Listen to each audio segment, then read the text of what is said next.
Welcome back. After that grueling business last year, I decided to build this assault course to hone my skills and learn some new ones.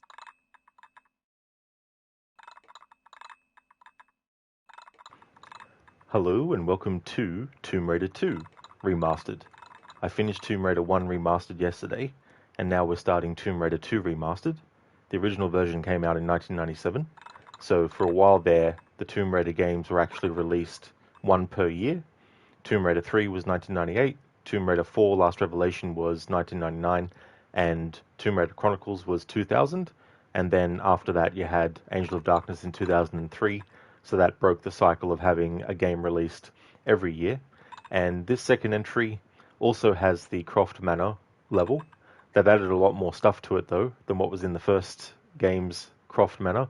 And also we have Winston the butler making his appearance in the second game. And of course, I definitely will be locking him in the freezer, that's for sure. Welcome to the stream. We're going to do the Croft Manor level in Tomb Raider 2 Remastered first, and then jump into the main game proper.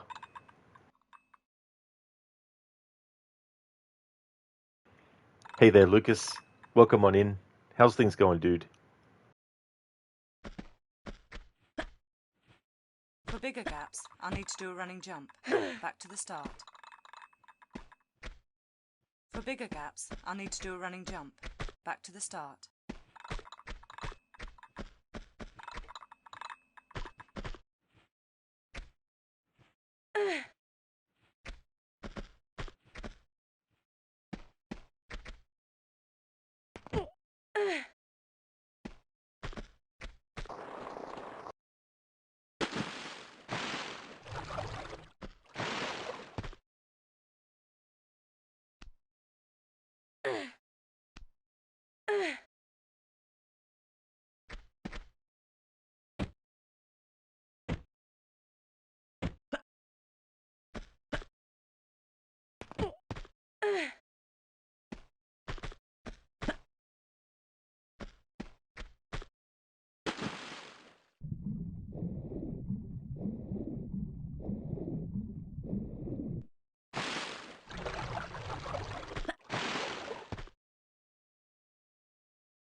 Gosh, that was my best time yet.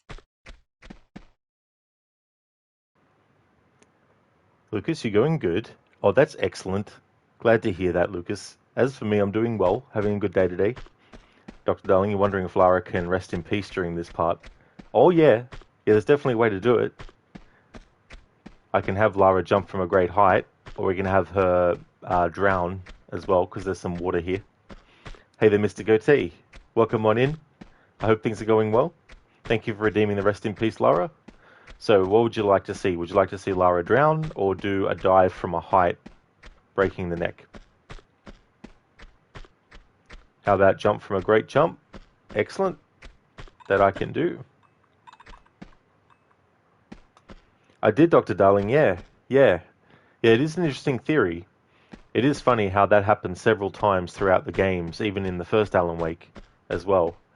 It really makes you think about what's going on, because there was always a sort of question of, it was like a chicken or the egg, which came first kind of situation.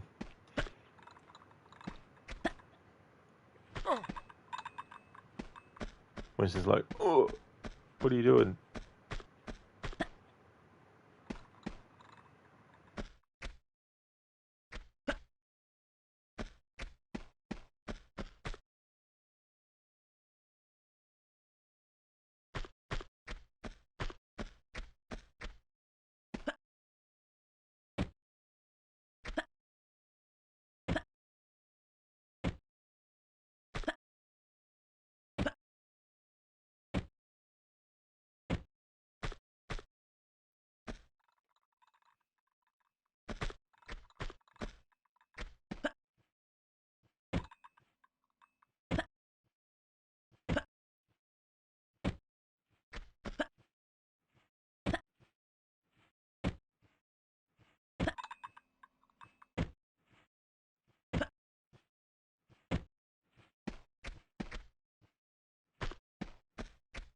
Feel free to explore the rest of the house and gardens.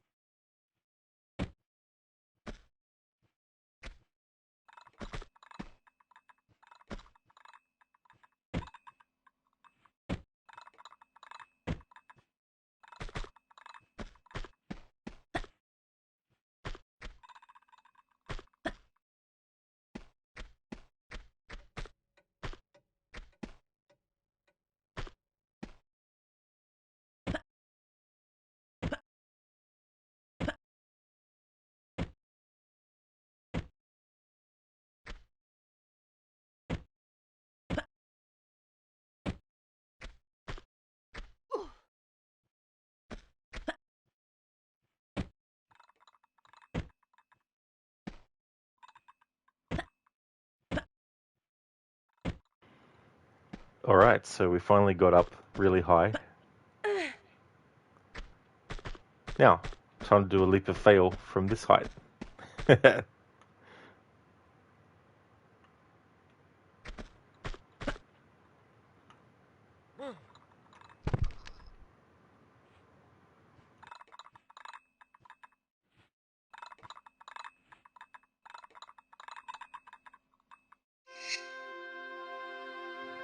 There we go, Mr. Goatee. Thanks for redeeming the rest in peace, Lara. Welcome back. Dr. Darling, After would that you like grueling some business what? last Never year, mind. She is gone. I decided to All build gone. this assault course to Mr. hone my Goatee, the skills dive is easy, you and accept learn that. some new No rules. worries at all, dude.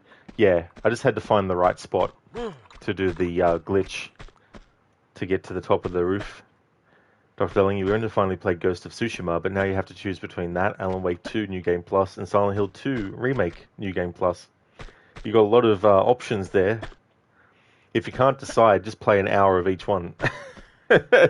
Set a timer and be like, right, I'm going to play this for an hour. Oh, the hour's up now. All right. Switch to the next game. Miss Croft, are you okay? It's just funny. It's just like, what do I do now? Mr. Goatee nearly landed on the butler. That's true. That was close. Feel I was free to actually explore the wondering. rest of the house and gardens. I was wondering if I was going to be able to actually land on him.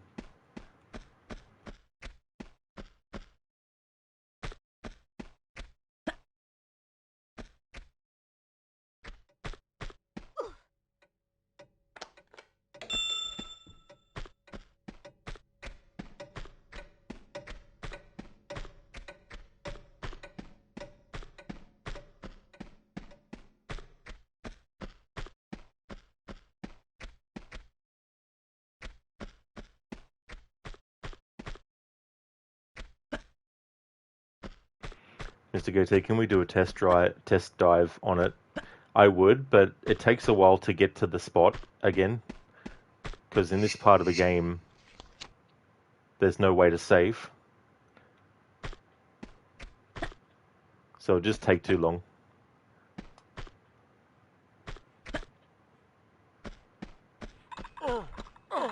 Hey Winston, there's something really cool that I want to show you. So come this way.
I'm doing good, thanks, Mr. Gote. Things are going well. I was watching some YouTube before starting the stream, catching up on some videos I wanted to watch.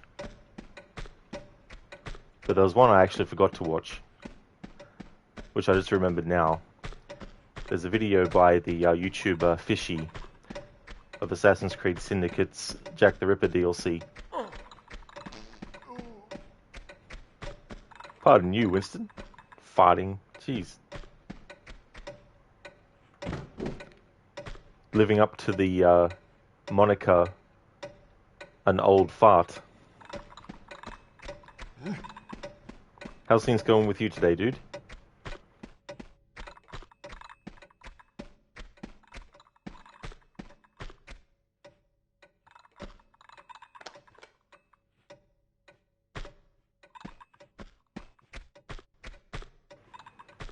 Come on, Winston.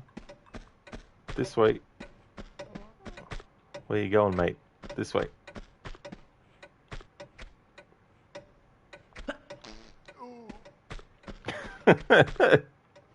It sounds like he's in pain when he farts.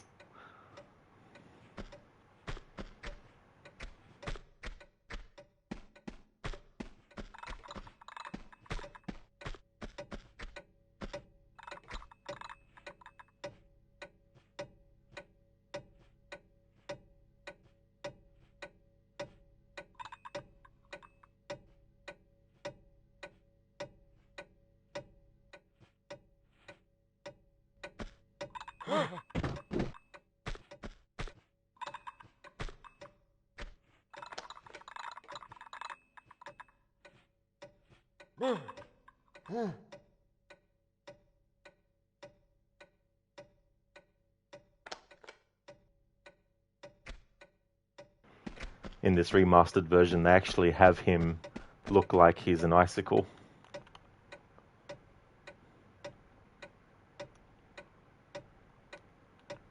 Whereas in the old version, they don't do any effect on him. I thought that was a nice touch for the remastered.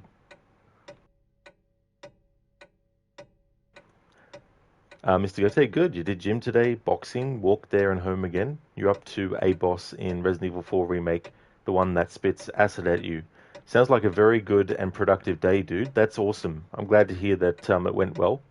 And definitely hope you had a great rest of the day too as well.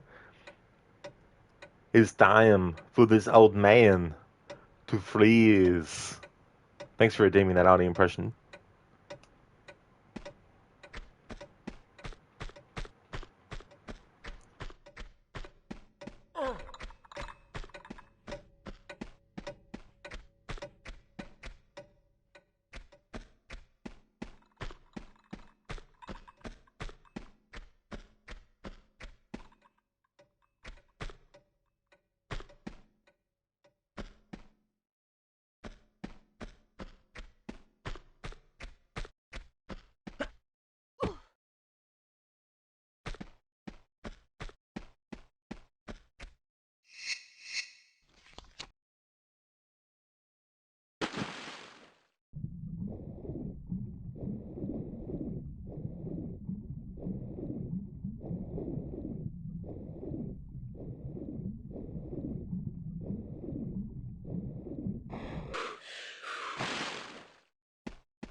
Time to put some music on. In Rise of the Tomb Raider, that's celebrating its 10th anniversary this year, in the playthrough I'm doing for it, I'm going to be doing the Blood Ties DLC, which takes place in Lara's mansion, and you can actually trigger, as a little reference to this game in the series, you can actually trigger some music that is the same.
Mr. KT, you always did like this music. Yeah, it's quite good.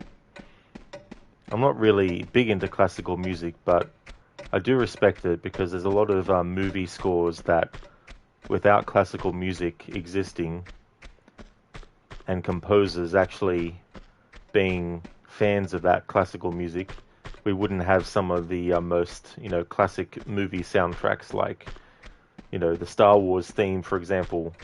Forget about it. We wouldn't have that. So I can appreciate some of the music, the classical stuff. But I could see myself being a fan of really bombastic kind of music. I do like subtle music as well, but also like grand, bombastic, thudding, rhythmic, sort of like music as well. Which is why I would be, which is partly why I'm a fan of heavy metal as well. Hey there, Inmita. How's things going? That's true, Lucas. Yep, same with the Jurassic Park theme. Especially considering the same composer composed it, John Williams.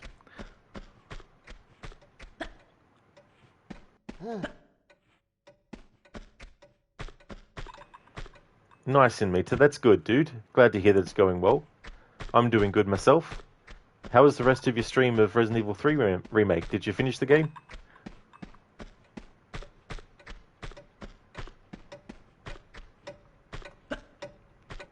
Cheers, dude. Actually, something that happened too with Star Wars and that music is that film studios were starting to not believe that that kind of music was good for movies, so they were actually going to start to not do that kind of music anymore, which I'm glad didn't happen. So Star Wars being a big success wasn't just because of the actual movie, but also the music as well. Plus it gave a certain legitimacy to sort of like sci-fi adventure. Even though Star Wars is literally a fantasy, but it's just got sci-fi trappings and coating and all that kind of stuff. At its core, it's really a fantasy series because it has a lot of elements of like a fantasy story, especially the hero's journey. Having a character who goes on this journey and there's different trials that they face, different milestones in the journey that get met. Some movies that follow the hero's journey don't always use every single step of it, but there's definitely elements of it. You can even see it in some action movies, like I think there's a part of the hero's journey called the Innermost Cave, and it's the time when the character has to go through some kind of trial that's more like a internal kind of struggle And sometimes that can be represented by a character literally being stuck inside a cave and having to really come to terms with themselves. And you even see that in movies like the first Rambo, because there's a part where he retreats into this cave system when he's being chased. So it's not just for, like, you know, fantasy movies, but you also have the tropes, like you have a character who gets taught the ways of the world by someone wise who has information that the hero needs in order to either understand something about the world that they're in or understand something about themselves. And like for Star Wars, it's Obi-Wan telling Luke about the Force and that there's this entity called the Force that is within everything, you know, and that's informing not only the character too, but also the audience. So you also have like an audience surrogate going on, which means you have a character that's supposed to represent the audience going into this world for the first time, not knowing the ins and outs of it, not knowing the rules of it. And so a character who also doesn't know the ins and outs of stuff, as they learn what's going on, so too can audiences who don't really know what's going on. And Mita, it was good. You finished it. It was easier than 2, although you had a little rage moment, but nothing crazy, lol. Oh, really? You defeated Stage 2 Nemesis in 3 tries and Stage 3 in 2 tries. Well, that's definitely really good. Like, that's a good amount of attempts for each one. So GG's on that, dude. Mr. Goethe, you love the Star Wars music. Me too as well. Yeah, there's just something about that main theme. And that was the other thing too. Like, John Williams did a lot of motifs with the music. Some composers won't do that kind of stuff, but other composers will have, like, this is this character's music. And that character's music can also be altered to fit certain emotional things too. So you can take a character's theme and you can make an emotional version of it. You can make you can make a happy version of it. You can make a sad version of it. You can make an exciting version of it, you know. And some of the best themes are associated with characters or whatnot. I mean, the Empire March wasn't in Star Wars A New Hope when Darth Vader actually entered, but once it was used in Empire Strikes Back, it was a signifier for Darth Vader, but it also had the wider application of being applied to the Empire itself as well. And yeah, it's just interesting what things become really, really popular and well known, which can inspire other things as well. Like, there's countless film composers and game composers too. It's not just film composers that were inspired by other film composers. It's also game composers that were inspired by film composers of, you know, so many great pieces of music as well, you know. There's so many examples of a piece of music that personifies the character itself too. Like, you got Indiana Jones as well, which is interesting because when John Williams was composing the music for Raiders of the Lost Ark, Steven Spielberg, of course, asked him to come up with a main theme for the movie and for the character.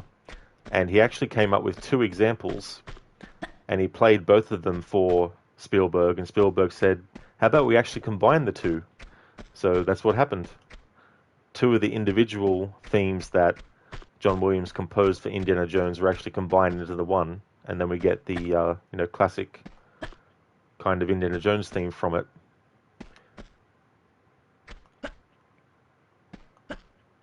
That's okay, Mita. No worries at all, dude. Oh dear. Back to the start if I want to beat my best time. Good morning, Extreme. How's things going? So, this is pretty much Croft Manor in Tomb Raider 2. We've locked Winston inside the freezer at least once. Excuse you, Winston. Jeez, dude. Poor Lara has to hold her breath every time she runs past Winston because he's dropping farts all the time.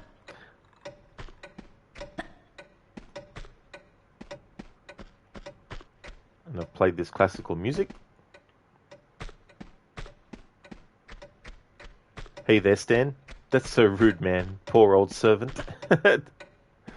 He's poor and old and sick and hungry.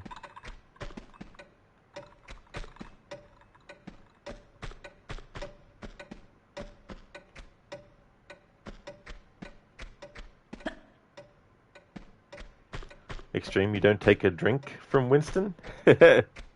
No.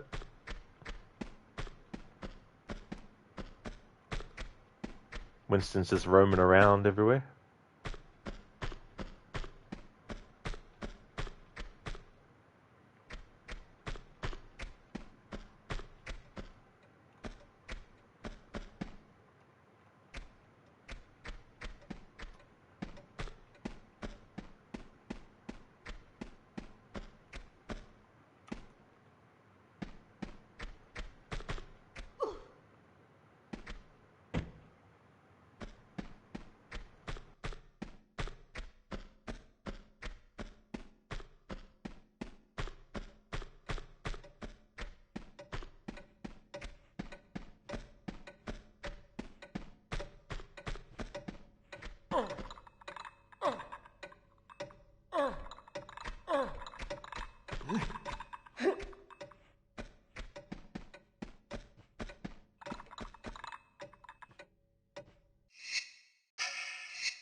Alright, so it is time to jump into the main game.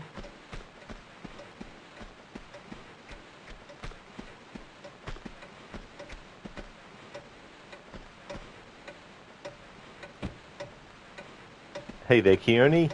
Welcome on in. Just giving a tour of Lara's mansion. How's things going with you?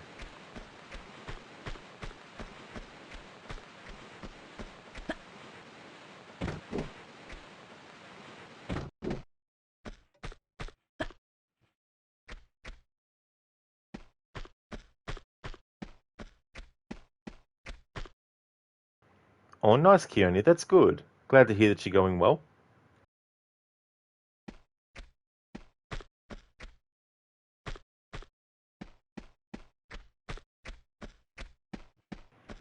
Admitted this looks quite different in the reboot games. That is true, yeah. Yeah, when you play Rise of the Tomb Raider and you do the Blood Ties DLC in the mansion, before they did Tomb Raider Anniversary, before they did Tomb Raider Legend, the last game in the series where you could actually go into Lara's mansion was Tomb Raider 3. For Last Revelation, Chronicles, and Age of Darkness, you can't. And Tomb Raider Legend, you can. Anniversary and Underworld. No, actually, not in Underworld. In Underworld, you can't explore the mansion. But in Legend and Anniversary, you can. It's something that, in the next Tomb Raider game, I hope they bring back the ability to just explore the mansion.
Dr. Darling, fire! Lots of fire from that dragon. In Mita, will Lara fight a dragon, lol?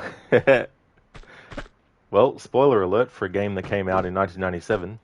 Well, not the remastered version, of course, but the original. Lara does. And the clue into how to actually fully defeat it is given to you in that cinematic that we saw.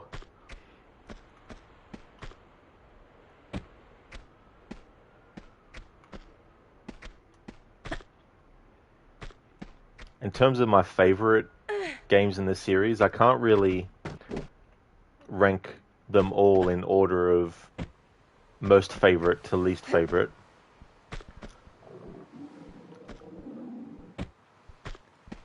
With my favorite being The Last Revelation, the one that I would say is my next favorite would be this game.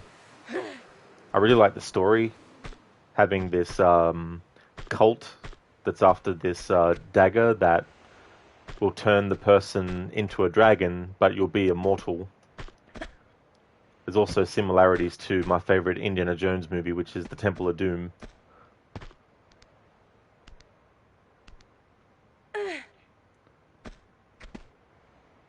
Yeah, in Mita, it's quite cool actually. It can be a difficult fight because when you actually go to pull the dagger out, unless you've got in the remastered version the icon appearing to let you know when you're in the right spot to pick something up, it can be difficult to judge where you need to stand to pull the knife out. So sometimes if you don't do it in time, the dragon will wake up again and start fighting again.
Uh-huh.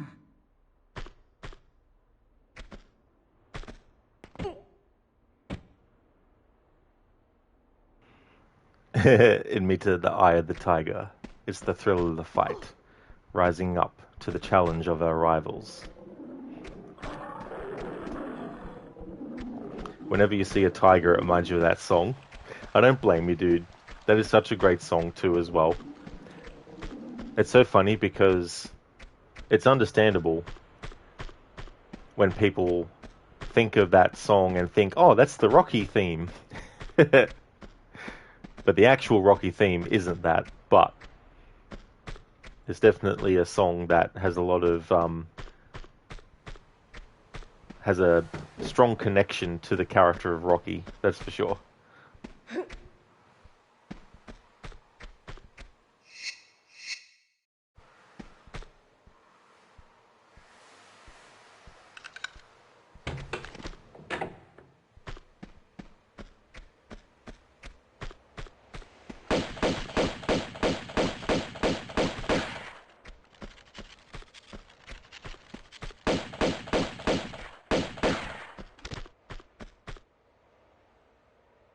Uh-huh. Oh, I just remembered something.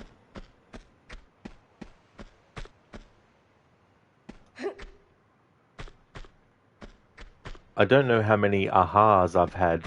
I was going to do a counter for the ahas, because it doesn't happen in Tomb Raider 3 or Tomb Raider 1. Nah, bro, when you've had a shower, but it's so hot it feels like you haven't showered. Oh, I absolutely love that feeling. Not. I hate that sensation, nah, bro. It's so annoying. I don't like having that extra layer of sweat on my body.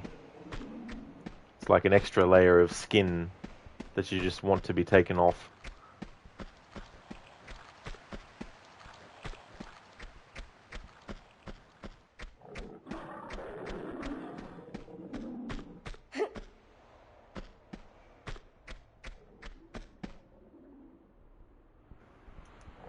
Exactly, nah, bro. Dirty, dirty skin. That's definitely what it feels like.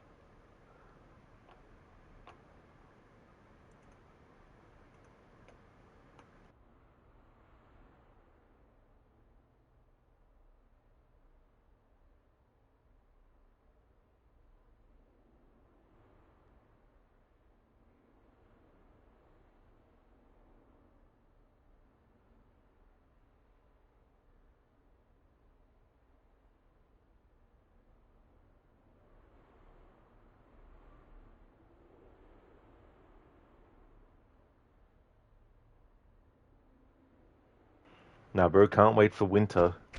Yes, that's a good time.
Because the Australian winter's bad.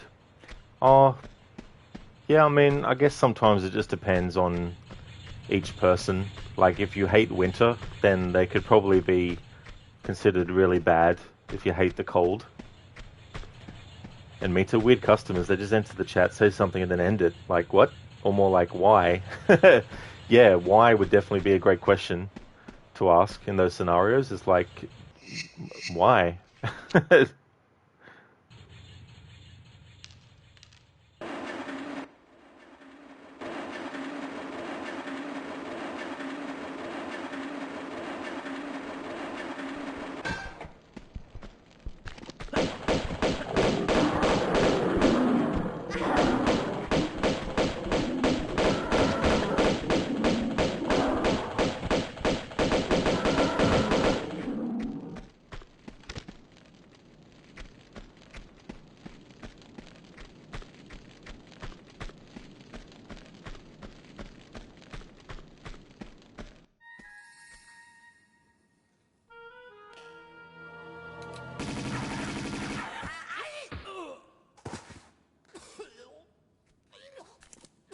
Pardon me, if that was just your way of trying the doors for me.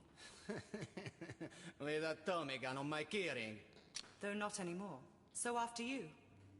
Somehow, you don't behave like you got the monk's blood. I understand that somehow is in my favor.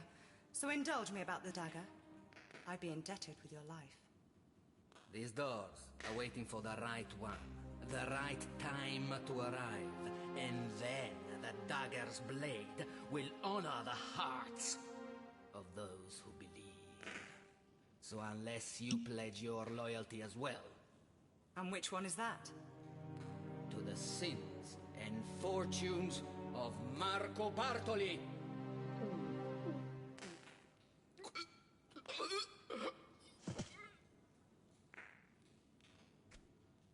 Perhaps not just yet, then.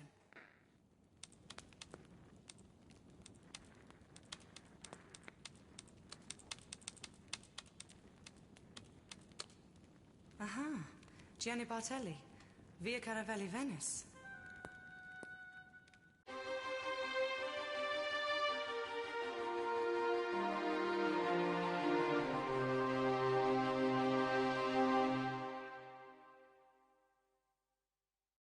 I don't know if you've noticed or not, but you can't be too careful these days, because the world has gone bloody mad.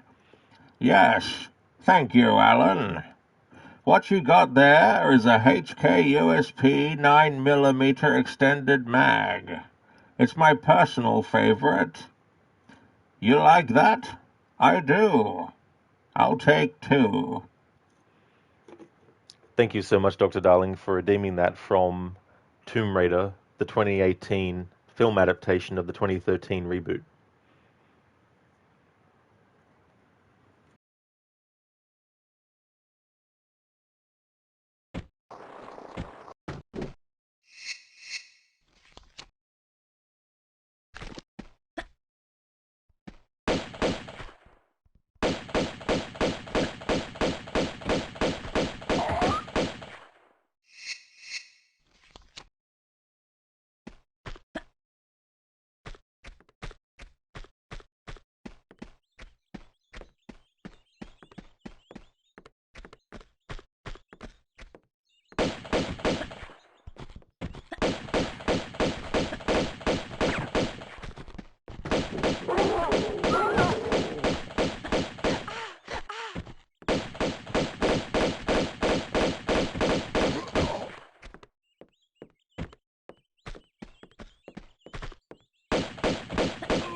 You actually reminded me, Dr. Darling, of that command. That aha. Aha.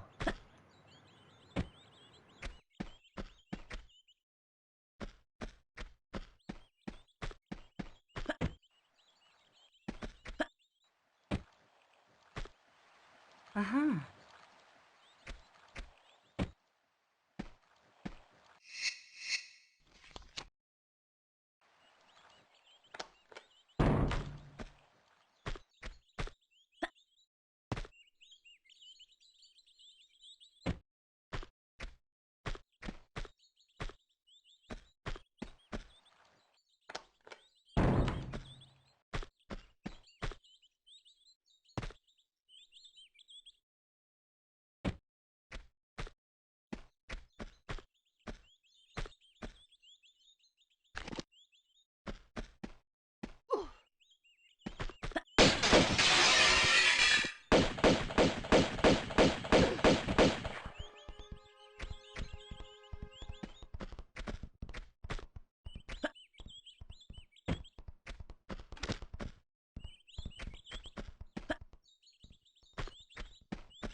Uh-huh.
Uh-huh.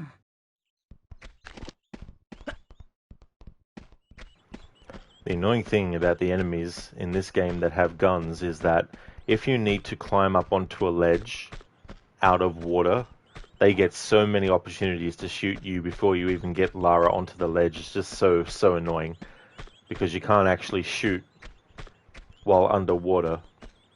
So you can't even just shoot at the enemies while bobbing in the water to get rid of them first.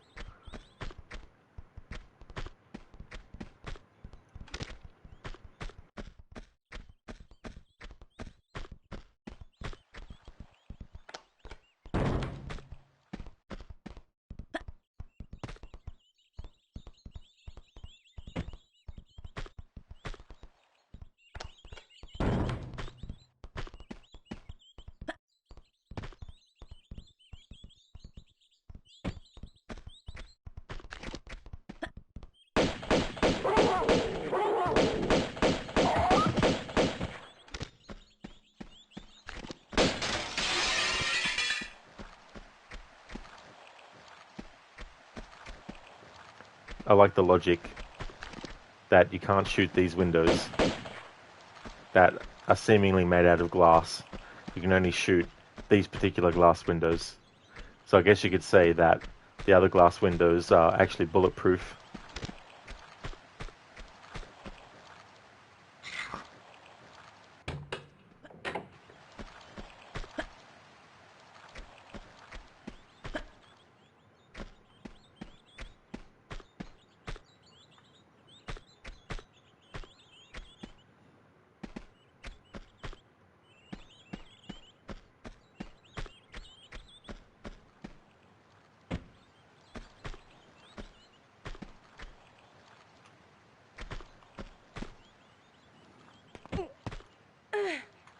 Hey there, Al. Are you a Tomb Raider knower or are you trying the game for the first time? Well, I've played the games. I do them at least once a year.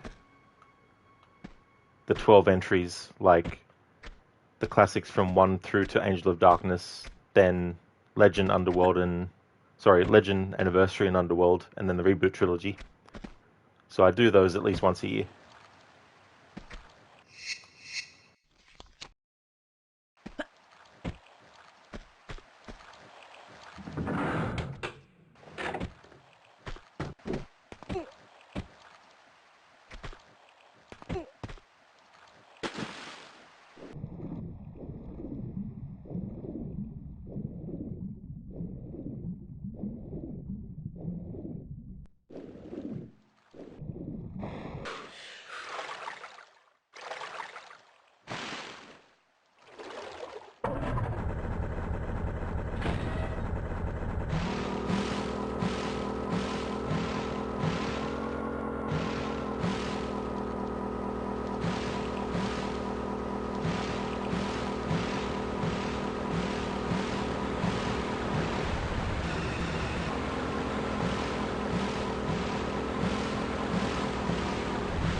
I was just about to press the button to use my health.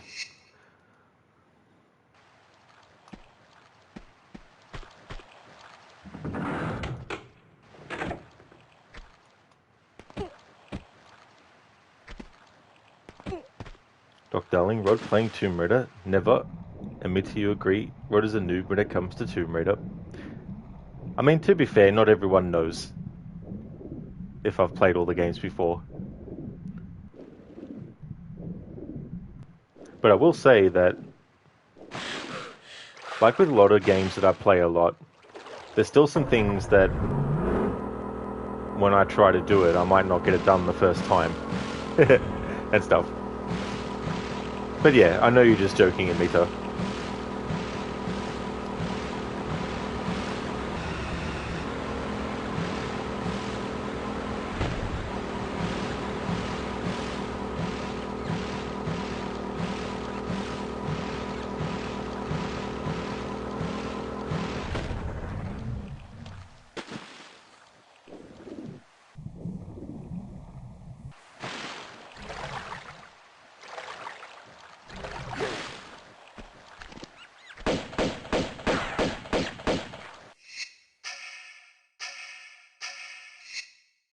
I hate using health kits so early in a playthrough.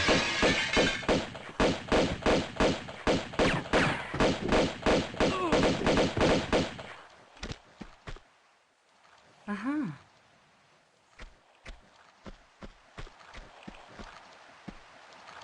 Uh-huh. Actually, while I think of it, I should make a note to myself. Because obviously when we get to my Tomb Raider marathon, like my Tomb Raider annual playthroughs, I'll be replaying Tomb Raider 2 again. So I'll make a note for myself to make sure that I actually add the command, add command for counter of in Tomb Raider 2. So I'll have that ready for the next playthrough.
Uh-huh.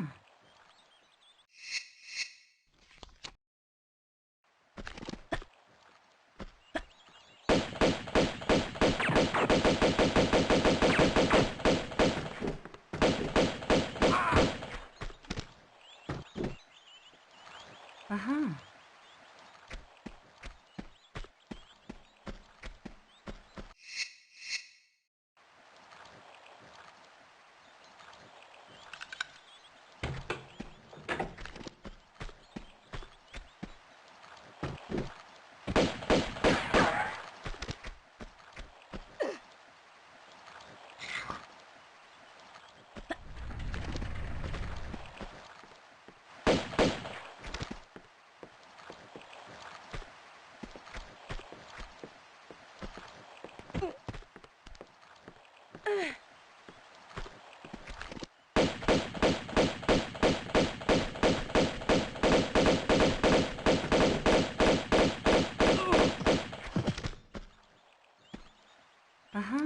Yeah, me too. Uh-huh. A key. Uh-huh. Uh-huh. Uh-huh.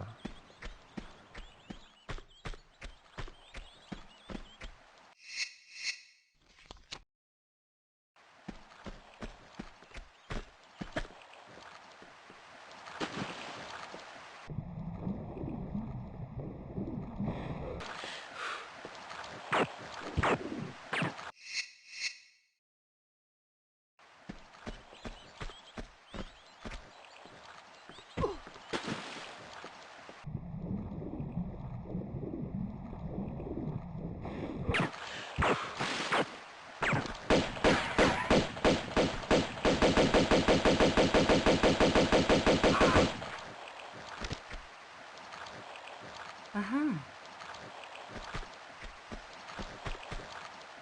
No. What was it again, Lara? No.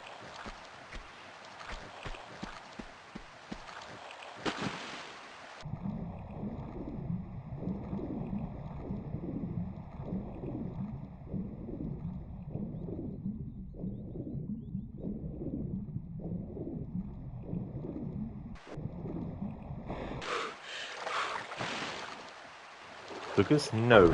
Hmm.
Thank you so much for the follow, Al.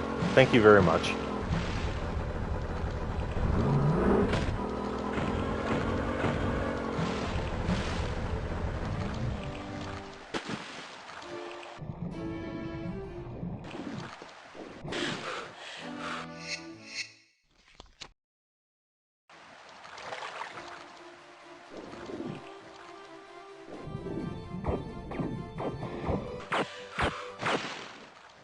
See what I mean? They get free shots all day before you get a chance to even climb up.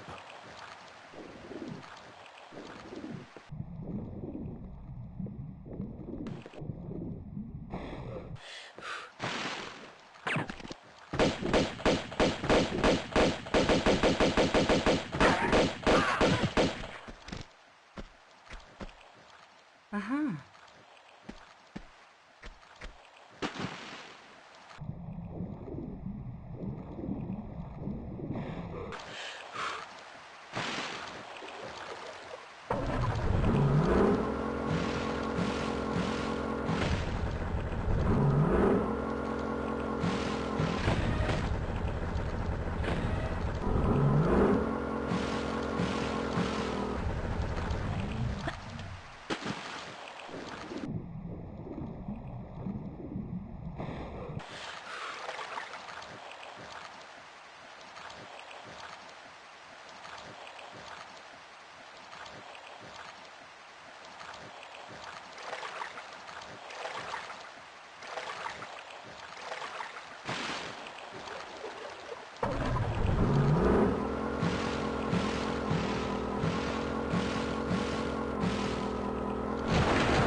I like trying to find out like little tricks like that to try and get a bit of a advantage over that enemy, to start shooting and hitting them with gunshots before they even get a chance to start, by making sure that I have Lara hidden out of line of fire, and then line her up in such a way that I can do a run and jump and change as I'm making her jump in the air, slightly change her direction to make her veer to whichever way you want. So there's a lot of experimentation that you can do with certain jumps and things to try and think outside the box as well.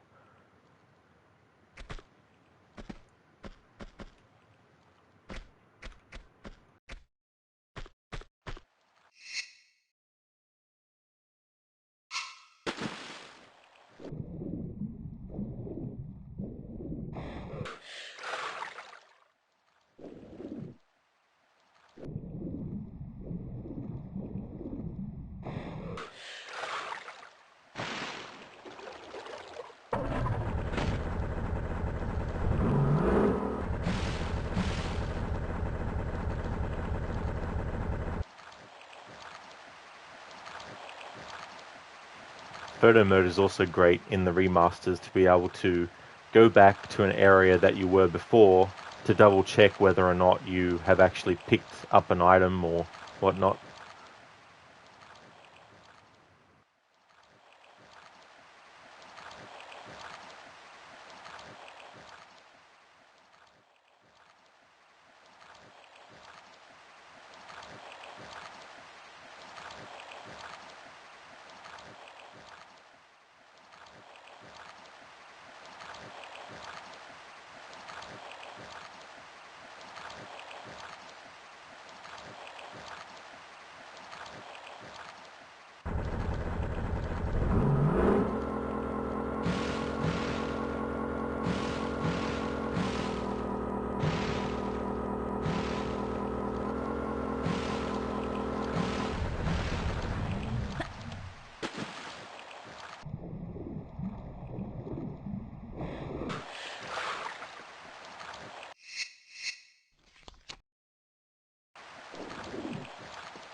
Hate to have to do it, but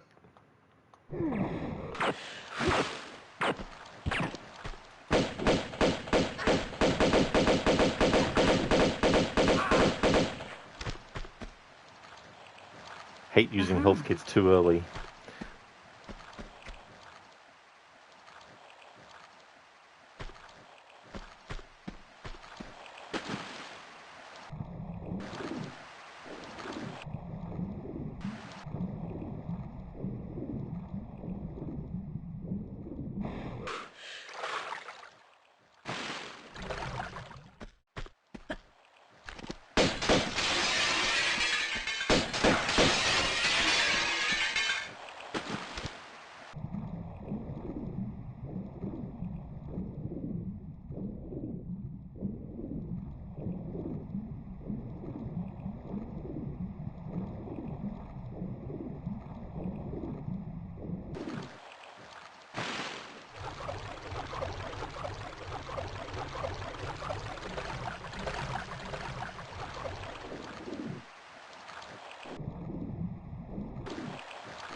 And Dr. Darling, I just killed a man.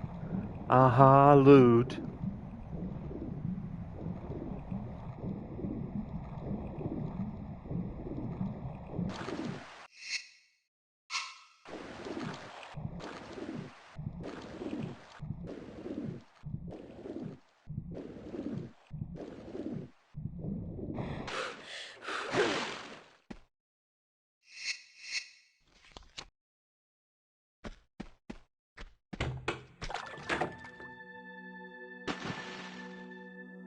Uh-huh.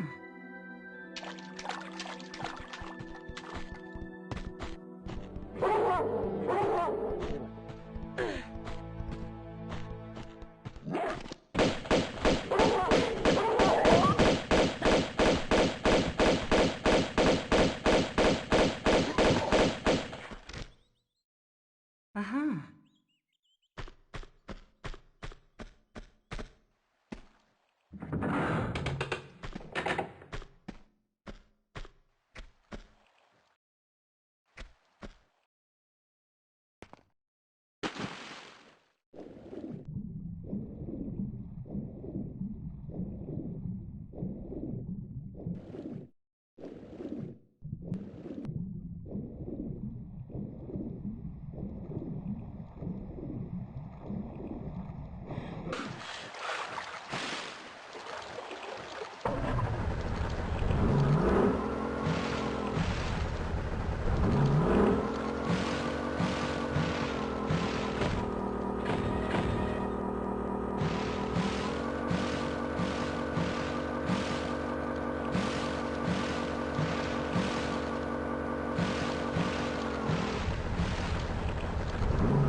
Uh-huh.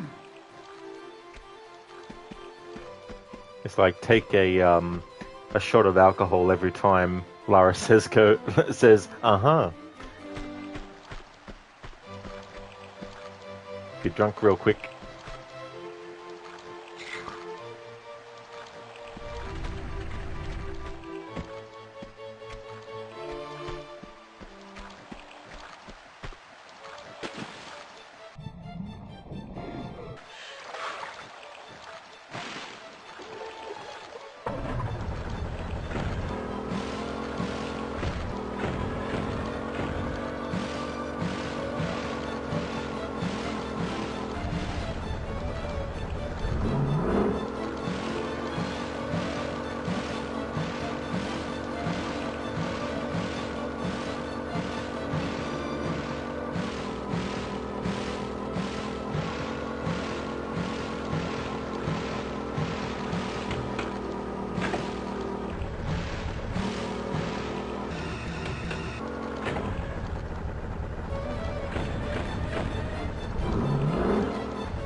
I think I've done that before. I think I've actually gotten to the door as it closed, but I was slightly able to still get through by clipping through the door. Because there was probably like a millisecond where it hadn't yet finalized making it solid before I actually, was too late. Dr. Darling, Lara once again vandalizing Venice. That's true. And a few hundred years before her, Ezio was going around Venice. Not that the franchises are set in the same universe, but still. Actually, that'd be cool, playing different games in a marathon that all take place, or have at least one level or something that take place in a certain part of the world.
Uh-huh.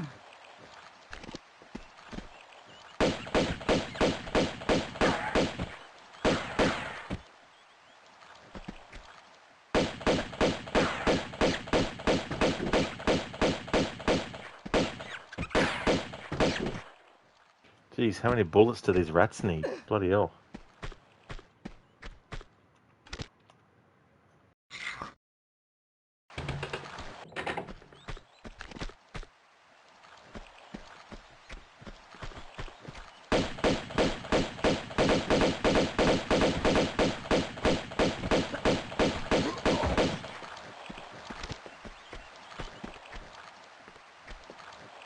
Uh-huh.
Uh-huh.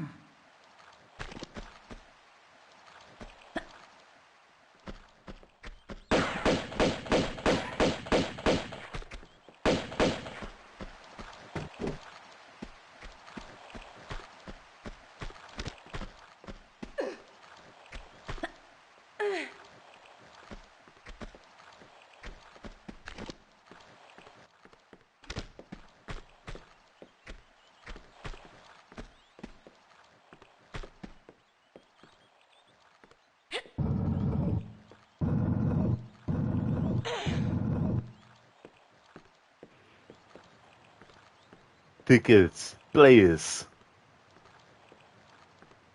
What? No ticket. Thanks for redeeming that from Indiana Jones and the Last Crusade. Not the best scene since it involves images apart from dialogue. Oh, that's all good, dude. Yeah. Whenever you redeem something like that, and you, as in general too, like, never feel like it can't be put in if there's like visuals that go with it. because people who've seen the movie will know what visually happened. For people who don't, there's nothing can be done about that. But thanks for redeeming that as an Arnie impression. It's such a funny moment in Indiana Jones and the Last Crusade, where Indy is pretending to be the ticket collector on the blimp to be able to sneak up on the Nazi who's looking for him and his father, and who finds his father, but then Indy, as the ticket collector, basically asks him, for his ticket, and then the Nazi turns around and realizes that Indiana Jones is there, but then he gets punched out and then thrown out the window and lands in, like, the luggage pile. And then Indy looks back at everyone who's looking on in shock, and he's like, "No ticket." And then everyone's like, "Oh," and they start showing their ticket.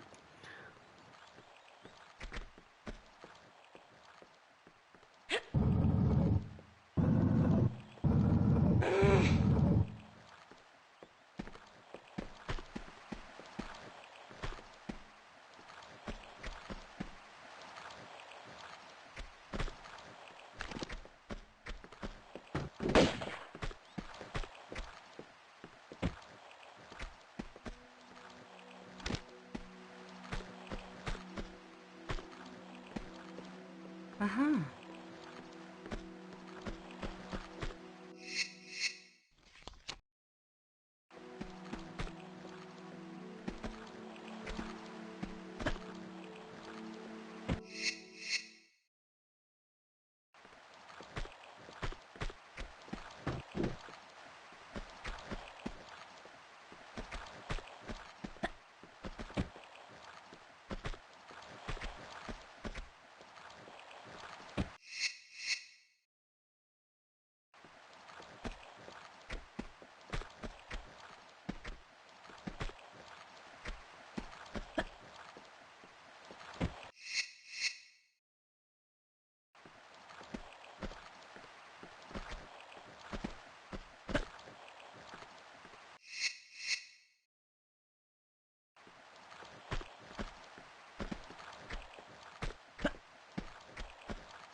There we go. That's as close as I can get Lara to being close to where I need to go without being too close to where she first starts the climbable section.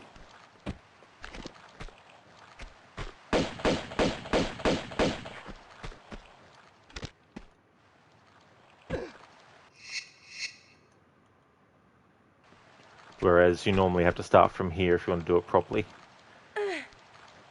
Which, if you can pull off the timing of making the jump and moving Lara and then making her land on the wall, at least as close as possible, would shave off a couple of seconds.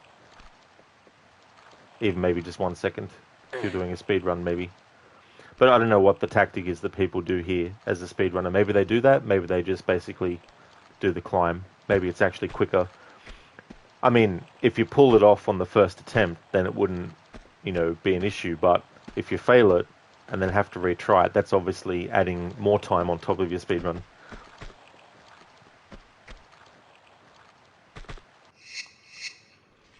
Lucas, oh yeah, the Hindenburg. That's right, yeah. It was one of the big air blimps that they were getting onto in that movie.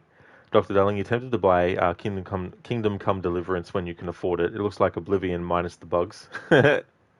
Yeah, I got it really cheap. I got it under I think when I got it, it was like $5 or something. Something really, really cheap on sale.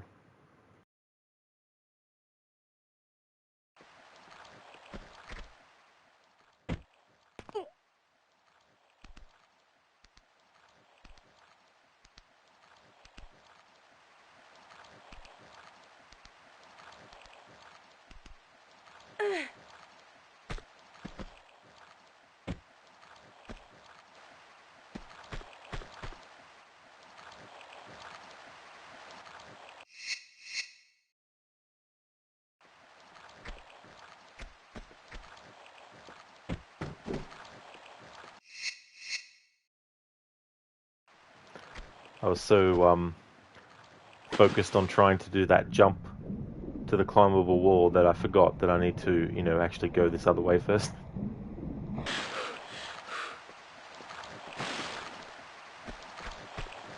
In Meta, you have Kingdom Come Deliverance, but you haven't played it yet.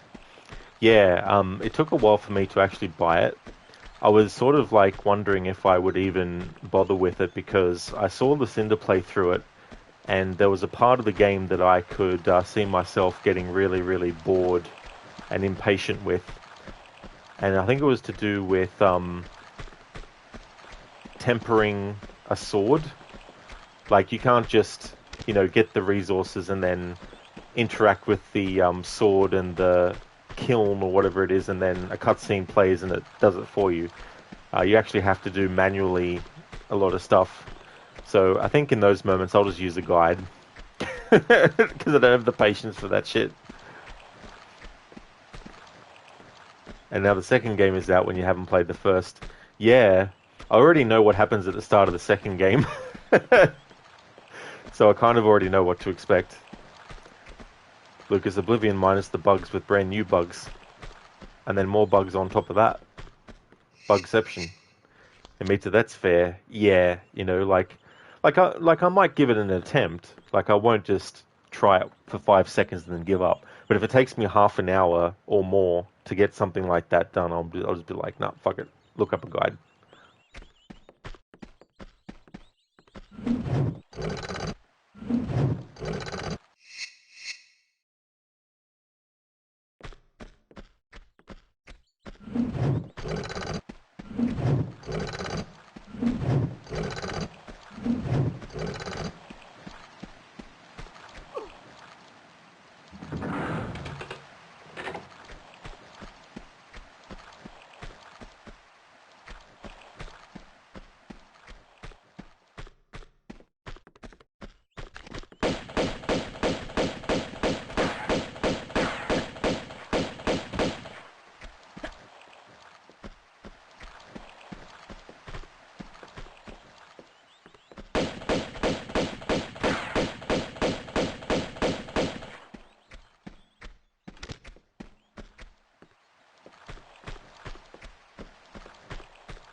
Dr. Darling, splat. Oh, thanks for redeeming the outfit change. So, is there any particular outfit? Do you want me to show you which ones there are? Because I don't mind showing them before you decide.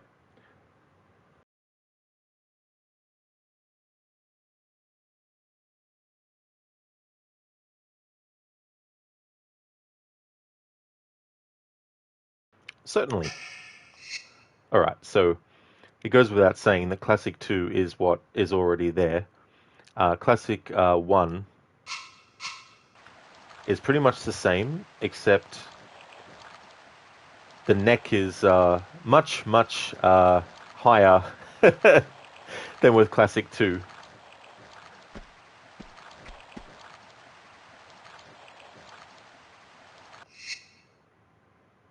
You don't know them by heart. Me neither, actually, to be honest. Like, I couldn't say, this is that one, this one, that one, that one, this one. Alright, and then we get the training one, which is what Lara wears when you do the manor in Tomb Raider 1.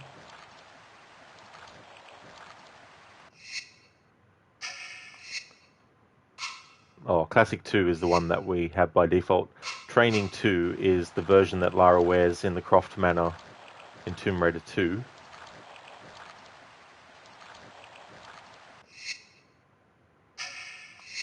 Then we have the wetsuit from Tomb Raider 2.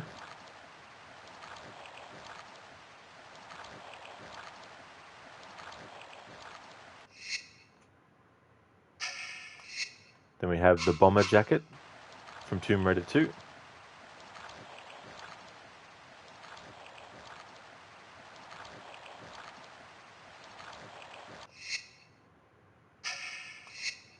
Then you have the bathrobe from Tomb Raider 2.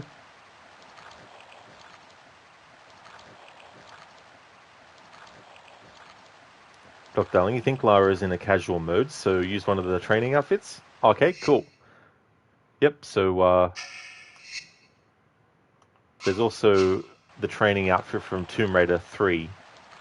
So this one has the camouflaged pants.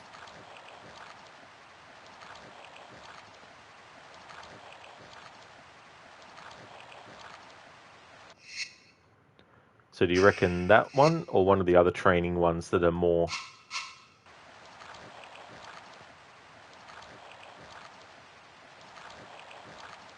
Look, darling, our bathrobe outfit screams, help, I'm a tourist that got locked out of my hotel. I need to find a way back in. But when I see Lara wearing the bathrobe, what it tells me is the end of this game where Lara looks at the camera as she's about to take a shower, and she's like, don't you think you've seen enough? And then pulls a shotgun out and then shoots you. Which was the developer's way of saying, all you thirsty gamers who are hoping to see Lara naked, you get a shotgun to the face instead.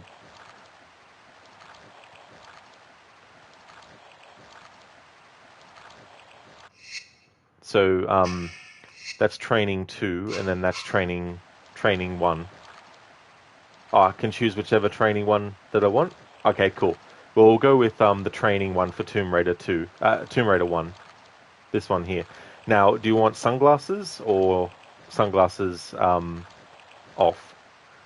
Fortuna 1923. Thank you for the follow. When was your account created? 5 minutes ago. Another one of these accounts that is a bot account.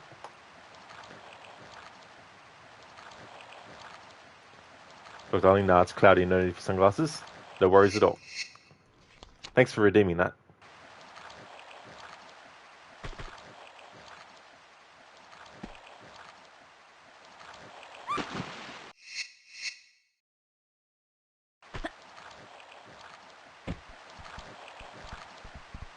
Look, darling, the bots have vanished, it seems. No weird messages.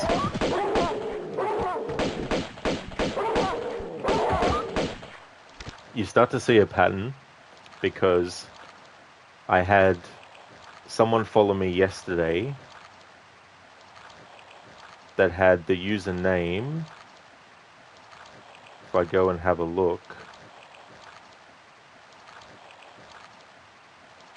this one I'm not too sure on because it could be legitimate. No, account suspended or deactivated. I was going to say there was an account that followed me yesterday, Tomb Raider 2432. Account suspended or deactivated.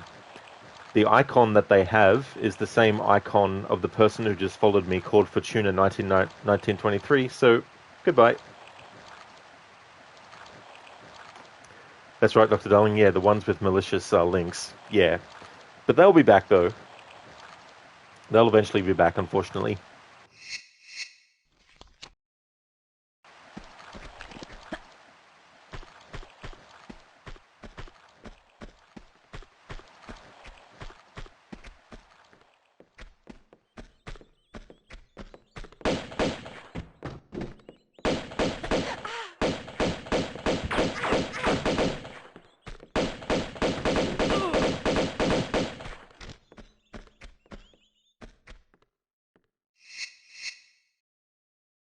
Exactly, Lucas. They'll be back just like death and taxes.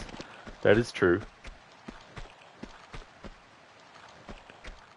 There's also accounts that have the name Simone and then numbers or letters after it. I've had a couple of them as well. And they were accounts that were created within 24 hours of following.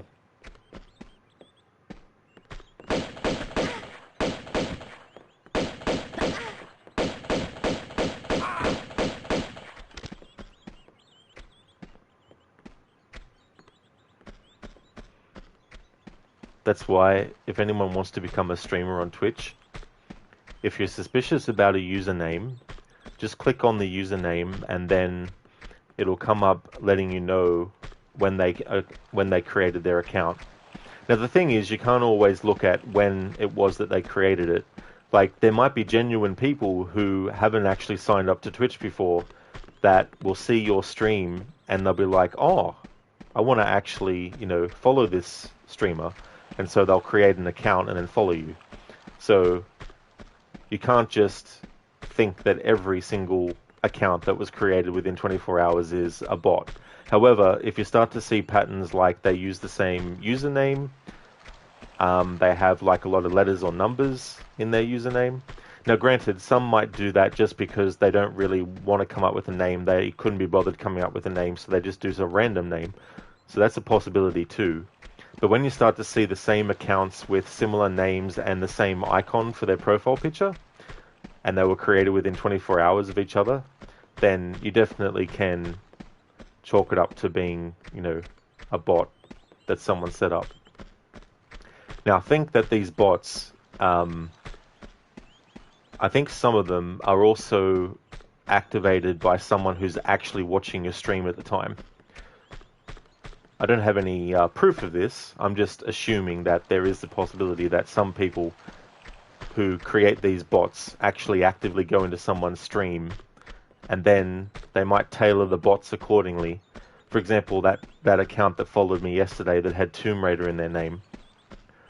The person who created those bot accounts probably looked at my stream and saw that I was playing Tomb Raider and decided to create a bot account named after Tomb Raider, thinking that I would just think it was just a fan of Tomb Raider who had actually signed up.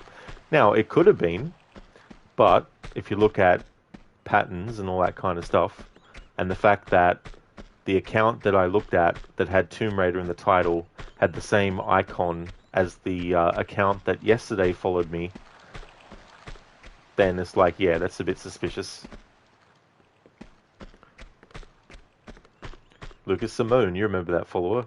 Yeah, I had like a few different Simone accounts follow me as well. And Mitra is just a temporary silence until they come back. Yeah.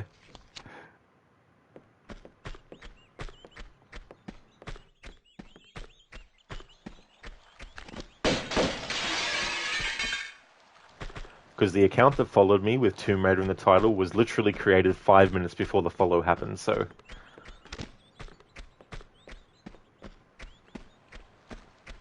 The bot would have been created by someone who saw that I was streaming Tomb Raider.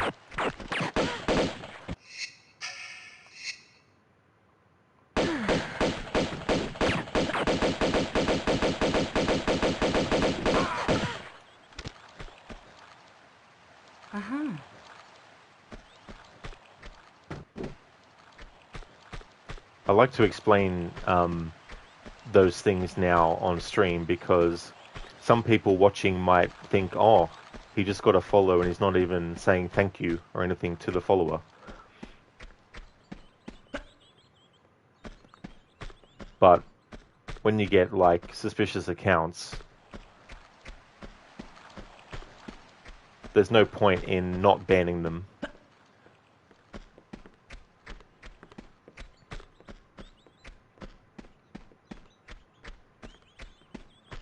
So yeah, when someone follows me and you don't hear me say thank you, I mean, I said thank you to that account because I thought they were genuine for a few moments before I actually checked their account.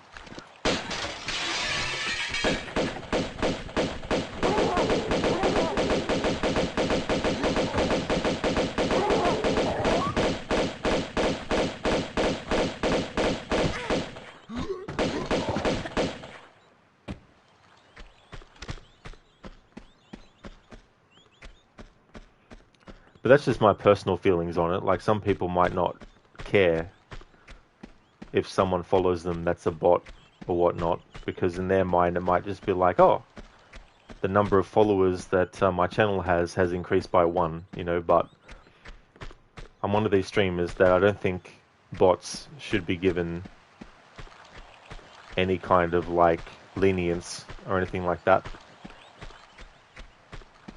Because when I get a follow by someone who's actually genuine, it's definitely always appreciated. I'm definitely not a streamer that wants to, you know, buy followers or anything like that. Because I believe that if you're going to actually be successful in any way, shape or form, it's going to be because you earned it, not because you circumvented the process by being like, I'm going to buy, you know, all these followers and stuff. It's the best way to be a genuine streamer is to just enjoy the process, and if you get a follow, definitely thank the person who followed.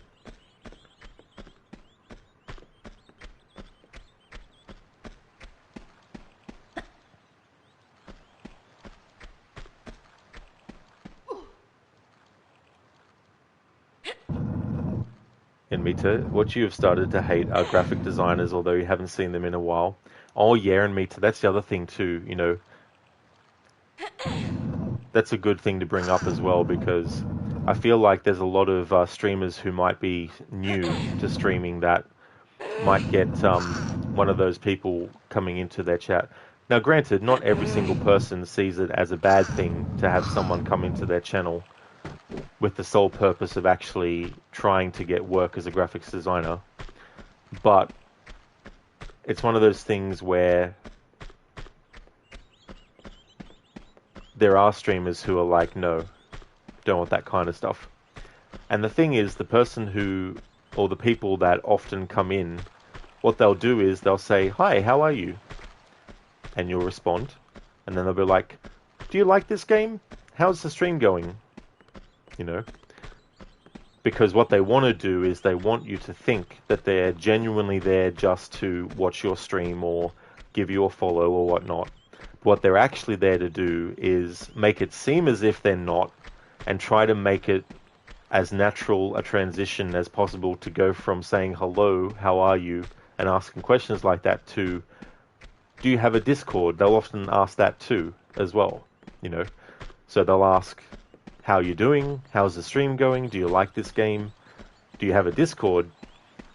Now granted, genuine people can also ask that too. So it's not like every single person that is going to ask that should be considered to be a potential person just coming in to sell themselves to be a graphics designer. But usually they will follow that up with, because I do graphic design and I'd love to do your channel overlay and all this kind of stuff. Now, as I said, some streamers might genuinely be like, oh, cool. Yeah, here's my Discord. Let me see your work and we'll work something out. And there's nothing wrong with that. Like, if someone's a streamer who wants to do that, I'm definitely not going to say you're a bad streamer for doing it, because we all have our own things as a streamer that we're going to accept or not accept. You know, we have our own sort of like threshold for things as well, you know. But personally, like, if I want to actually get something done, I like to go to someone to get help for that, you know what I mean? It's like if I'm wanting to buy something from a store and I don't have much knowledge about it, I'll actually go into the shop and ask for help.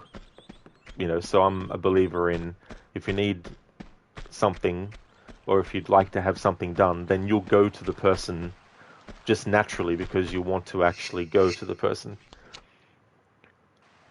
But I think what's better for those people who are graphics artists who want to, you know, get sort of like your work out there or whatnot, is have your own channel where you stream and show off your art. Become an art streamer or something like that. And then that way, if you follow a channel and you're genuinely engaging with that channel, and it becomes a natural kind of like symbiotic thing where the person who you followed is also going to follow you, and that's another issue too with the whole, I followed you, so you should follow me. Like, if you're someone that doesn't do that, then that's something that you should, you know, stick with. You know, but there are some people who do that naturally, which is fine. There's nothing wrong with that. But I feel like the person who is doing artwork, become an art streamer, show your art on stream, actually do your art, you know, as you're streaming and all that kind of stuff. Whatever the case is, and then naturally, if someone follows your channel, then they'll go, oh, they actually do artwork stuff. This is pretty cool. And then the person might be like, you know what? I like their art style. I might ask and see if we can, you know, work something out, you know. So there's definitely not a blanket, every single, you know, person who streams, like who does artwork shouldn't, you know, want to try and get people to, you know, get their services. But it has to be, I feel, more natural than just, you know, it's just like turning up to someone's house and being like, would you like to buy these things for me? You know, it's like, hi, how are you going today? Pretty good, thanks. Yeah, I noticed that you have this. Would you like to buy these things too? You know.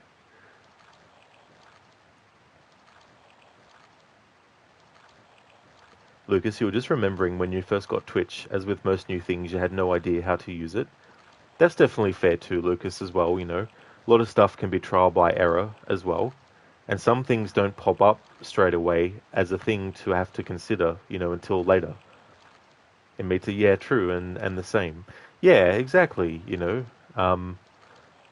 Each streamer, you know, should have their own sort of like things that they'll tolerate, things that they will accept and all that kind of stuff. And, you know, there's just different levels of that. Look, is Lara running around the room like someone who's really got a P-low? Nice one, Lucas.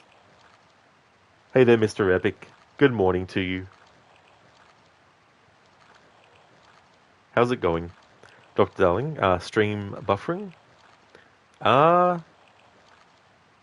It's coming up saying that the stream's excellent connection on my end.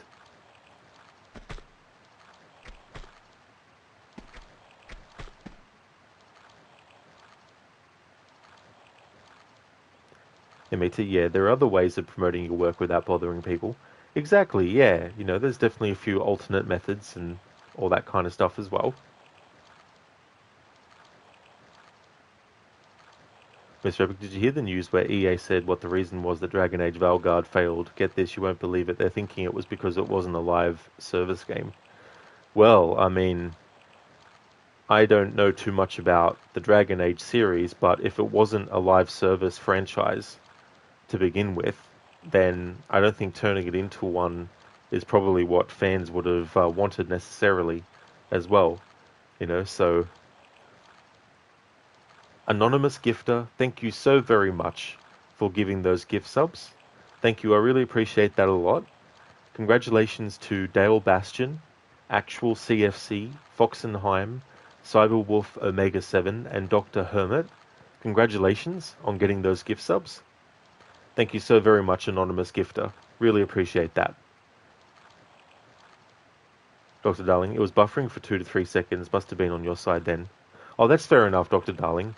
Yeah, sometimes when I'm watching someone stream as well, like my internet can be very, very screwy sometimes. So I always, think, oh, is it me? Is it the streamer? But sometimes it is me, and I have to change or just refresh or just change the quality. But usually when I stream too, when I have my desktop open, I have it down at a low setting quality-wise so that it doesn't draw from the internet speed. Mr. Epic, Mass Effect is next, Rod. Mass Effect live service? Yeah, probably won't do too well, but you never know. But yeah, these things can be something that basically messes things up. Lucas, most of us regulars have been around long enough that we're legit. Exactly, Lucas. That's for sure too. And there's also people that just drop a follow and they'll never say anything in chat, which is completely fine. They'll just lurk in your stream, and they're definitely appreciated too, as well. And it's good to have the ability to go into a channel and just lurk and just chill and relax. So there's also that side of things.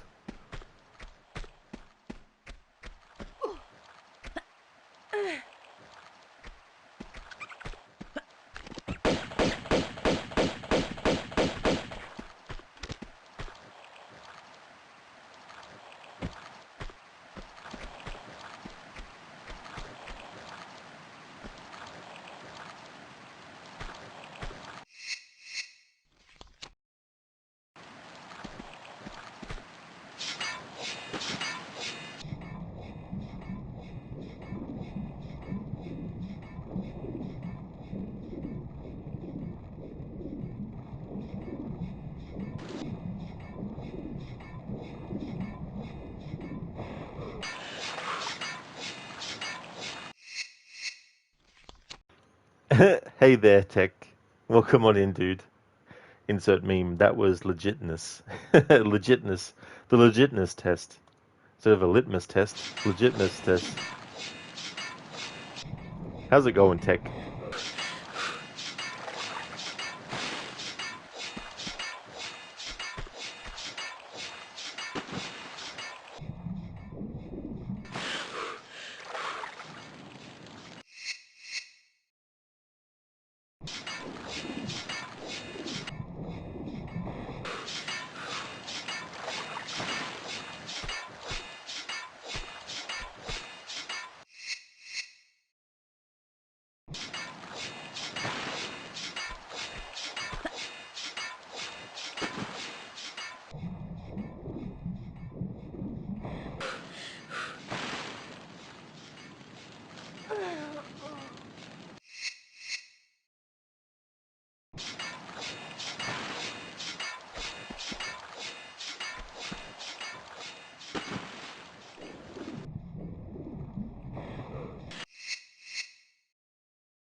There we go. Made it.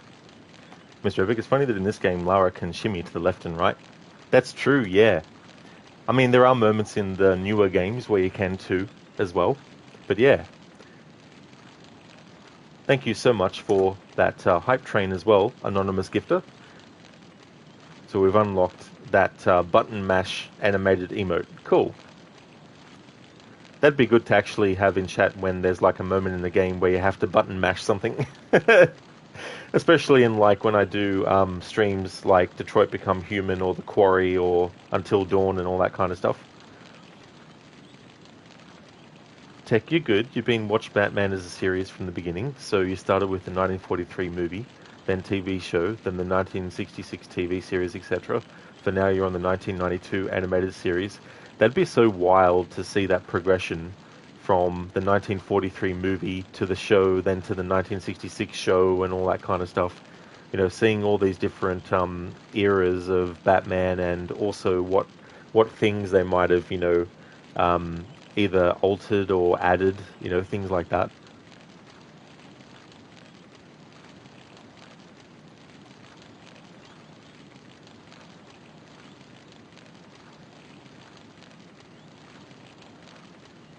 Chandru Leaf, thank you so very much for the follow.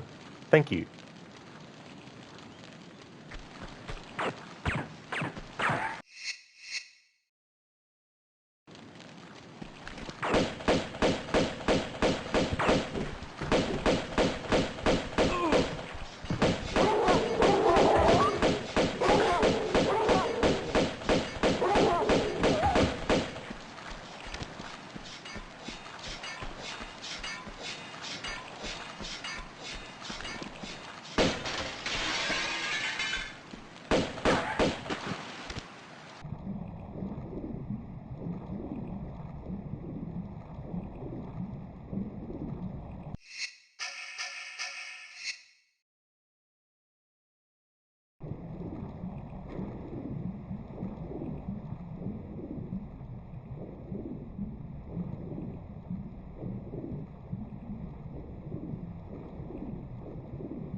Not worried about getting secrets in this game.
Tech, you hadn't realized that Batman started as a wartime film, so you see that in the movie.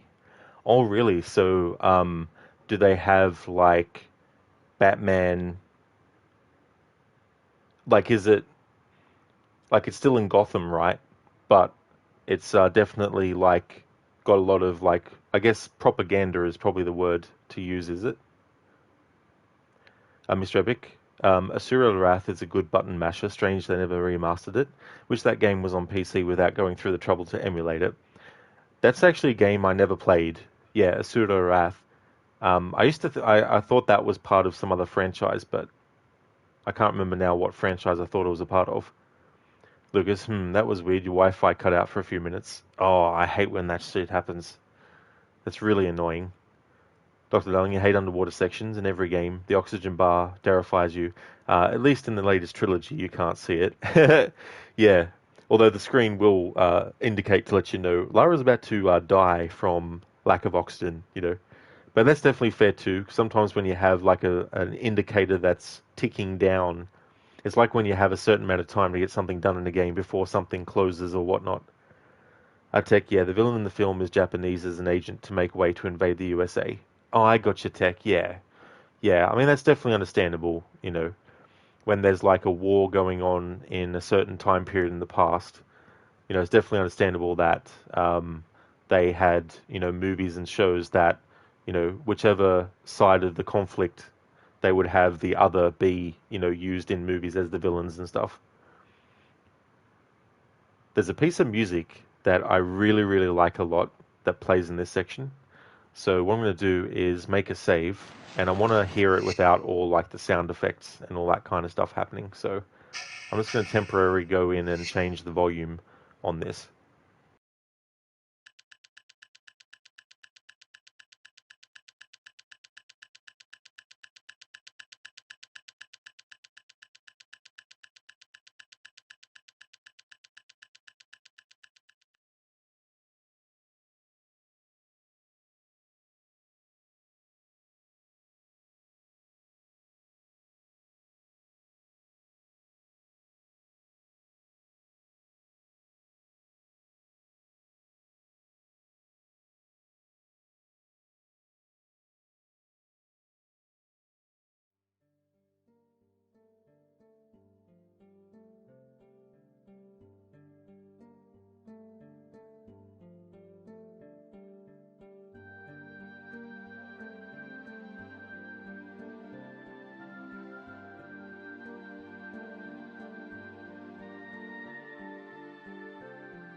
There we go.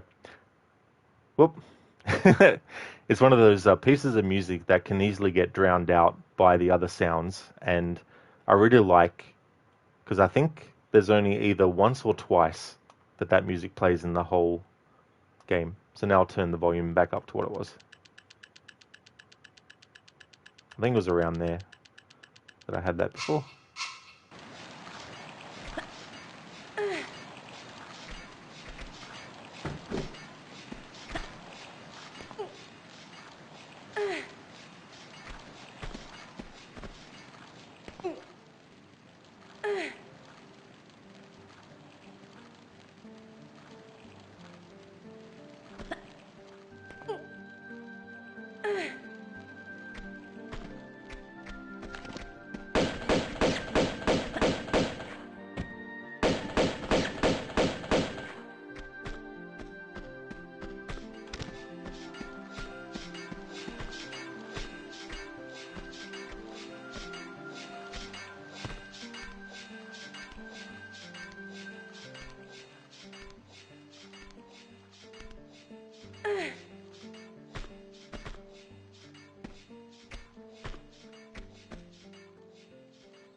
Tech, insert ballet music here.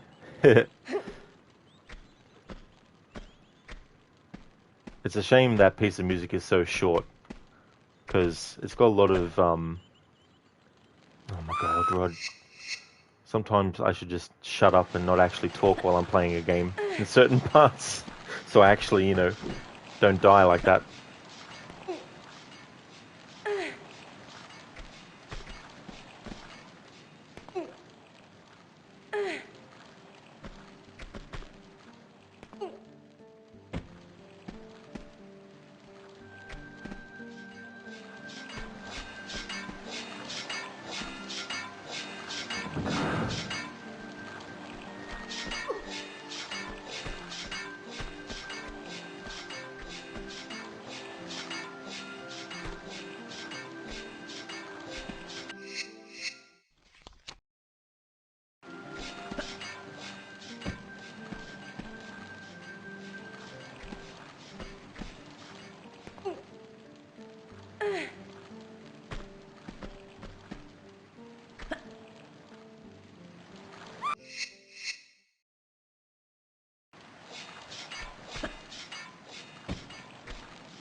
Lucas, where are we right now? Just a random mention. Good thing real houses aren't like this. That would be a bitch to clean. You know what? I don't know explicitly what type of building Lara is in right now here, but yeah, I guess it's just some kind of like wharf building or something, or some like house or some posh kind of like building structure. Not too sure, because sometimes I don't think about these things.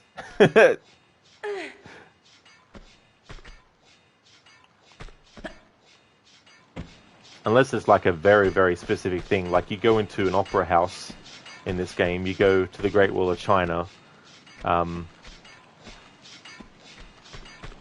you go to a monastery. So there's places like that that I know what it is.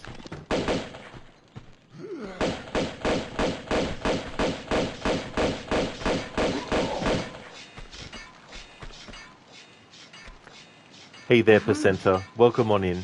How's things going? Lucas, good thing real houses aren't like this. That would be a bitch to clean. It really, really would be. Oh, that's for sure. Tech, some houses are designed for other people to clean them, like extra paint in places you wouldn't think, so they wipe off easier. Oh, that's definitely fair too. Yeah, I could get behind that logic. Or understand it at least. Lucas, no, you mean like, why are we here? Whose house is it? Oh, I got you now. Yeah. It's just some random building house thing that we go to in Venice on our way to the opera house.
Thanks for redeeming. Rest in peace, Lara.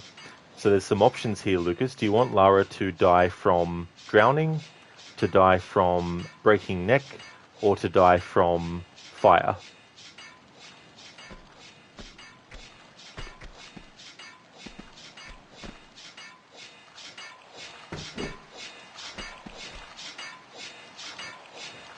Drowning, Lucas? Can do.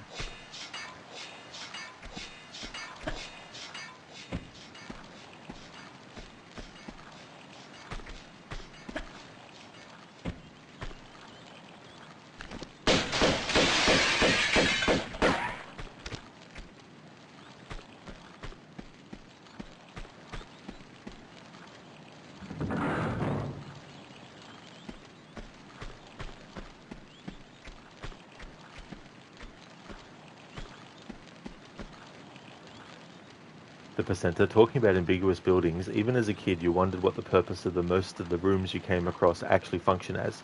You'll just have loads of almost empty square rooms and winding corridors that don't seem to lead anywhere. Then again, that was the case with most early first-person shooter games, you guess. Talking about Doom 1993. Oh yeah, that's definitely true as well. Creating these big open spaces that can create a sense of, oh my god, what a scale these things are. But sometimes too, it can be like, well, that's a big empty space with nothing in it, isn't it? I feel like the old school games that sort of had that kind of thing, you know, they were definitely trying to compensate for the fact that they couldn't necessarily show things on the scale that they can now, for example. So they probably thought that having a bigger, wide open space would make it grander and all that kind of stuff as well. Take us all watching the character slowly drown side eyes. Lucas, oh no, your 94,000 channel points are dwindling. Well, that's great that you got that many, Lucas. That's cool.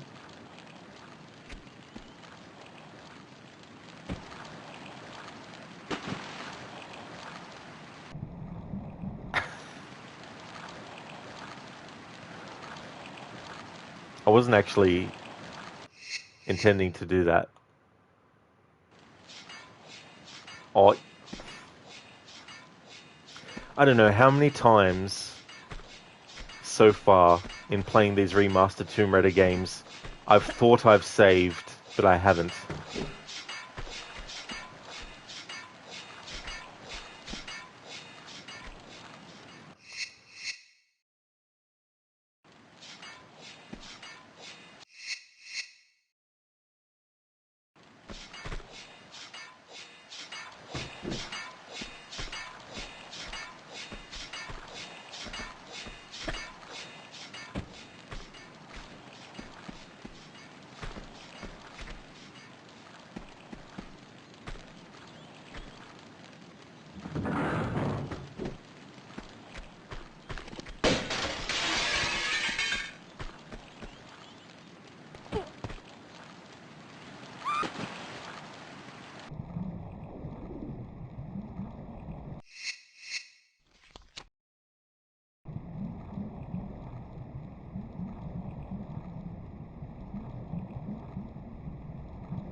There we go, Lucas. Thank you so much for redeeming the rest in peace, Lara.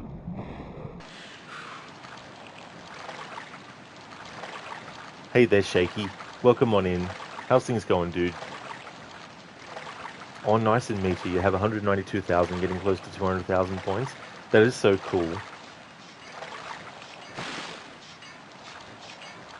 Lucas, the drowning is kind of funny because she just sits there just below the surface, kind of like a fish. Yeah, you know, and there's no sort of like change of her expression when it gets close to the drowning starting to happen as well.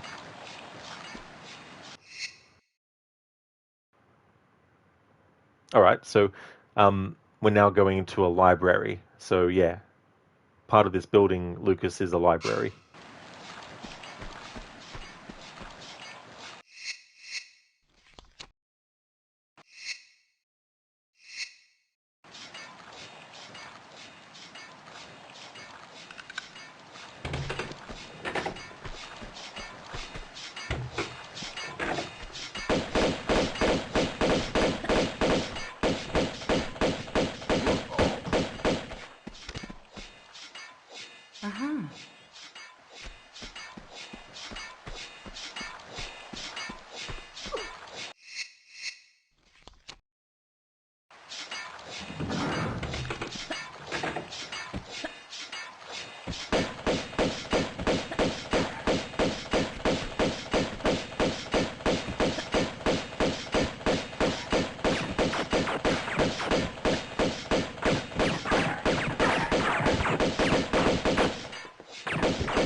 Lucas, thank you for redeeming the Arnie movie scene impression. Hey there, Lizzie. Welcome on in. How's things going today? Oh my god, used a health pack. I know, right? I hate using health packs so early in a Tomb Raider game. But yeah, there's definitely a lot of points where enemies get the ability to shoot and hit you before you even get a chance to shoot back at them, because when you're in the water and trying to get up onto the ledge to actually start shooting at them, they've already gotten free shots on you before you even get a chance. So there's been a lot of having to use my health packs, unfortunately. But we'll get to a point where I don't use them as much. But yeah, I'm going to put a channel point reward for the remasters of 4, 5, and 6 when they come out, where when it gets redeemed, I have to use a health kit whether I need to use it or not. So that'll be interesting to see when people redeem it. If some people will redeem it when I have full health already, or if some people will actually wait until I'm low health and all that kind of stuff. But yeah, I'm going to put that in place because I'll have more time to spend playing those games than these remastered ones, because I want to make sure that I've finished Tomb Raider 3 Remastered the day before Tomb Raider 4, 5, and 6 comes out.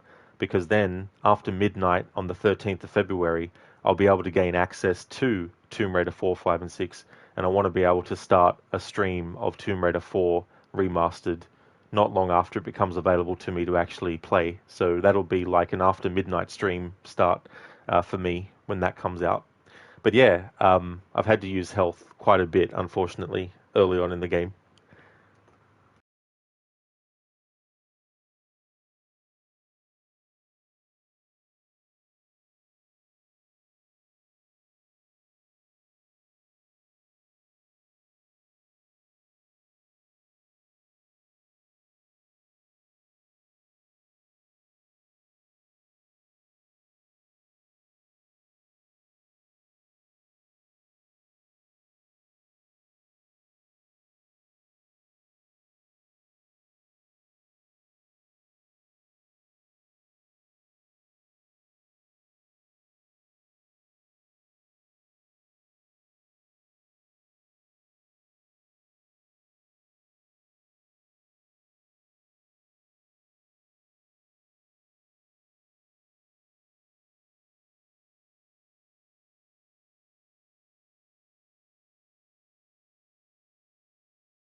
Alright, so I've got a scene. If you want to live, don't hang up. What do you want? I'll explain later. The men chasing you have you bugged. They're going to be busting down your door in 3 minutes unless you do exactly as I say. Don't bother searching. The bug's in your skull. Who are you? Never mind. Wet a towel and wrap it around your head. This will muffle the signal. How did you find me? I advise you to hurry. This will buy you some time. They won't be able to pinpoint you for a while. Come on, hurry up. You look beautiful. Now, go to the window. Go. Can you see me down here? This is the suitcase you gave me. I gave you? I'm going to set it here. After I hang up, I want you to come down here and get it and keep moving. Wait, who are you? We were buddies in the agency back on Mars. You asked me that if you ever went missing, I was to come find you and deliver you this suitcase. So here I am. And goodbye. Wait, what was I doing on Mars? Damn. That is from Total Recall. Thanks for redeeming that, Lucas. It only took me 2 weeks to find that scene. No, Lizzie. Yeah, not in Croft Manor. You can go there, though, in this game. But I already did that part before starting the main game proper.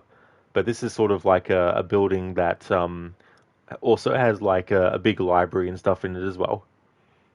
And Mita, for a moment, you thought you heard 30th of February. 30th of February? It's like, we're not there yet. Lucas, oh, that explains it. You have a network update for your Wi-Fi. Ah, okay, so that's what it was.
Ah, Sic parvis magna.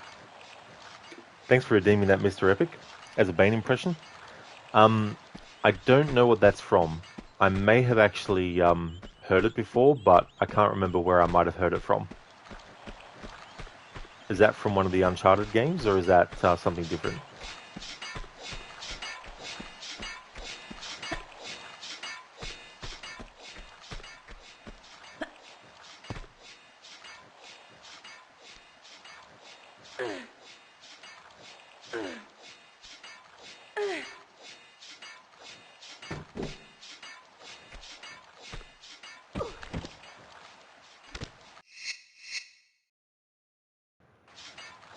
Mr. Epic, it means greatness from small beginnings.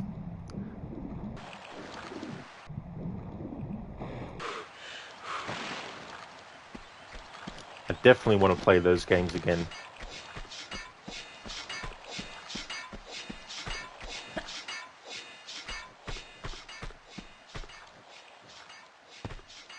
Ah, the inscription on the ring, of course.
Mr. Epic, the meaning embodies this game as well. Greatness from small beginnings.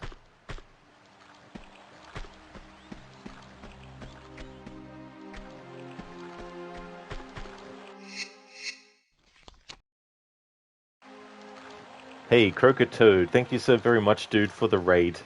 Thank you very, very much. Welcome to you and your raiders. Welcome on in, everyone. How was your stream of Phasmophobia? I hope that the ghosts and everything didn't give you too much trouble. Haven't played those games before, or that game. I don't know if it's part of the franchise or not. But it's definitely an interesting concept.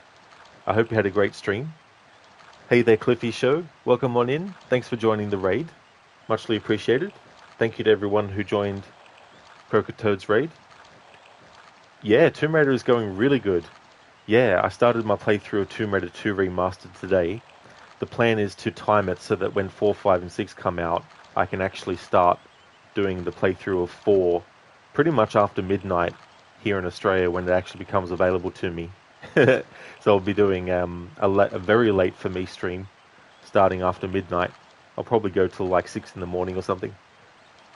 But I don't blame you for looking forward to those two, because I am as well. Like, I was really happy when they announced it, because I was hoping that they would, because I thought to myself, well, if they remaster 4, 5, and 6, that would definitely be great, because I really did like what they did with these ones. Only a few days away now. Oh, absolutely. Won't take long to go either. It's crazy how quickly time can fly. I'll be doing this today, and then I'm going to do a Monday stream of Tomb Raider 2 as well. But on the weekend, I've got Rise of the Tomb Raider happening to celebrate its 10th anniversary, so I'm hoping to finish that on the weekend. it's been a pretty intensive playthrough for that game because I've been doing 100%, but I've also been doing things that aren't counted towards the 100% by the game, such as doing like listening to dialogue and all that kind of stuff from enemies and also like other characters, but also doing things like upgrading all the weapons and all that kind of stuff.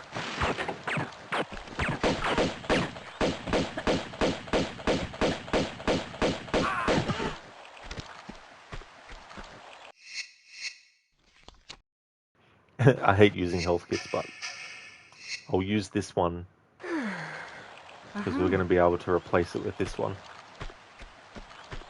It's a bit of a meme with these games for me where I'm pretty much a hoarder of medical kits. So much so that sometimes I'll get to the end of the game and I'm like, oh, I've got 30 small medipacks and 40 large ones. Damn, should I start using them or not?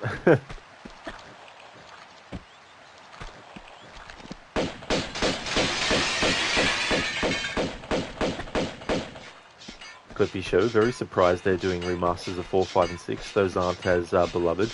Yeah, I mean, Chronicles, the last few levels, like, I hate those last few levels at Von Croy Industries. They really, really annoy me. Especially that bug that happens where there's a certain room that has an android in it, and you need to kill the android to get one of the eyepieces. And if you get to the room and it's already flooded, then the bug has actually activated. And if you made your save right at the entrance to that room, or a little bit before it, even reloading that save, the bug will still happen.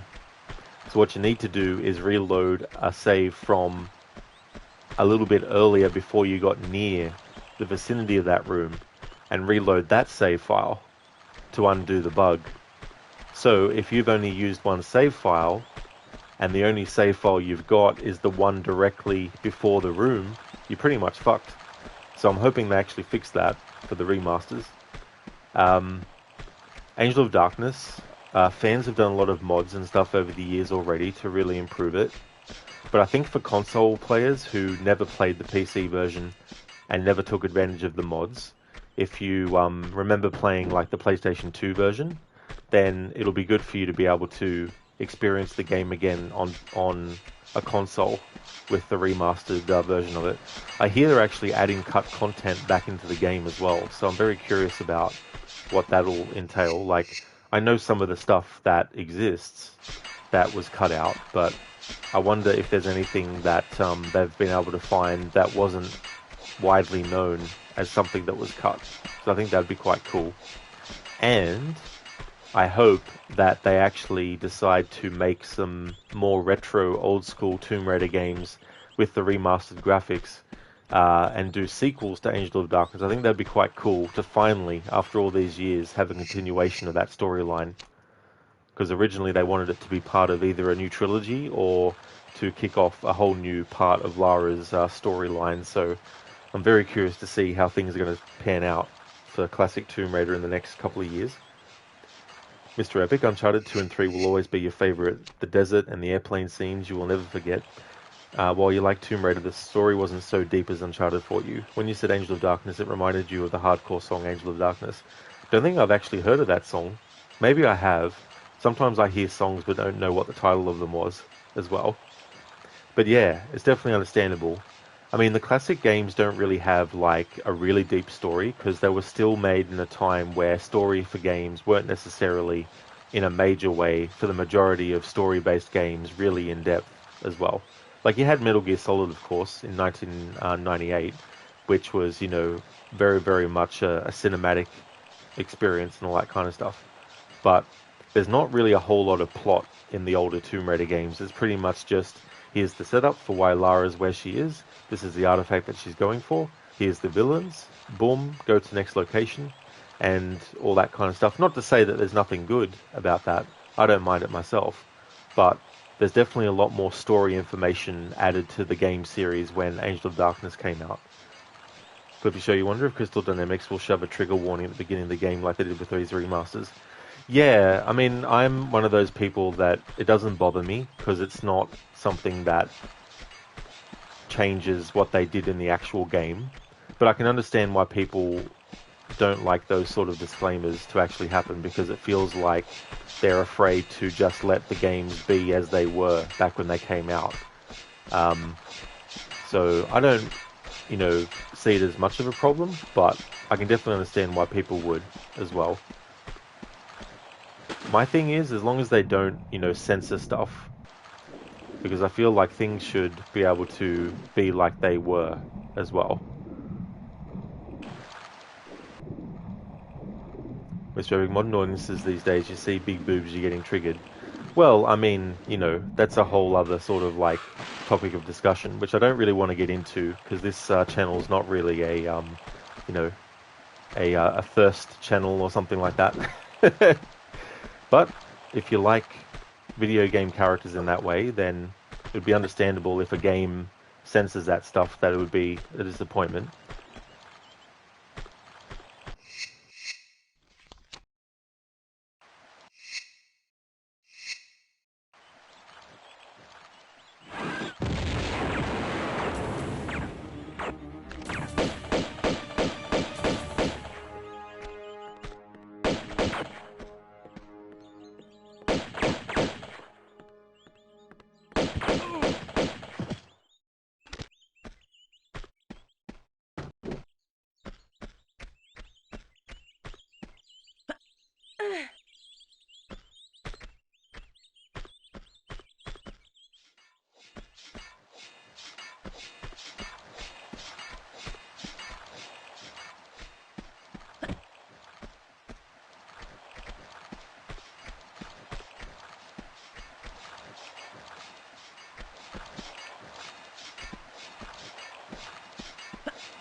Mr. Epic, no, you don't want to start a discussion either, or just naming a stupid example, which is true.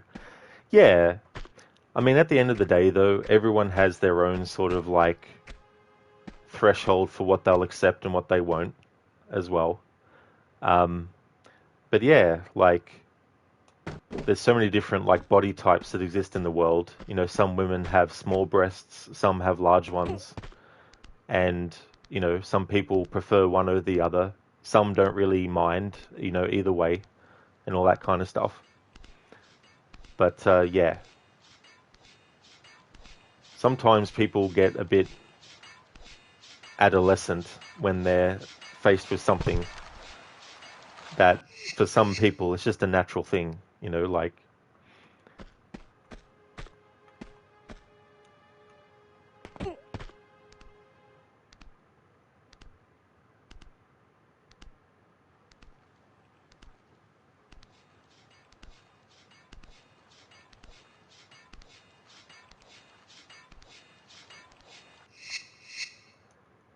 Cliffy, you have the deluxe edition of this game on PS5. You haven't opened it yet. Oh, that's good that you got the deluxe edition. So what does it actually add? Because I didn't know that there was a deluxe edition, actually.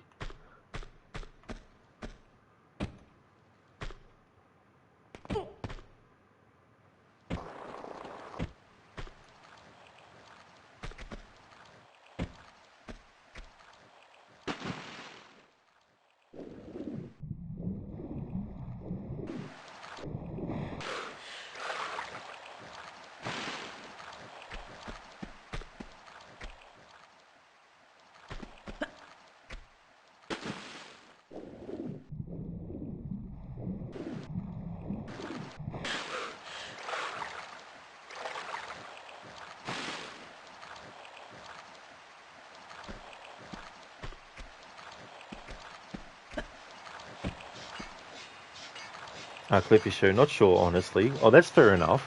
Yeah, because I was sort of wondering, because here in Australia, we only had access to one version of the remaster, so I thought maybe in different parts of the world they might have a different edition. Because it would be cool to have some behind-the-scenes stuff for a lot of the stuff in these games to be able to be accessed, via the menu.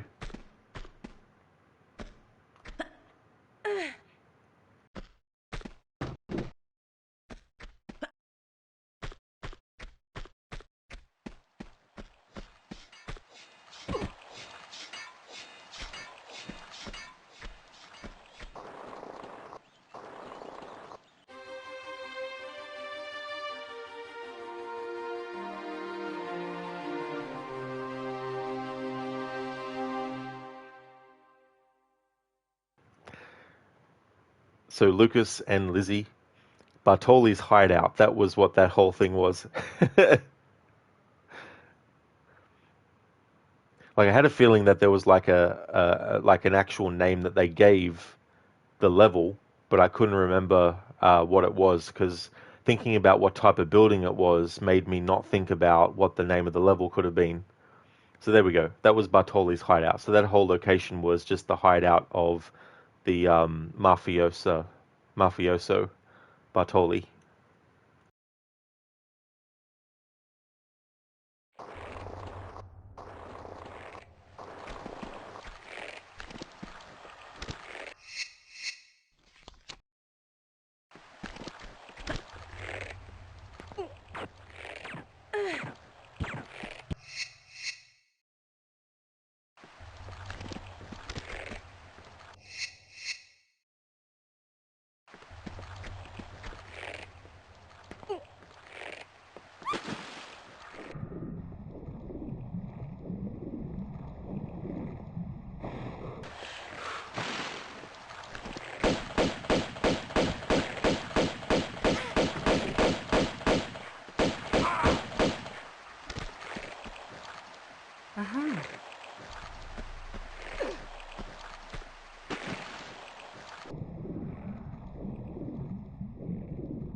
Alright, so it's been half an hour, definitely, since the redeem to change Lara's outfit happened, so I'm just going to revert it back to default.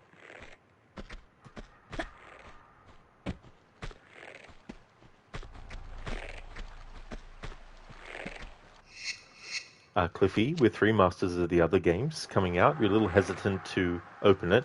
They might release a collection with all 6 remasters or something. I mean, I definitely wouldn't blame them if they did, but that's definitely a good point as well, because if they do that, then it's like when you have like a series of movies, and it's like, do I get the collection where it's all the movies, or do I just get the collection where it's just, one of the, movies or whatnot, Like, I remember with the Alien movies, I don't like Alien 4 Resurrection. So when there's like a collection pack that has all 4 movies in it, I'm like, I'm good. I've already got the first 2 movies, which I think are the best. Shaky, thank you for changing thank you for redeeming the change in outfit. So the barber, been dying to see this one. Oh, do you mean the bomber? So which outfit did you want me to change Lara into? because this is the default one, which is Classic 2. And thanks for redeeming the Rest in Peace, Lara. So you think there is Barber.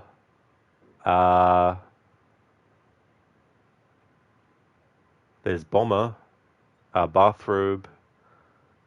There's also Bloody Classic and a Vegas one as well. So that's Classic 1.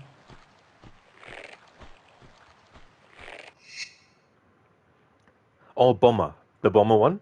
So that's the one that you'd like.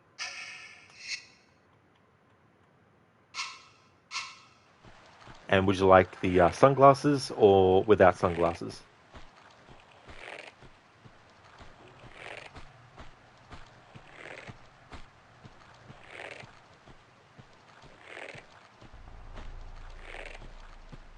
Actually, Antarctica with no glasses? No worries, Shaky. Definitely can do. Alright, so we change to Antarctica. This is the outfit that Lara wears in Tomb Raider 3. Oh, that's all good, Shaky. That's no worries at all. No need to be sorry. Thank you for redeeming that. And the death by the swinging box. Yeah, we can definitely do that. That's something that is possible.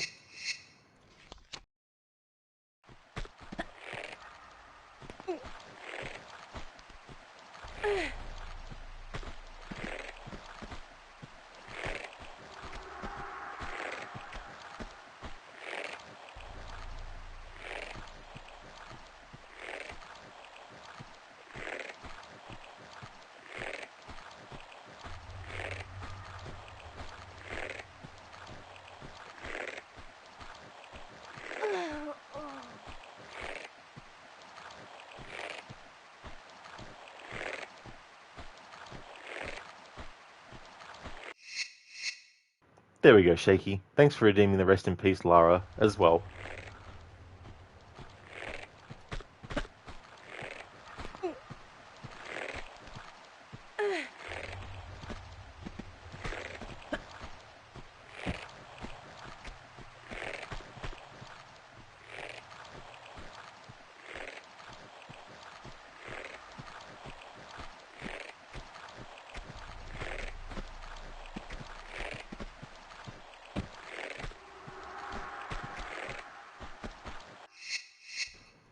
Mr. Epic, you played Borderlands 2 recently, and you were talking to a friend, and you started to discuss. You said, wow, Borderlands 2 looking amazing and looks better than most PS5 games these days. How haven't you seen games like that these days? And he said, one, the art style is good, the graphics still look good, the problem lies with modern devs getting lazy and as cheap as possible making a game these days. But so, Rod, how is it possible that PS4 games look more next-gen than PS5 games? Well, that's the thing. Unless I have examples side by side, it's a bit hard for me to visually see the differences in things like that. But I think, too, one of the other factors is because you have the investors wanting to get a return on their investment as soon as possible, it means that when there's delays, the investors also have to wait longer before they get their money coming in. So the pressure on the game devs to get stuff done, sometimes with a deadline that might not necessarily be 100% doable, but the investors want the game to be out by a certain time or whatnot. And so it's like grind, and all that kind of stuff, and shortcuts having to be made and all that kind of stuff. But I don't know what percentage of that aspect is to blame or whatnot. But I think, too, it's also like the budgets that the games are given as well. Like the amount of money that they get only allows them to hire a certain amount of people and, all that kind of stuff. But you've got like even hiring someone just to come up with a concept, that's money that you have to pay out as well, and also there's some gamers that want the game out yesterday, and if they have to wait too long, they might complain about it, and therefore they might create, bad publicity for the game because they're like, oh, this game, I want it now, but it's not out, so therefore it's a crap game or something. I don't know. But yeah, I would still say that there's games that look good as well on the PS5 and stuff like that. Um, but then I look at some games where I'm like, yeah, it looks like it's something where they should have had more time or money or something. Cliffy, the cat suit, meow. Yeah, the cat suit. So, well, that works just like you hoped. Yeah, it was so funny. I was like, how can I do this? And I thought, well, I'll just have Lara stand in the spot and have it happen. Mr. Epic, Lara in heaven, so how did you die? I got boxed. Good one, Mr. Epic. Hey there, Senny. Welcome on in, dude. Tomb Senny. That's me. Did someone say tomb? It's going well, thanks. We're up to this level now where we're up to the Opera House. So we're still in the Italy levels. We just got through the Bartoli hideout. That's the name of a gang. And the first level in Italy was what are they called? In Venice, the canals. So that was the first Italy level. So we've done the first level, which takes place at the Great Wall of China. We did the first Italian level and then the second one. So we're up to the fourth level, essentially. But yeah, it's going good. How about yourself, dude? Mr. Epic Arkham Knight versus Suicide Squad. Enough said, Rod. Yeah, that's true. Yeah, I remember seeing a comparison video between the two, and yeah, it's definitely a night and day difference as well. Order 1886. Yeah. Haven't actually played that game, though. Crooked, did you hear some guard scream, Makosa, shoot! Shoot the flying demon! We didn't know. That'd be funny to mod in somewhere. Especially at the end of the game, because there are these flying... They're not like creatures, but they're still flying.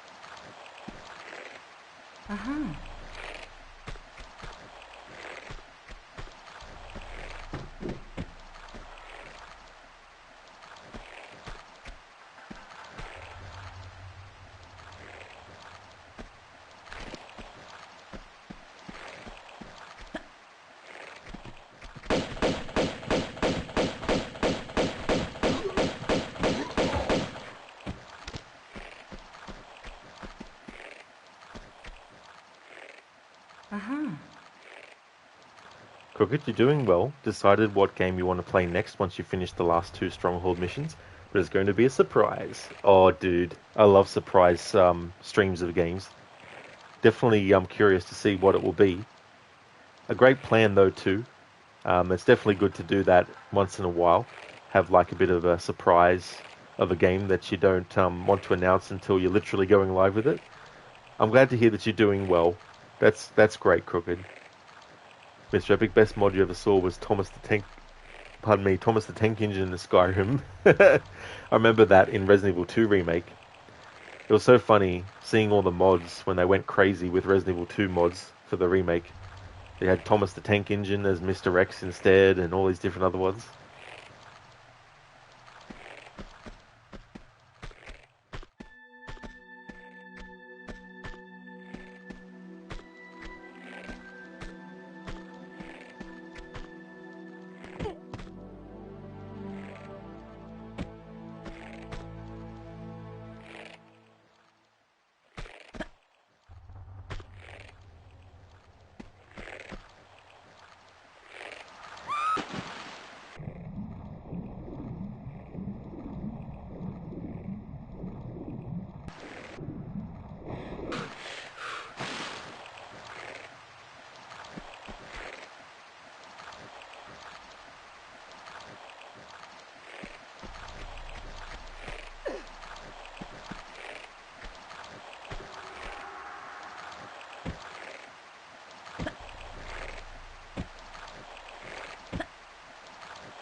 Whoops.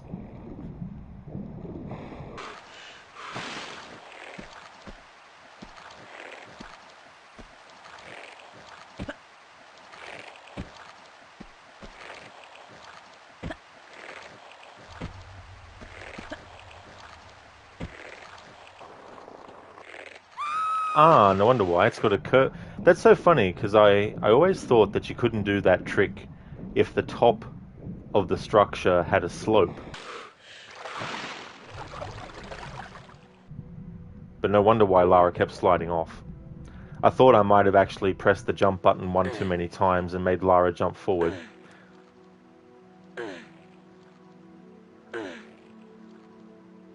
Lizzie, not Thomas the Tank Engine. Oh yeah.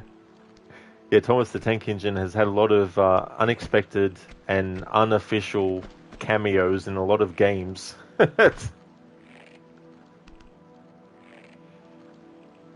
Mr. Epic, X gonna give it to you. Mr. X. I've always thought that he looks like actor Dolph Lundgren. Oh my god, Rod. Jesus Christ. That's true, Cliffy. Yeah, people do seem to love putting Thomas the Tank Engine in games. Wonder if you had a look at the highest percentage of appearances in a mod Thomas the Tank Engine had. Lizzie, is that dead body floating in the air or just hanging in midair? Probably a bit of both. Yeah, probably a bit of both, I'd say. It is funny when that happens in these games, though.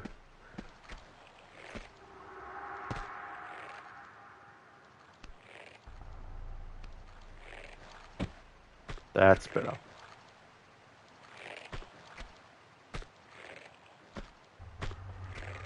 Although, the wrong level. Oh, that's all good, Cliffy. I really hope you had a great you have a great rest. Thank you so very much for joining the raid from Crocotoad. Thank you very much. And thank you, I definitely will have a good stream.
Mr. Epic, Lara, did you just fart? Lara answers.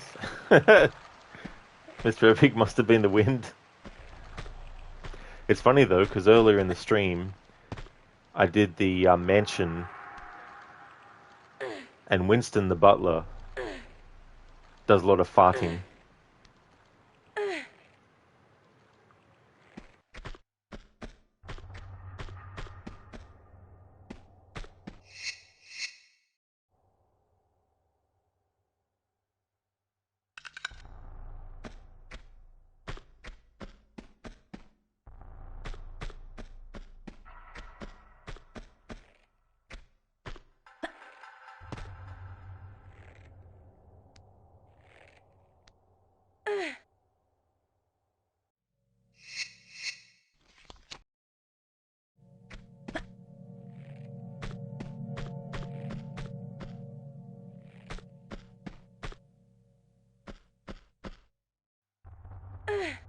I did, Mr. Epic, yeah. Lara, did you just fart? And Lara answers with, it must have been the wind.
Uh-huh.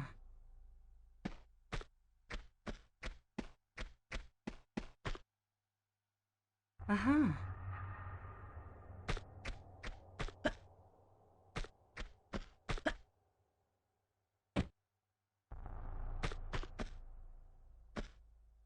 Uh-huh.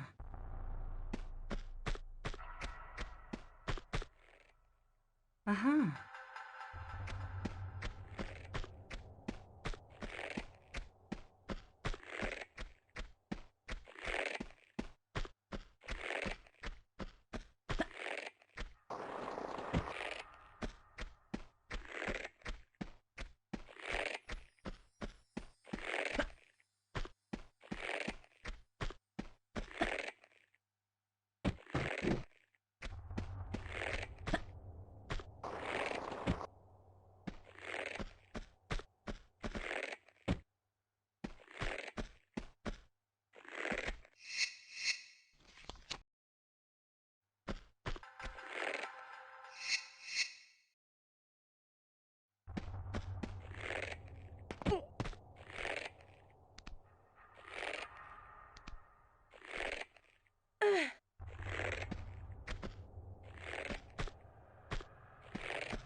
Uh-huh. Mr. Evic, you remember me playing Rise of the Tomb Raider and you had to put the volume down because of her moaning?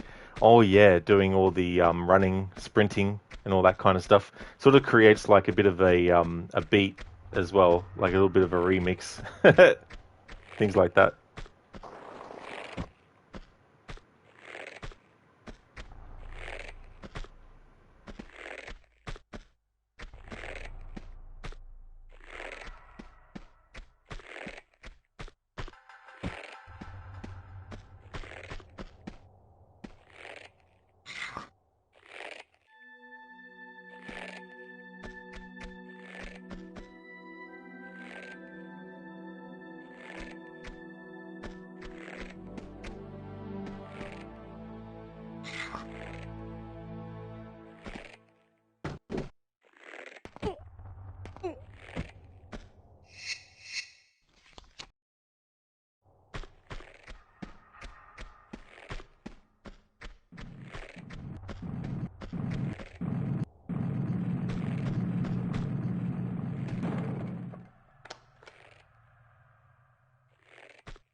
Hey Boris, welcome on in.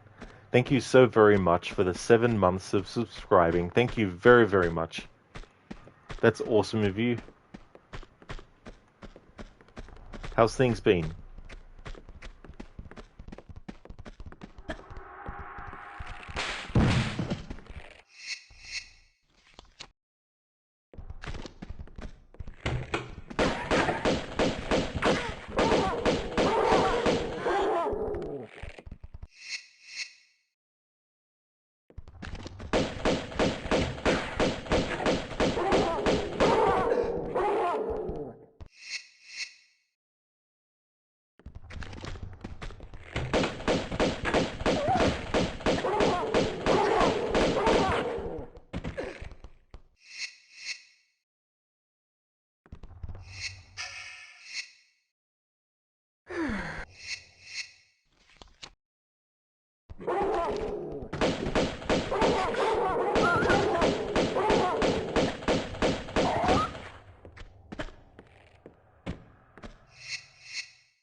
Hello there, troll.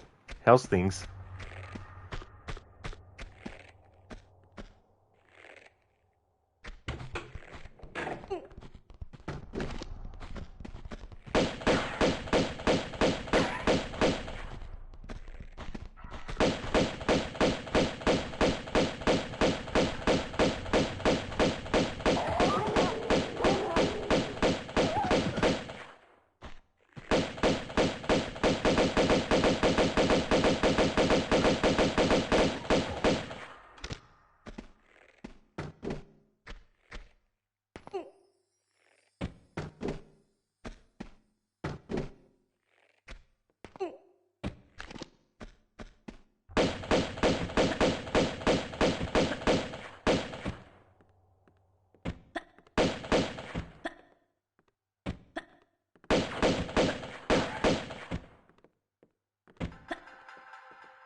Hey there, Tintin. Welcome.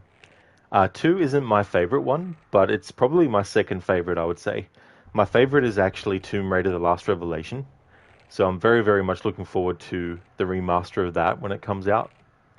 But I like all Tomb Raider games. There's not one that I would say I completely don't like at all. There's some that come close, though. Chronicles is one of those games that, overall, I think it's probably one of the weakest Tomb Raider games, but I still like to do it as part of my annual playthroughs, though. But I don't normally do more than one playthrough a year of that one. But I'm going to make an exception for the remastered version of it, because I'll be doing the remastered playthrough, and then at another point in the year, I'll be doing it as part of my annual runs as well. But yeah, I do like 2 a lot, though. I really like the setting. I like the tone of it. I like the similarities between my favorite Indiana Jones movie and this game, which is Temple of Doom. There's some similarities, even when you get to the point where Marco Bartoli gets stabbed with the dagger. The ceremony and the music and the sounds that you hear is very reminiscent of Temple of Doom. But yeah, this would probably be my second favorite. But I don't know how I would rank all the games from my most favorite to least favorite, though. But for at least the first 2 spots, it'd be Last Revelation and 2. How about yourself? What would be your favorite Tomb Raider game? Boris, you're going good, thank you. Got a few days of work going to spend at playing a few games. Your backlog keeps getting bigger and bigger. That's so funny when that happens too, because you go, I've got so many games already, but this game's now on sale. I could wait until it's on sale again, but maybe it won't be on sale for the same price. I need to get it now, and then you have 500 games in your backlog. I'm glad to hear that things are going good, Boris. That's awesome. Troll, things have been better, but not entirely terrible, at least not yet. Well, hopefully it doesn't get to that point for you, Troll. You know, I'm glad that things have been better for you. Hopefully it's going to keep on going in that direction as well. As for me, I'm doing good, having a good stream as well. There's been a lot of deaths, both accidental and also redeemed by viewers to have happen. So that's happened a lot. I was saying that a drinking game could be made out of how many times Lara goes, uh-huh, when you pick up an item. You'd be very drunk very quickly. Tintin, thank you so very much for the follow. Thank you.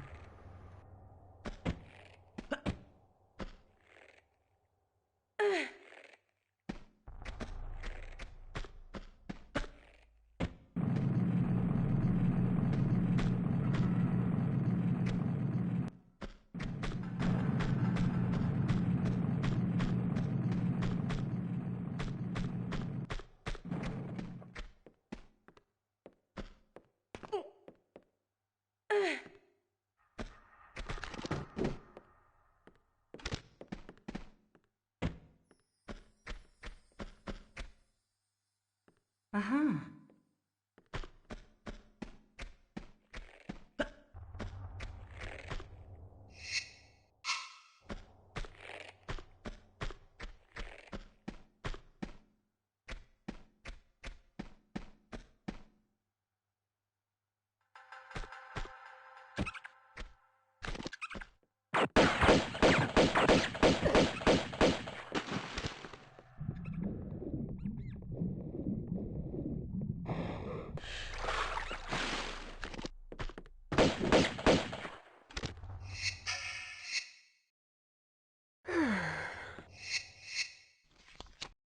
Troll, that's how you feel with Humble Monthly. Oh look, 2 games you want, 1 year later. Well, I guess I better give this 200 games I'll never play away to someone for free. Yeah, and sometimes you think to yourself, well, I'll get to it soon. But then soon becomes either later or never as well.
Nice timing, Troll, on redeeming the Rest in Peace Lara.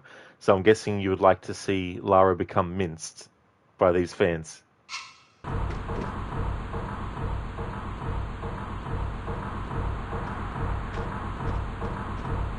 You would indeed? Alright, cool. So what I'll do is have a little bit of a spectacle about it.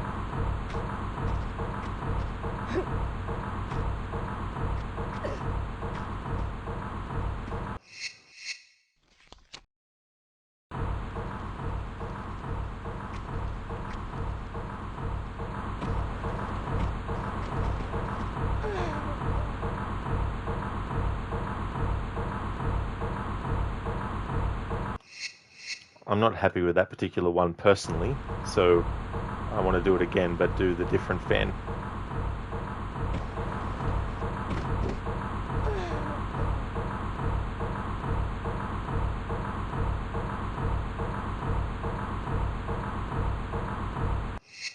There we go. That felt a bit more special. Thanks for redeeming that, Troll. Muchly appreciated.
Troll, are you playing the new games too, as in Rise of the Tomb Raider?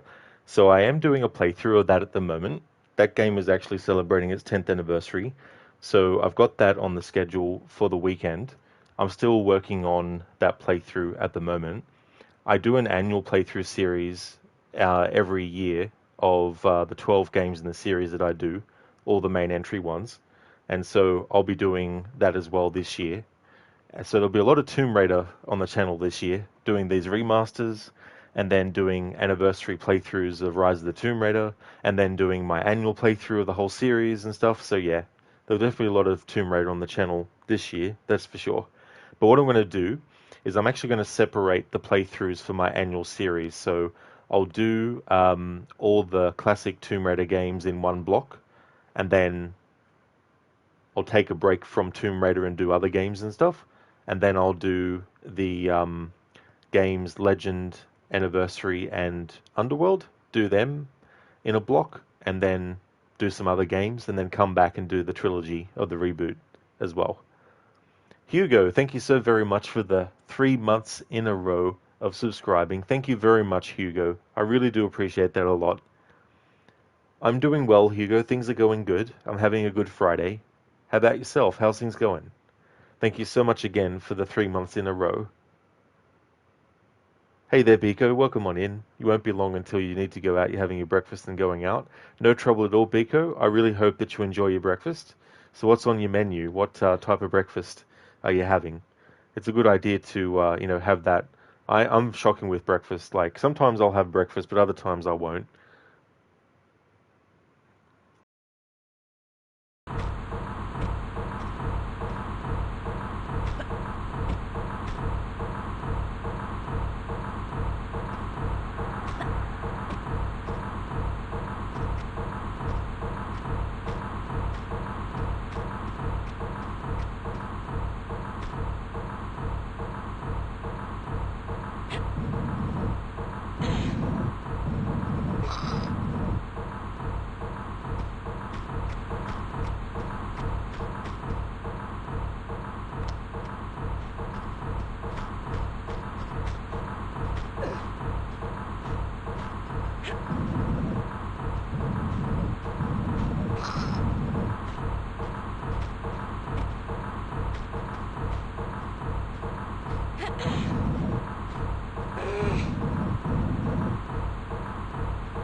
Hugo, you're good as well. Many ups and downs, really. Oh, I got you, Hugo. Yeah. Yeah, that's true. You know, it'd be cool if everything was up all the time. There's definitely going to be, you know, those down moments as well. So hopefully you'll have a lot more ups than downs. Glad to hear that you're going well. Biko, you have literally oats, mango, pulp, honey, and beautiful tart mandarins every morning. Wakes you up and keeps you going. Oh, nice. That's good. Yeah, it's really good to have a combination of stuff that will give you that energy that you need for the rest of the day.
Hugo just got and installed The Last of Us 1 remake on PS5.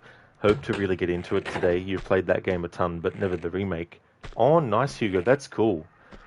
I played the original remastered, like, I think it was, because when did the game originally came out in 2013, wasn't it? And then I think there was the first remaster that they did.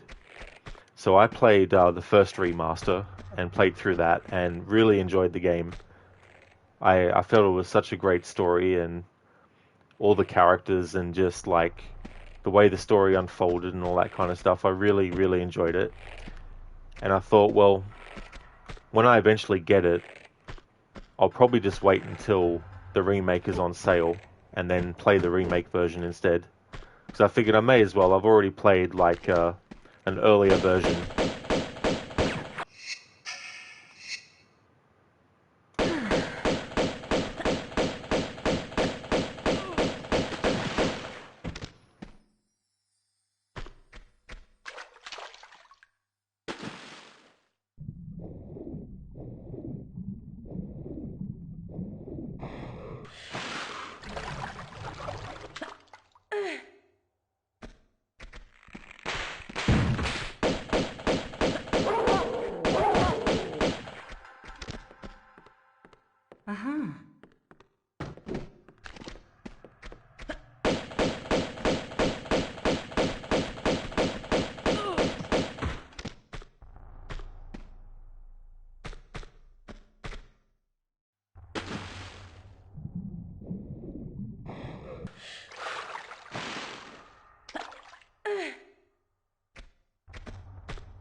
Uh-huh.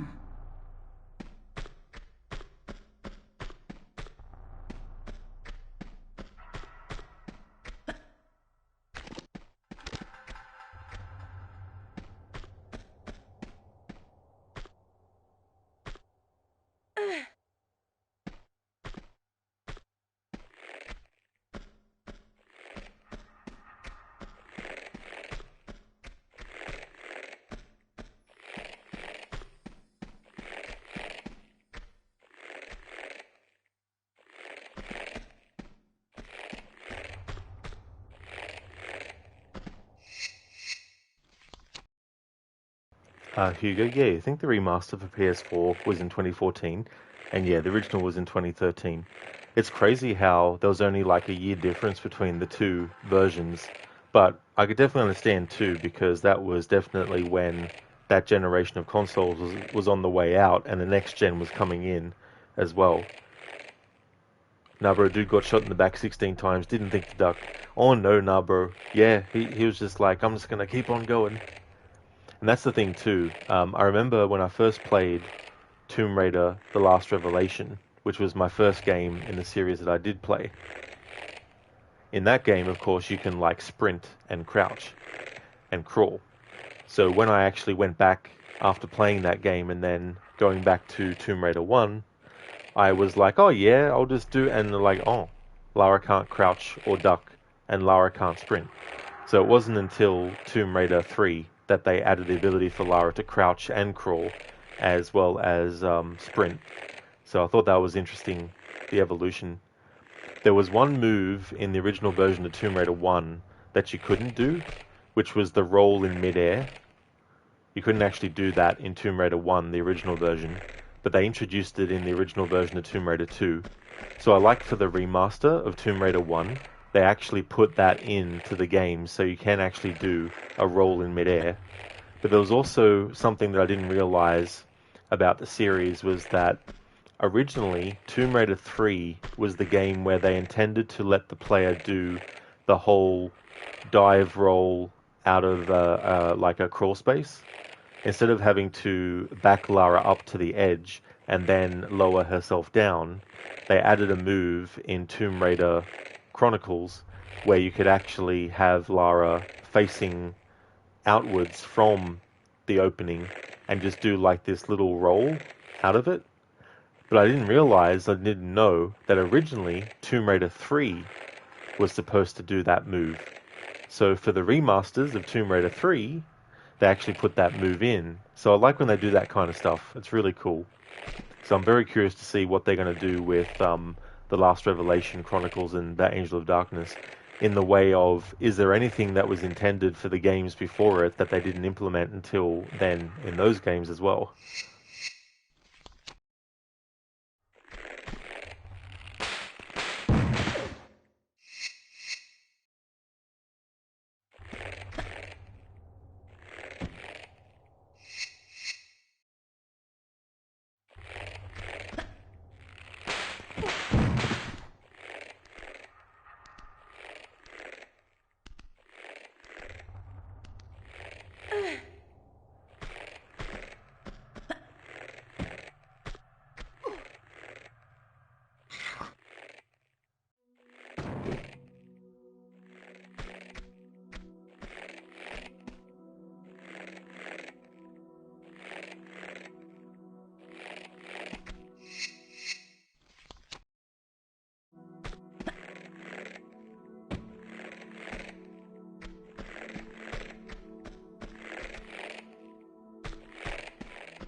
Lara with the orchestrating. Troll, Angel of Darkness. What a parody you could actually do with that as well. Tintin, are we allowed to ask what you do for work? Oh yeah, that's all good, Tintin. I am trained in doing like cafe work and all that kind of stuff. And sometimes there's like droughts in work that's going and all that kind of stuff. Because ever since COVID, there's been some businesses that are kind of like not able to open for as long, closing down for the rest of the day a bit earlier and stuff as well. So there's still a little bit of like side effects and stuff of that. But yeah, that's basically what I like to do. But yeah, work is very scarce at the moment for that. Extreme. I can't believe it took me so long to actually add that Arnie emote. It's the same that I use for the channel point redeem to do the Arnie impression. So I thought, well, I'll take that and use it. Troll Rod is clearly a desert nomad that streams from a powerful laptop and a satellite uplink. Well, I wish I did have a very powerful laptop, because then there's games that I could actually stream that I can't. So, unless it's on the consoles, that is. But yeah, that would be great. But yeah, they cost a lot here. Like a gaming laptop would probably be in the $3,000 range, if that, at the very least. Beyond that. Yeah, Tintin. Yeah. Plus, I like drinking coffee as well. But the funny thing is, I can go for a while without drinking it. Like I don't have to like have a coffee every day, for example. But I do enjoy them when I have them, though. Lucas, you come back and first thing you see is Rod jumping off of something. Well, that's definitely bound to happen in this game series, that's for sure, Lucas. I'll be back. No worries at all, Dr. Darling. Thanks for redeeming that as an Arnie impression.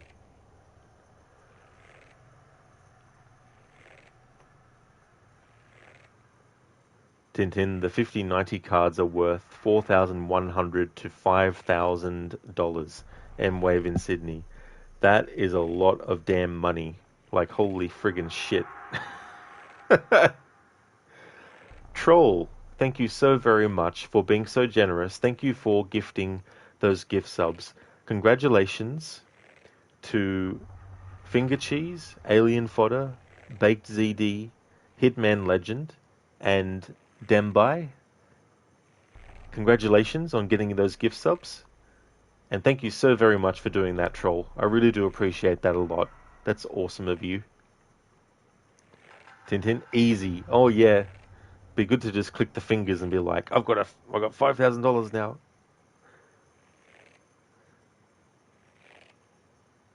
Yeah, Biko. Yeah, it's very cool. The generosity that can happen. It's definitely appreciated. But also all the lurkers and all the people that just follow and all that as well. It's all appreciated. No worries at all, Dr. Darling. I'll see you when you get back. I'll probably still be streaming, I think, but maybe not. It just depends.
Not looking at doing that. Getting that secret.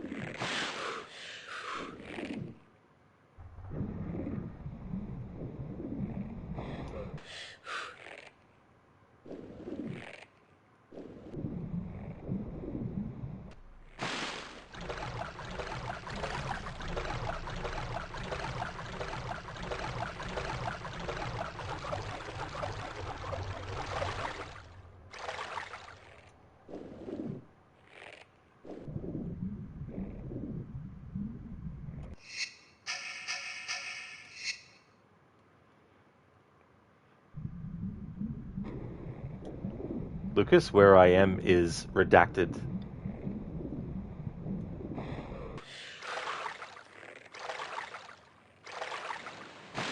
Need to make sure I don't forget this item. Very, very important to get. Uh-huh.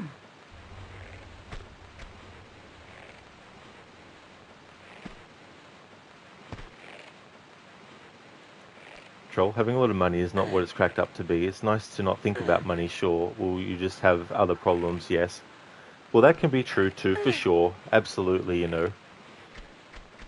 Can definitely come in handy, and it's good to have that up your sleeve as well, you know, in case there's emergency situations that you need to take care of.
Lucas gotcha, sending out the CIA to uplink the satellite location.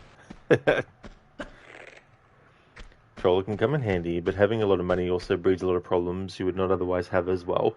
More trouble than it's worth. Honestly, it's one of those universal obsessions you don't understand. You also think most people don't understand what having a lot of money encompasses. Yeah, I mean, there's also things like you might have people that change how they, you know, act towards you and around you when you do, you know, and you might have some people that want to take advantage as well. Then you have, like, you know, family situations, like there's so many like money situations that happen, like when someone passes away, you know, you can have certainly certain family members might try to you know, manipulate the person who has the money into maybe giving them a bit more, you know, things like that. That's something that can also come about.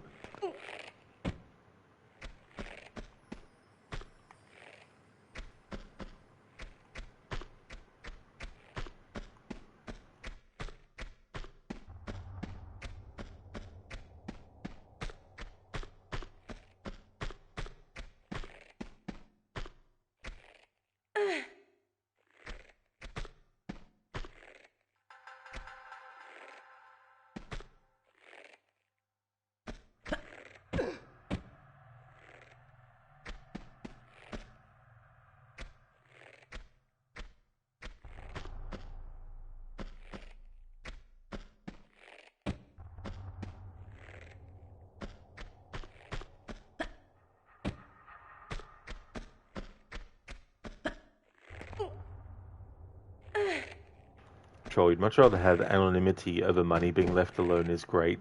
Oh yeah, that's also another factor too to consider.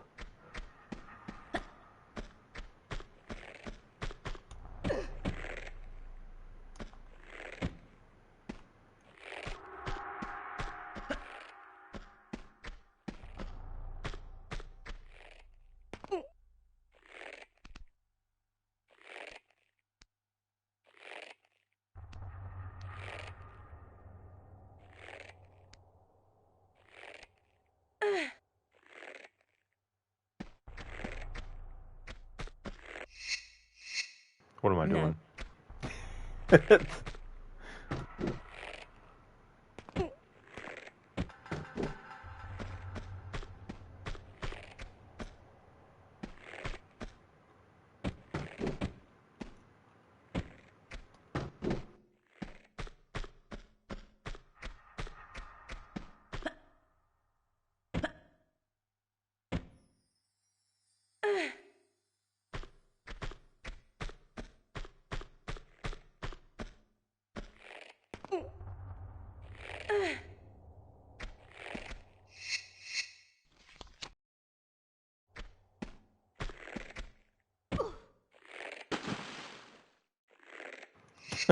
Whoops.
Uh-huh.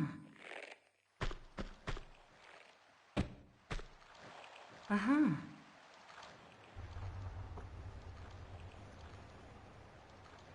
Because that's probably why really rich people are so unhappy, not knowing who their real friends are or if they're being used for their money. Oh yeah, that's true as well, like not really knowing whether they can trust as well. Troll, but yeah, everything in life is a compromise. If you gain something, you give something else up. There's also another question to be asked, really. When is a person actually rich? And you're not just talking money, though that's part of it. Besides, the most precious resource in life is not money, it's time. Well, that's definitely a good point too, as well, because so much time is spent doing things. Some things, we might do because, we want to genuinely spend time with someone. But sometimes there's people that we might only spend a short time with that we're missing out on certain things with them that we might later look back on and be like, oh man, I wish I spent more time with this person, things like that. But you're right though, there's always something, like there's something that you gain and something you lose, and something you lose and something you gain, and all that kind of stuff. So there's definitely like a bit of a balance, a scale that's going on and all that kind of stuff.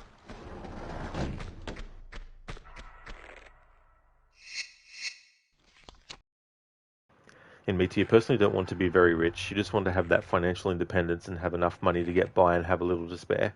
Exactly, in Mita. That's definitely a good way to do it too, as well. And if I ever came into a lot of money, I wouldn't be buying like a mansion with 10 rooms and 15 bathrooms and, all that kind of stuff. Because all I would need is just something that is going to give the basic of needs for, like I don't need to have a big giant like swimming pool and all that kind of stuff. Don't need like 20 garages full of 20 vehicles and all this kind of stuff. It's just like it's a bit too much.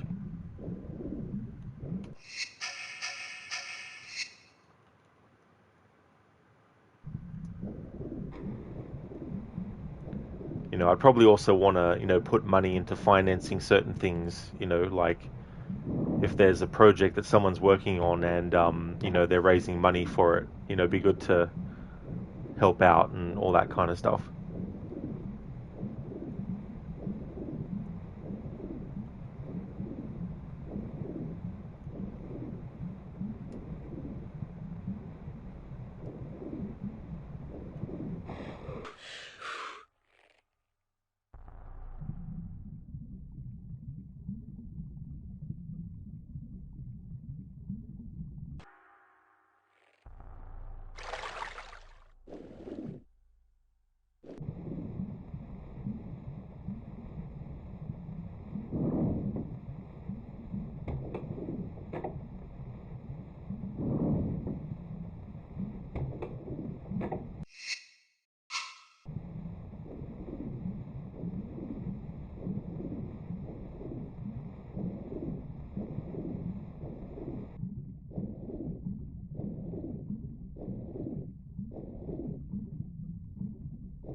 Lucas, you'd rather have happiness than be financially rich and miserable. Oh yeah, that's the thing too. Like, you could become miserable even if you have a lot of money too. Because you'd be way too scared of a house that big no matter how many stuff. Oh yeah, exactly. Like...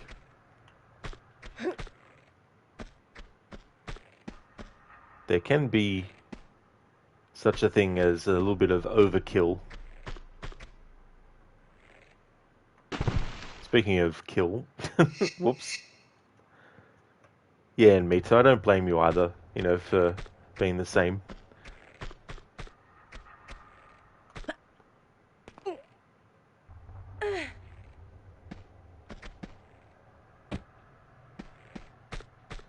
Like, there's so many things too, like, you could commission someone to do something as well, or like, put together something and be able to have some money behind it to help it out.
Aha.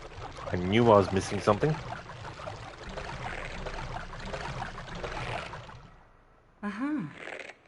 Where I made the save last, I was like, I'll make a save here just in case there is something back this way that I forgot, and here we go.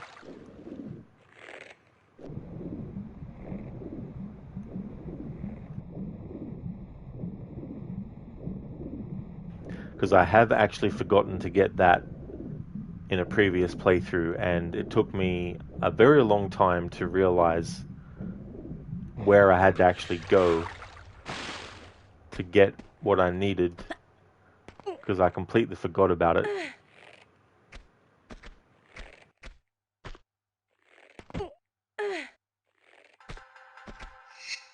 Alright, so definitely been half an hour since the outfit redeem happened, so I'm going to revert back to the classic look. Biko, okay, Roger, need to go. Just a quickie from you, but as always, say, don't mind our quickies, lol. Well, thank you, Biko, for being here. Thank you for joining. Whether it's a short stay or a long stay in chat is definitely appreciated. I really hope that you have a great day today, and definitely catch you again soon. Hope you have a good one.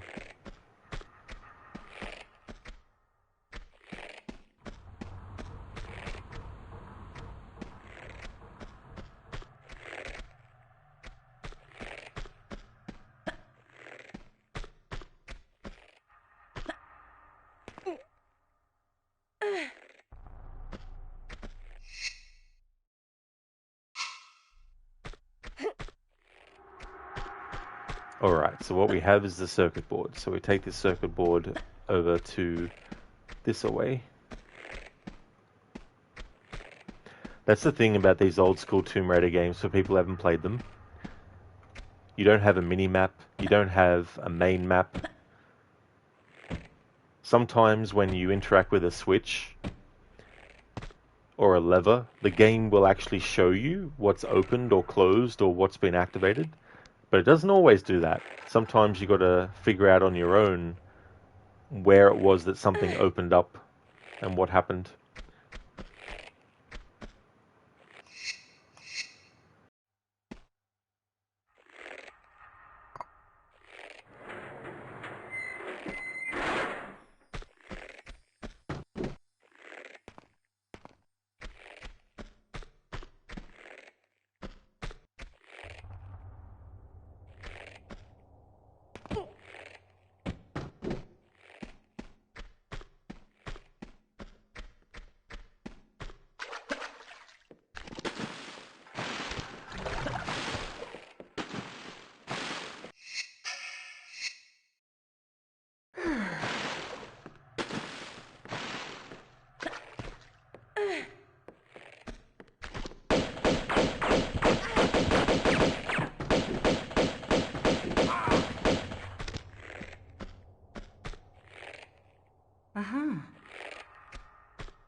Joe River, 1234. Thank you so very much for the follow.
Believe me, but it's not quite the same now, is it? Someday you will get a speeding ticket for that tongue, Fabio. Hey, it's just a gut feeling that maybe you are wrong to look there. Is your belief so fragile? Relax. Breathe deep. The gut, Fabio. Has no more direction than a simple through and out.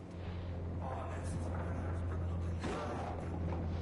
When my father left when I was a boy, he confided to me that he was enlightened, beckoned by something greater than impulse. He possessed the Seraph. But he was just a disciple in this design. His death, plotting a path to be sought by the One, his son.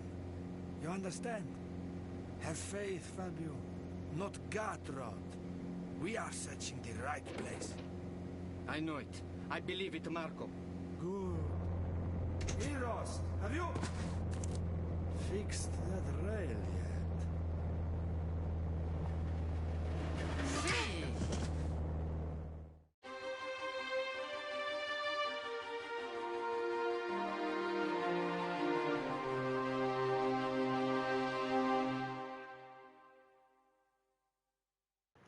Ouch. Extreme miss. Yeah. What I like about these games, though, is that even though there's no manual aim until you get to Tomb Raider: The Last Revelation, where you have the scope attachment for the revolver and for the crossbow, but otherwise it's all auto lock-on. But the great thing is that once you actually lock onto an enemy, holding down the button to shoot, Lara will only shoot as long as they're actually within range and in her field of vision. Once they go out of that field of vision or range, if you keep holding down the button, the camera will still track where the enemy actually is. And while you still hold the button down, Lara won't be shooting, but the camera will still be locked onto the enemy. And as long as you keep on holding down the shoot button, it'll stay locked onto where the enemy is. Now, sometimes the enemy will be smart and actually stay away from you, so you have to stop shooting and then wait for it to actually come back into your field of vision. But sometimes the enemy will actually come back naturally. And so, of course, because you're already tracking them with the camera and holding down the shoot button to do it, then Lara will automatically start shooting. And it doesn't matter if it's like a shotgun or if it's the Uzis or whatever the other weapons are. Lara won't actually shoot if they're out of her field of vision, as long as you keep the button held down, though, of course. Once you let go of the button, the camera will lose track of where the enemy is as well. So it can be used to an advantage, because then at least you get a bit of an idea. The only thing is, when you actually want to have Lara move while locked on with the camera on an enemy, you have to be more careful, because your orientation and when you have to move Lara to the right or left as she's going forward, you have to constantly keep that in mind, plus where her feet are on what she's actually running on, because otherwise you'll just end up running off the edge or whatnot as well. So there are some downsides to it, but there's also some really good upsides to that kind of stuff as well.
You okay there, Lara? I think she's glitching out. I will be, Lizzie, yeah. Yeah, I'm going to go on a break. So I'll set up a camera mode shot. But it'll also be good to use this to create a potential thumbnail for the VOD on YouTube. There's not really a whole lot of images online to actually use for things like that, so need to actually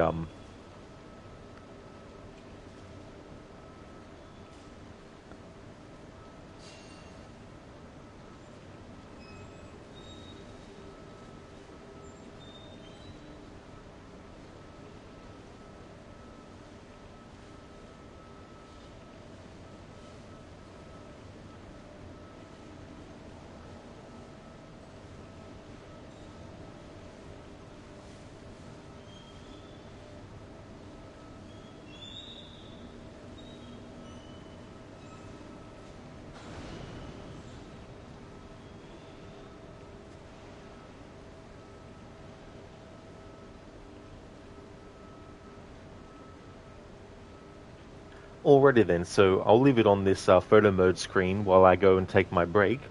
I'll take about a 10-minute break and then I'll come back.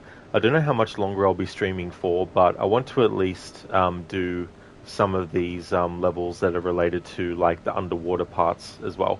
At least want to do this level that we're currently on and the next one after as well. But I'll be back in 10 minutes to continue on. It's so funny in Mitra. I like doing that in Shadow of the Tomb Raider as well with the photo mode. Holding down the button that cycles through Lara's different facial expressions. And it's just so funny to see them all go in a loop.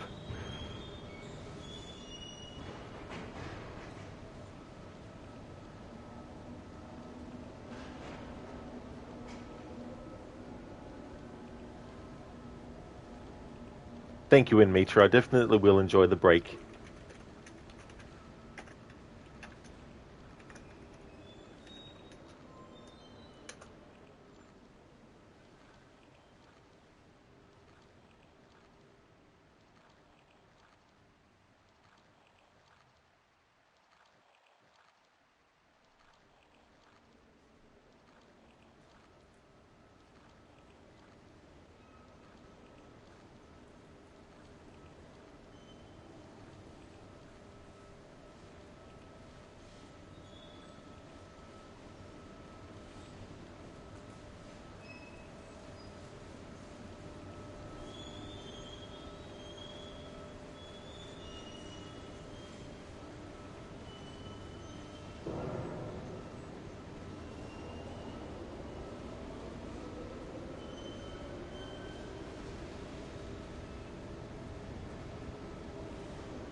Alrighty then, back from my break.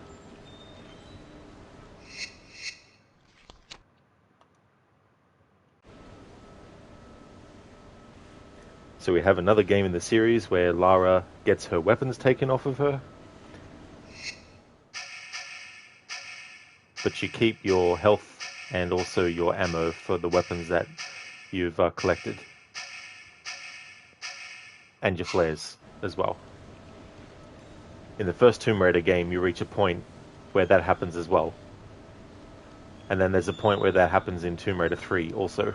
As a result of choosing one of the levels. She loses all her weapons.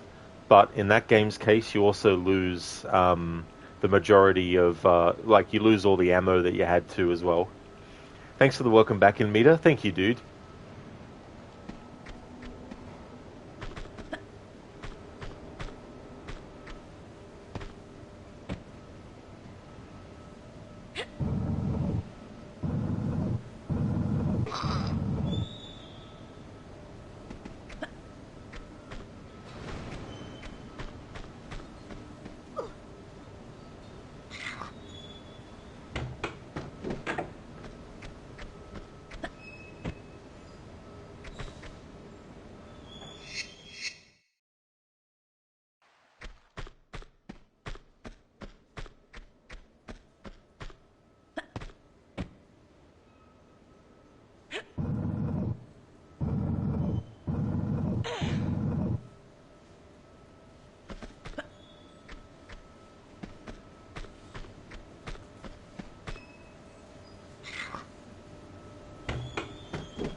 And now we get our dual pistols back again.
Alright, so this is pretty blurred, but they put like a little hidden message on these screens that wasn't in the original game, of course, but maybe all the voices have been heard. We want the classic games remastered. We need the remaster of the classic games. Tomb Raider should be remastered, they said. Maybe all the voices have been heard. We want the classic games remastered. We need the remaster of the classic games. Tomb Raider should be remastered, they said. Maybe all the voices have been heard. We want the classic games remastered. We need the classic games remastered. We need the remastered classic games. So it just goes on and on and on and on. And then you have this other screen here where there's a message. November 20, 1998. So 1998 was the year that Tomb Raider 3 came out.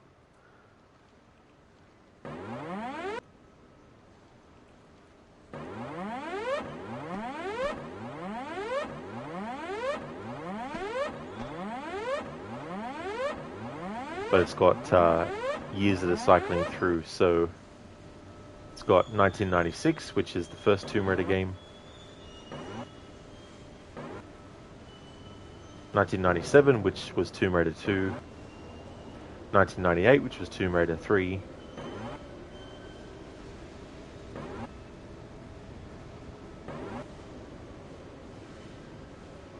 (1999), which was Tomb Raider: The Last Revelation.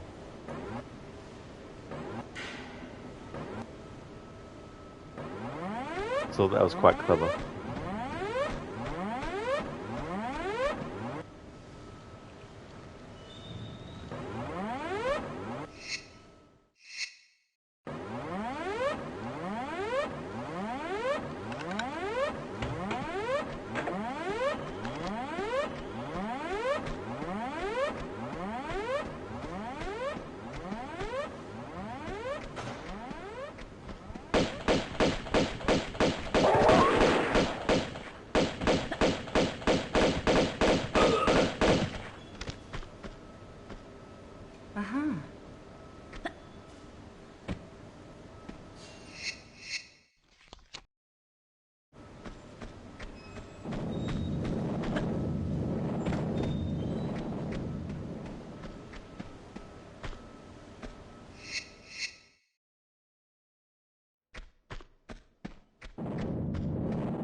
Uh-huh.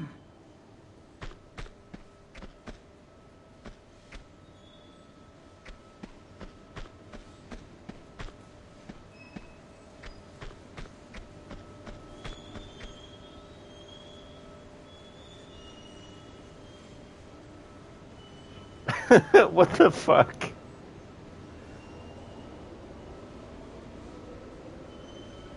I didn't realize I could do that with photo mode.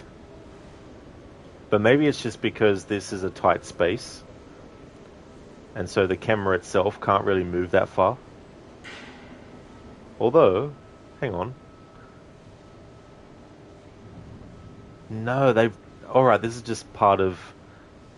I didn't even realize this was something that you could do. I didn't realize you could move Lara's actual position in the shot that you want to do. That's cool. It makes sense for photo mode that they let you do that.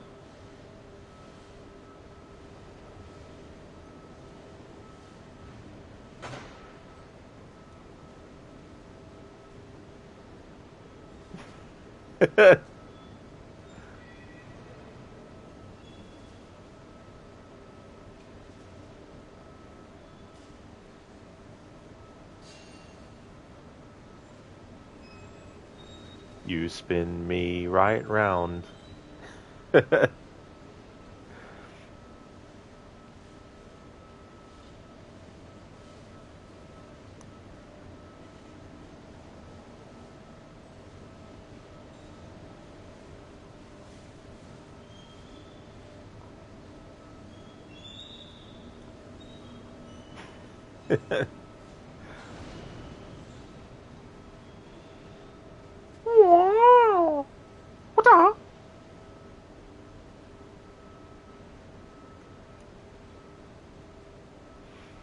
I actually went into photo mode so I could actually just have a look around.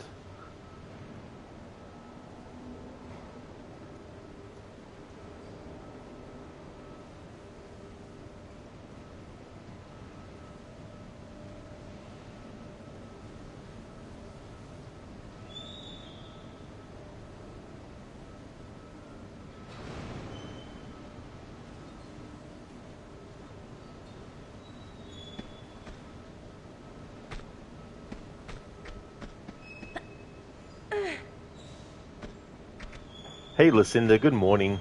Welcome on in. Uh-huh. Tomb Raider's going well. We're up to this level now where we're basically at a, what do they call it? Oil rig? Offshore rig. So we're quite a few levels in now. How's your day going so far? And me to the Witcher 1 is like this. Some NPCs can actually slide like that instead of walking low. It's so funny to see when that kind of stuff happens.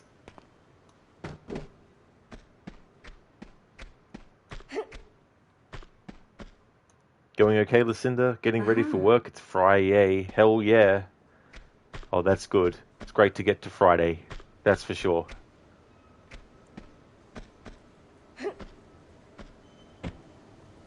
Meanwhile, I'm a couple hours away from Saturday.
No, bro, this whole time we thought that squeaking sound was outside your house, but it was game audio. I don't blame you. That sort of like squeaking that you can hear. It's funny when the doors open as well in this part. It sounds like someone's going, "Aww," or something like that when it opens.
Oh yeah, that's just where a secret is.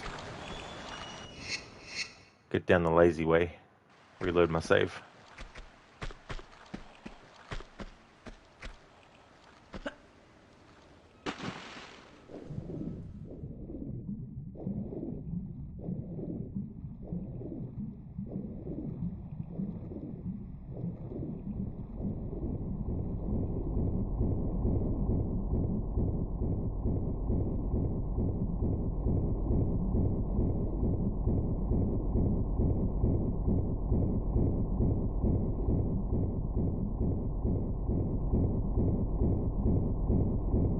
Oh yeah, and that's a secret there too. Not worried about getting those. Listen, they actually were supposed to stream last night, but ended up swapping the days you do your personal weekly errands, which is usually Friday, after work. Well, you filled up at the gas station and went into the store to grab some drinks, and someone stole your phone out of your truck. While you're in the store, you were able to get it back, though, thanks to the Find My iPhone feature. Holy shit, Lucinda, that is really fucked. I'm glad you're able to get it back, but at the same time, the fact that it got stolen and a piece of shit like that did that, like, that's just so, fucking frustrating for that to happen. I'm glad you got it back.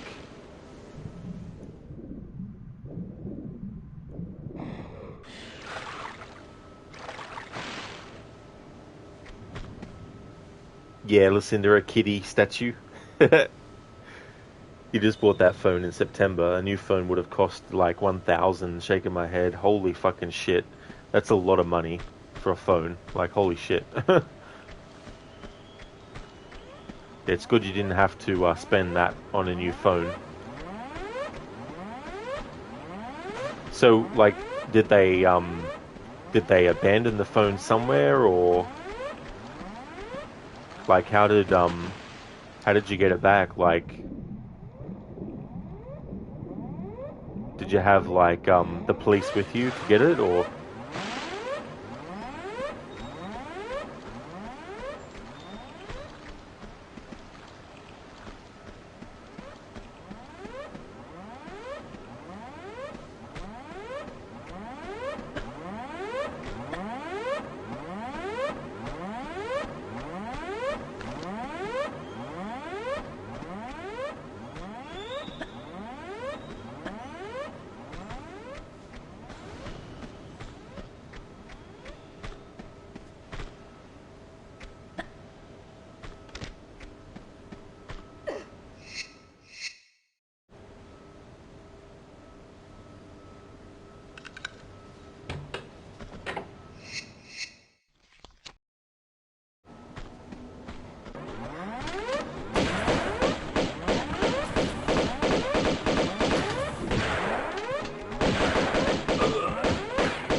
Lucinda, with Find Your iPhone, it allows you to put it into lost mode, which allows you to put a phone number on the screen to call, allows you to track the GPS location with emailed updates and live satellite location of where the phone is.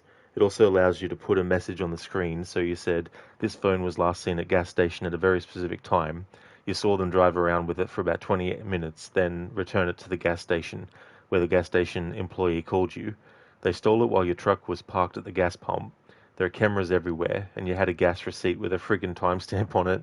If they hadn't turned it in, you would have reported it to the police and given them the location of where it went. Well, that's great that you had that, and that you had it on your phone installed as well, too. You know, it's a really good idea to have those kinds of things in place. And that's cool that you can actually put a message on there, because then, you know, that way it's known that your phone has been stolen. You know what I mean? Like, that's definitely a very clever use of that. But yeah, it's good that you're able to get it back, you know.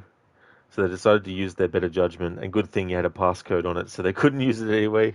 Yeah, you know, I mean, hopefully they've looked at the footage, and they'll be able to, you know, catch them.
Listen, oh no, they told the gas station employees that they found it.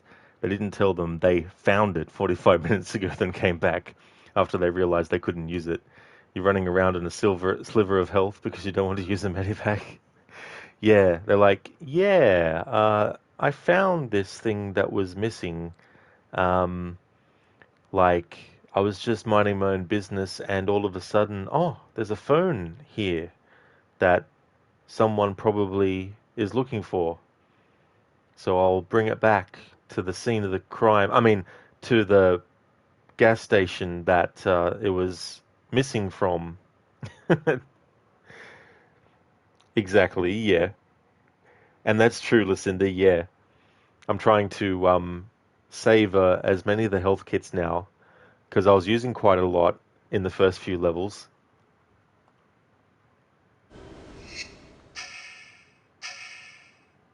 But I've still got low numbers though. So I've got 10 large ones and 7 small ones. But I'm going to use up the large one now. May as well.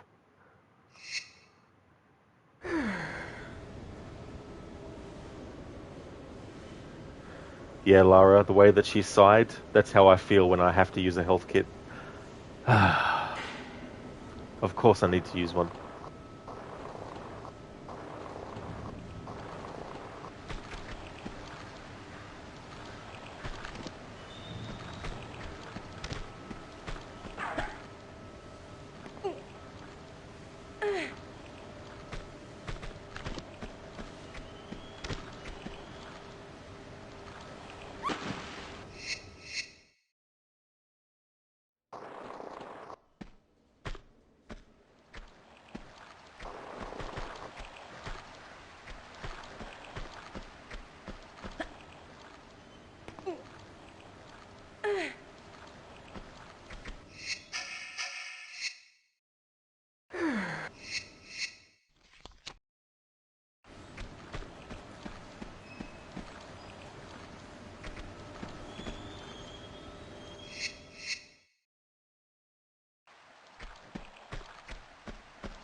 Alright, now we get a shotgun back.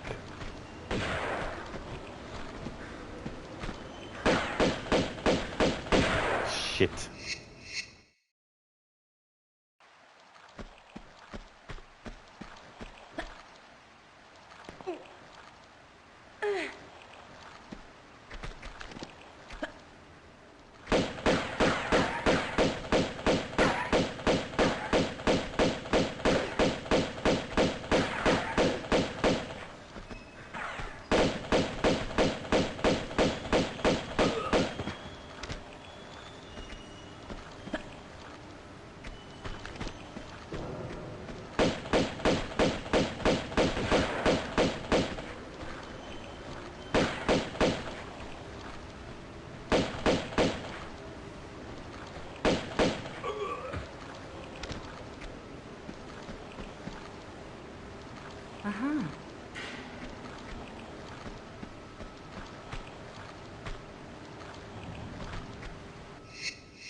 Something that I just remembered to do, not actually at the level itself, but there's a video I'd like to link to by Rob. I'll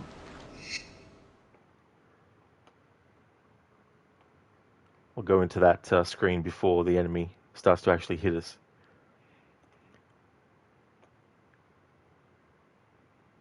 So level 7 is 40 fathoms, and Rob Ager does videos about movie and video games, analyzing the psychology behind a lot of stuff.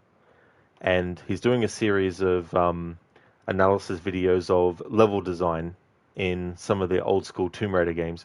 So he's done one for 3 levels from Tomb Raider 1, and he's also done one about the 40 fathoms level as well.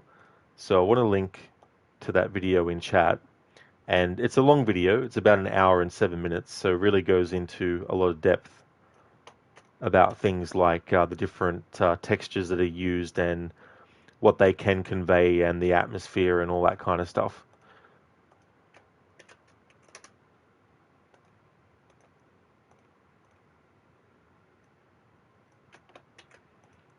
And he'll be doing more in the future of different levels from the games as well. But there's a link to his most recent video in that series looking at the psychology of the levels, or level design rather, in the old school Tomb Raider games. Hey there, Code, welcome. How's it going? Like a Warcraft peon would say, job's done. Job's done. And I imagine that it would be repeated however many times there was a job that was done. Job's done, job's done, job's done, job's done, job done, done, done, job done, job's done. Job's done.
Code and went to the eye doc visit, new glasses, as your other eye started to be a lone wanderer.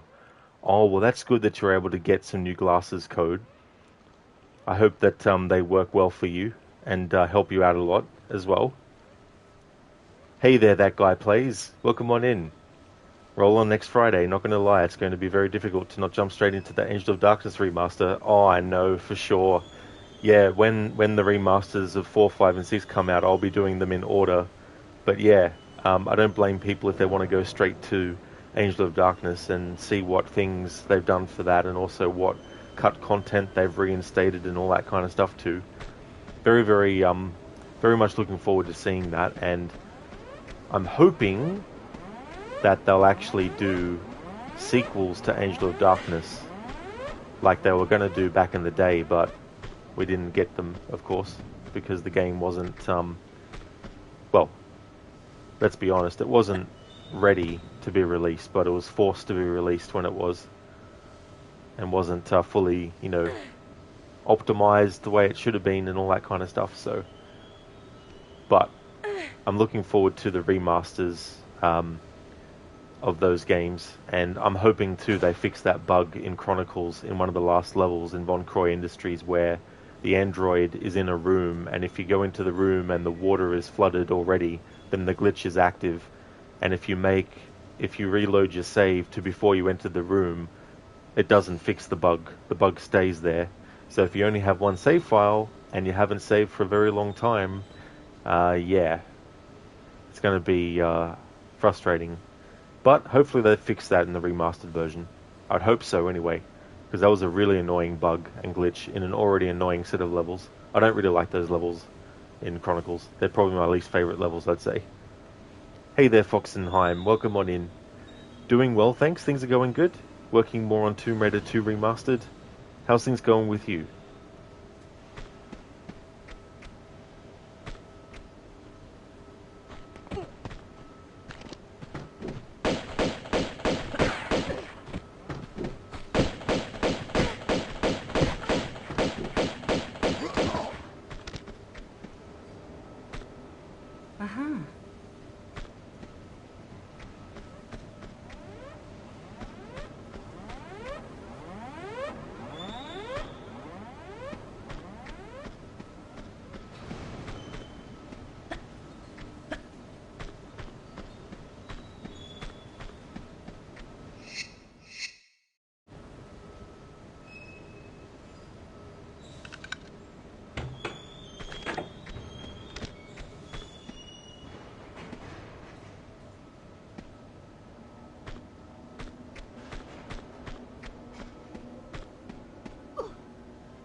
Hello, Ogorki. Welcome on in. How's it going today? Come on, Lara. Don't get stuck on that.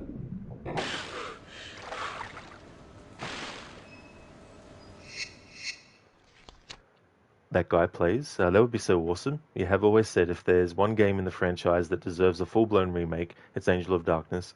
It has so much potential, it's crazy. You're just glad we're getting a remaster. You know they're adding in dual pistols as well, as areas of the game that were cut, as well as audio lines and notebook entries. It's pretty much the restoration mod from what you gather. Oh, very good. Yeah, because the work that fans have done for the PC version of Angel of Darkness is just phenomenal. Definitely a lot of very talented people who've done a lot of those mods and made so many improvements. I haven't played that restoration mod before, so it'll be a completely new experience from that perspective of things too for me when it comes out. But the thing I liked about Angel of Darkness was that they were starting to change things a little bit with the formula, because up until that game, it was pretty much just, here's the situation, this is the artifact that Lara's going for, This is the villain that's trying to get it too. This is what's at stake. Whereas with Angel of Darkness, they were like, right, how can we change things up? So you have a situation where she goes and visits Von Croy, and he gets killed, and she gets knocked out, and then she gets framed for his murder. So you've got a bit of intrigue in the story, and it's kind of like a whodunit kind of thing as well, and then, things sort of like go for a little bit more of a traditional Tomb Raider style of storytelling, but sort of like adding a different level of story and characterization as well, being able to talk to other characters and all that kind of stuff was definitely a very interesting sort of thing to do with it. But of course, when it came out originally back in 2003, it wasn't ready, wasn't fully optimized, and I mean, even the console version had a lot of issues and stuff. So hopefully the game will also get wider recognition too. And also, if people haven't played it before and they weren't sure about it because maybe they were like, oh, well, it seemed like a game that was all buggy, then hopefully these remasters will do a lot to actually change that a bit as well.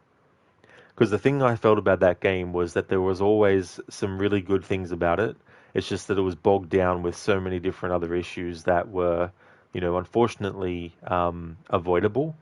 If only they were given more time. Like, I really think that if the game had come out in 2004 instead of coming out in 2003 when it wasn't fully ready, I really think that things would have ended differently for it, because it would have given them a lot more time to polish it.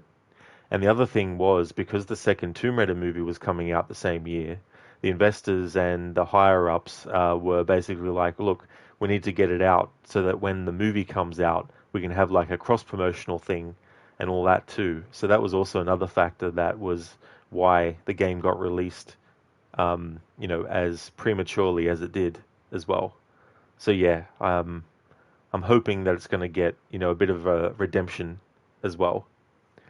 In fact, it'd be funny if they called the next Tomb Raider game after it, if they were to do a sequel to it called Tomb Raider Redemption or something. I'm not expecting them to call it that, but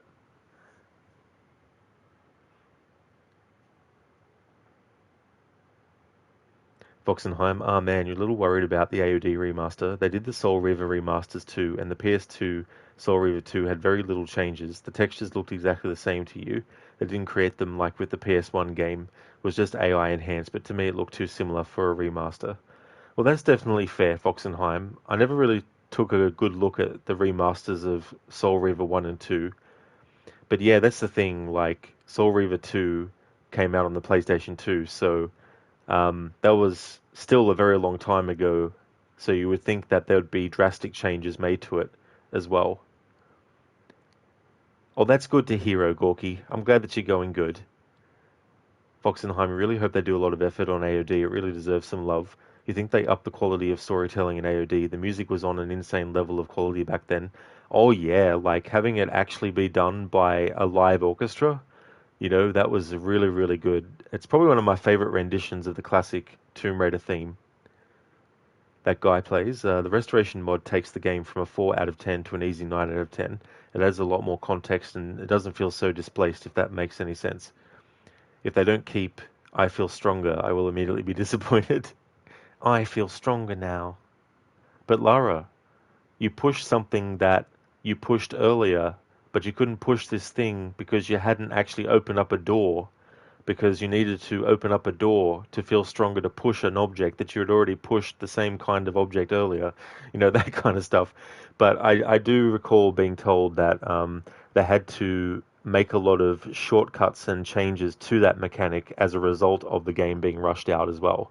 So I think their original intention with that was to do it in a way that was a bit more organic feeling, whereas with the final product, they had to still keep a lot of stuff, because I think they couldn't, there was something about the way it was programmed that they couldn't necessarily, I think, either completely start from scratch again, or was too far gone to do anything without more time. So they had to sort of like cut corners where they could with the mechanic as well. But that's good that the restoration mod has done a great job.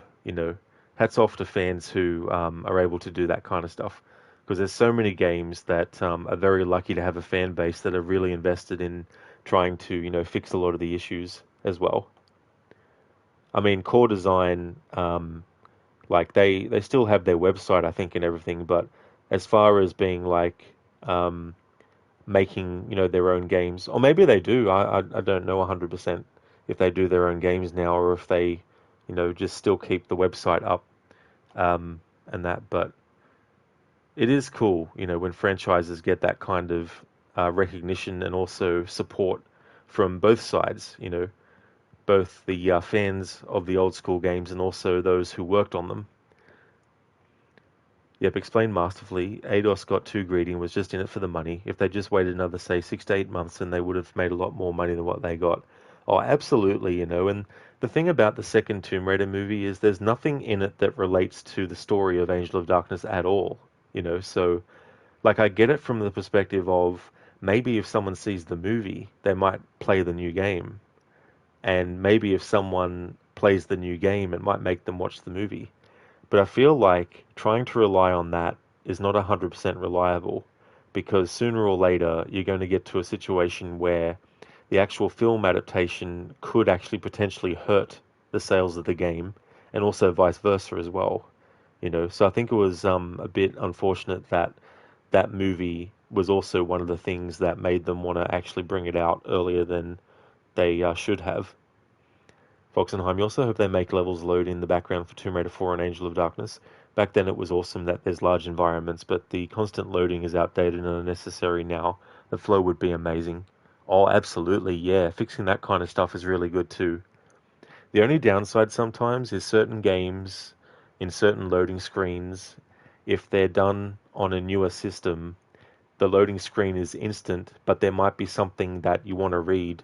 Like, for example, Splinter Cell Chaos Theory, there's these description screens that you can read that are actually loading screens as well.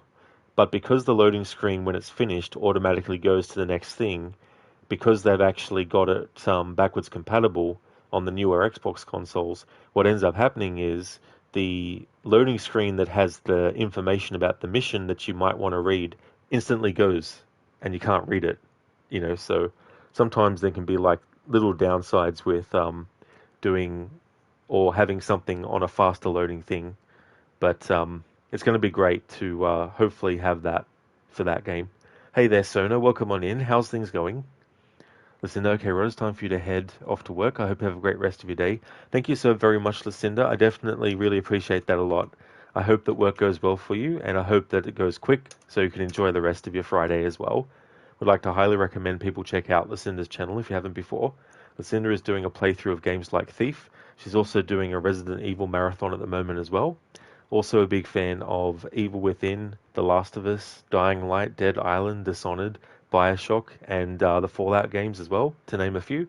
Also has some really cool raccoon-themed emotes as well. So if you like really well-designed emotes as well, Lucinda's got a lot of those there too on her channel. So yeah, definitely recommend checking out Lucinda's channel if you haven't before. And as always, Lucinda, no problem at all for the shout-out. Always more than happy to give you one. Really hope that your day goes well today, and definitely catch you again soon.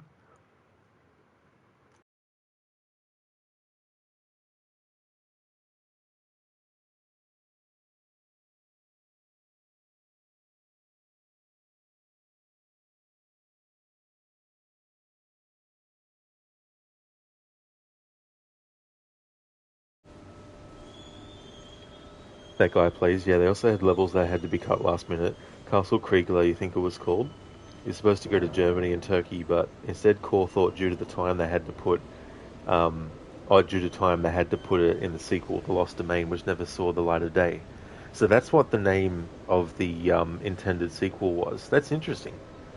Yeah, I like that title. That's very fitting too with like the Tomb Raider series as well. That is true, Sona. It is me.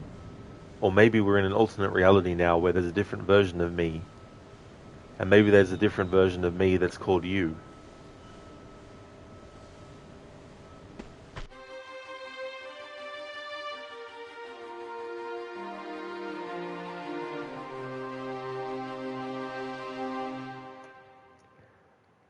I just realized that I forgot that I was so close to the end of the level, so I didn't actually need to use that large health kit that I used For fuck's sake. That's happened before as well. Damn it. One of these days I'll remember, don't use your health kit before you finish this level, because it's just a waste of a health kit, because the game gives you full health again automatically at the start of the next level.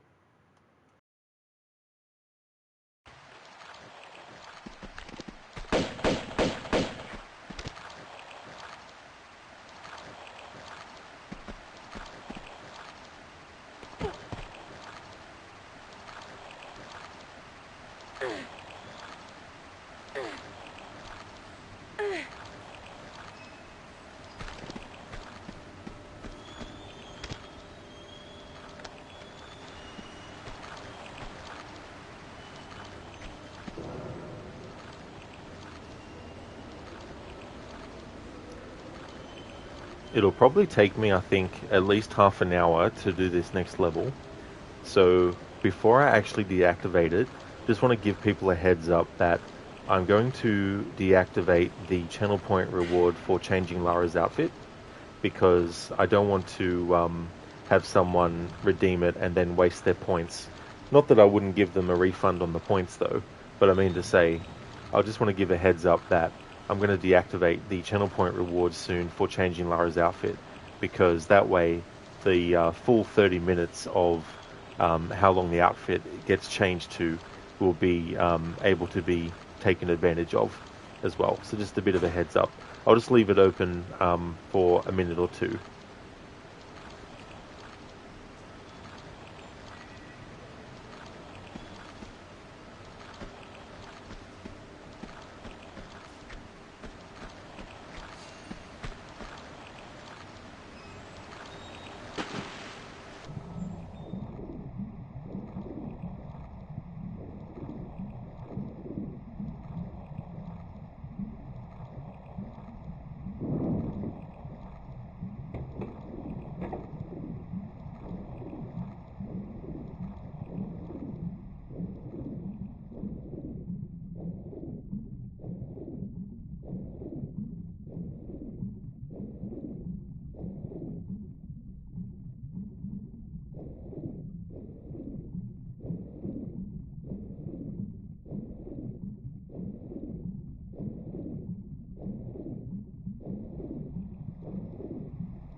Quiet. Quiet. Forget it, man. His fortune-telling days are over. Start the reactor. Free Mars. Thank you, Dr. Darling, for redeeming that Arnie impression from the movie Total Recall. The moment where Quato is dying and is trying to relay a last message to Quaid before he passes. And then you have Benny like, forget it, man. His fortune-telling days are over.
Alright, so it's been a couple of minutes since I said that I was going to deactivate the changed Lara outfit reward, so that is now being deactivated for the rest of the stream. It'll come back though when I stream this again. The next stream of this, after this stream's finished, won't be until Monday next week though, because on the weekend I'll be getting back to Rise of the Tomb Raider for its 10th anniversary playthrough I'm doing.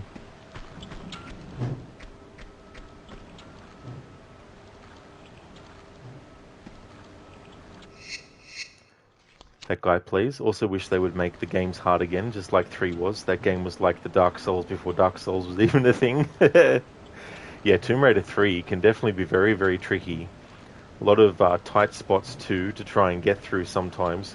There's also enemies that I really hate, like those lizard things, because I really hate how they poison you, and it makes me have to use a health kit, which I don't like to have happen.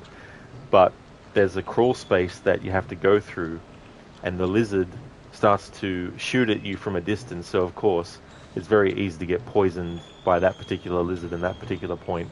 But then you got to watch out for all the snakes that are hidden in the grass and all that kind of stuff too. And I kind of like though how you could choose which part of the game you wanted to do in which order as well. So now you still think about how the aliens had 4 fingers. Oh yeah, that's true. Yeah. And then you got like the mutants and all that kind of stuff who were psychic.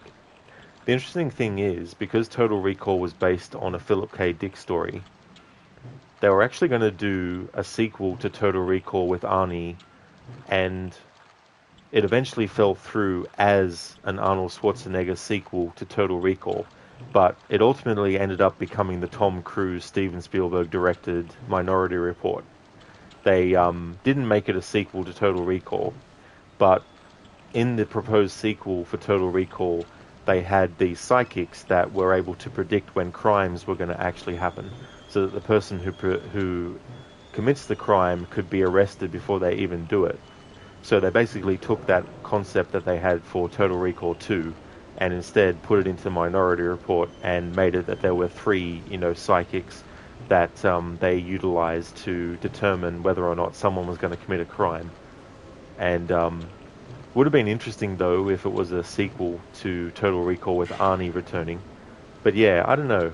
It kind of feels like because they were going to make him become a cop or something in the sequel to Total Recall. But yeah, that's how things turned out with that. Then they remade Total Recall, which I never watched because I'm like, why remaking an Arnie movie is pointless. And they even said that they're going to go back to the short story or the source material, but I don't know if they did or not.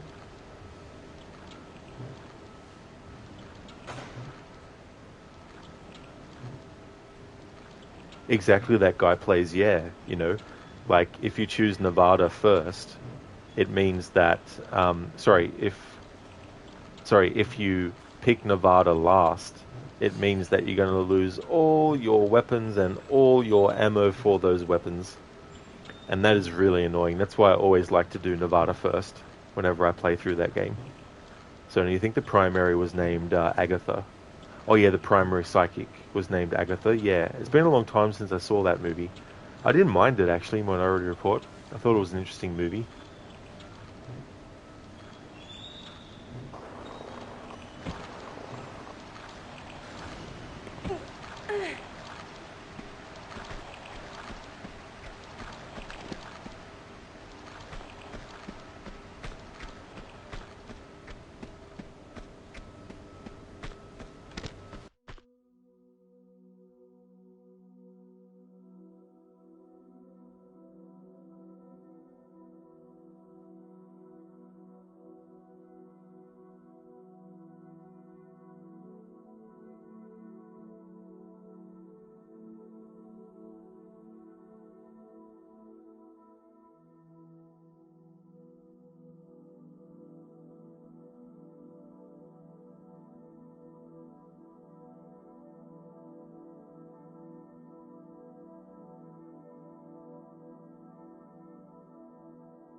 Yeah, that guy plays it so funny. I didn't realize until earlier that when you go into photo mode, you can move the position of where Lara is, separated from the camera moving as well. So, now, can you sign up to the gym Lara attends? Yeah, I mean, it would be quite the workout, and being able to do those kinds of feats as well. That guy plays. You think you've been watching too many self-aware Lara Croft videos. The fact that she's hardly saying anything at all is throwing you off. Oh yeah, I saw a bit of one of those. I think it might have been the first one that was done, where they had AI actually come up with some dialogue for her to actually say, like with actual audio files and stuff.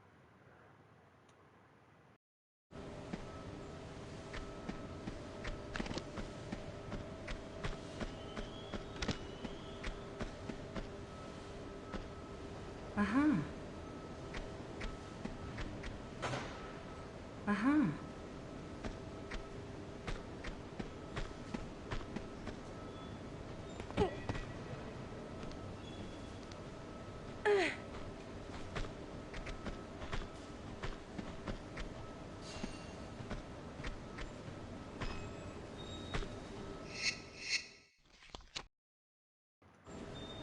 Hey, Foco, thank you so very much for the raid.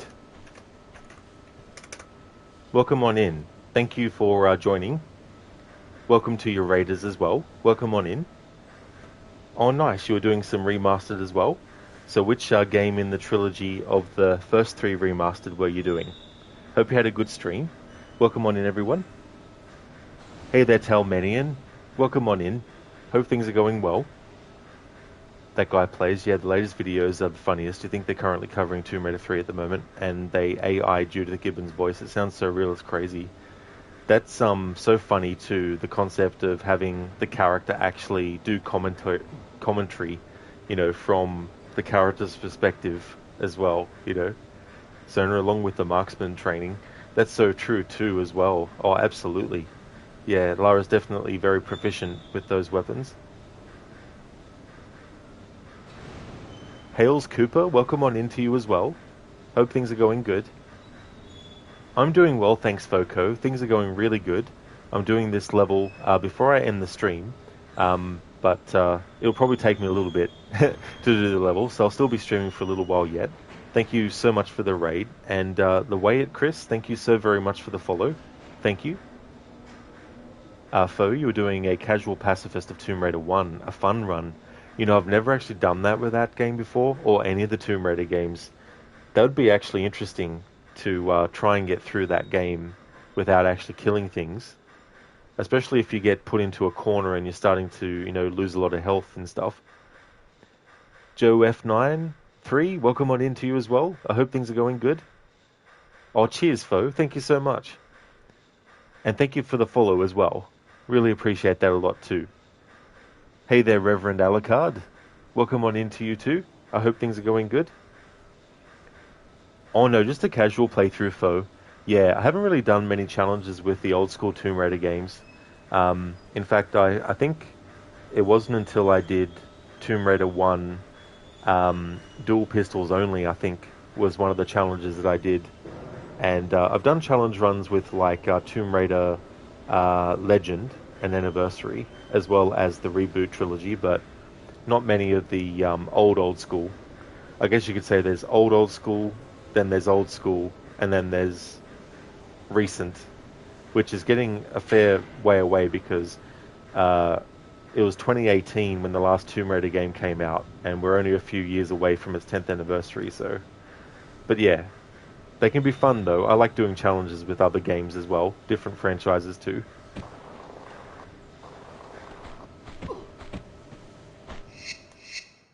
That's right, this is a slide down backwards one.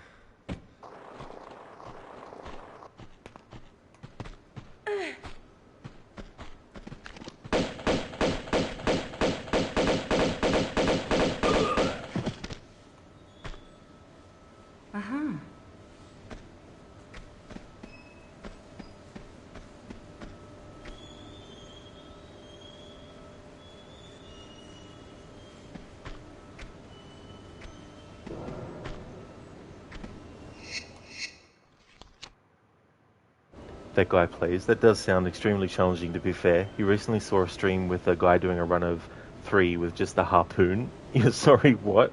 Just the harpoon? Holy shit. That would be very tricky too.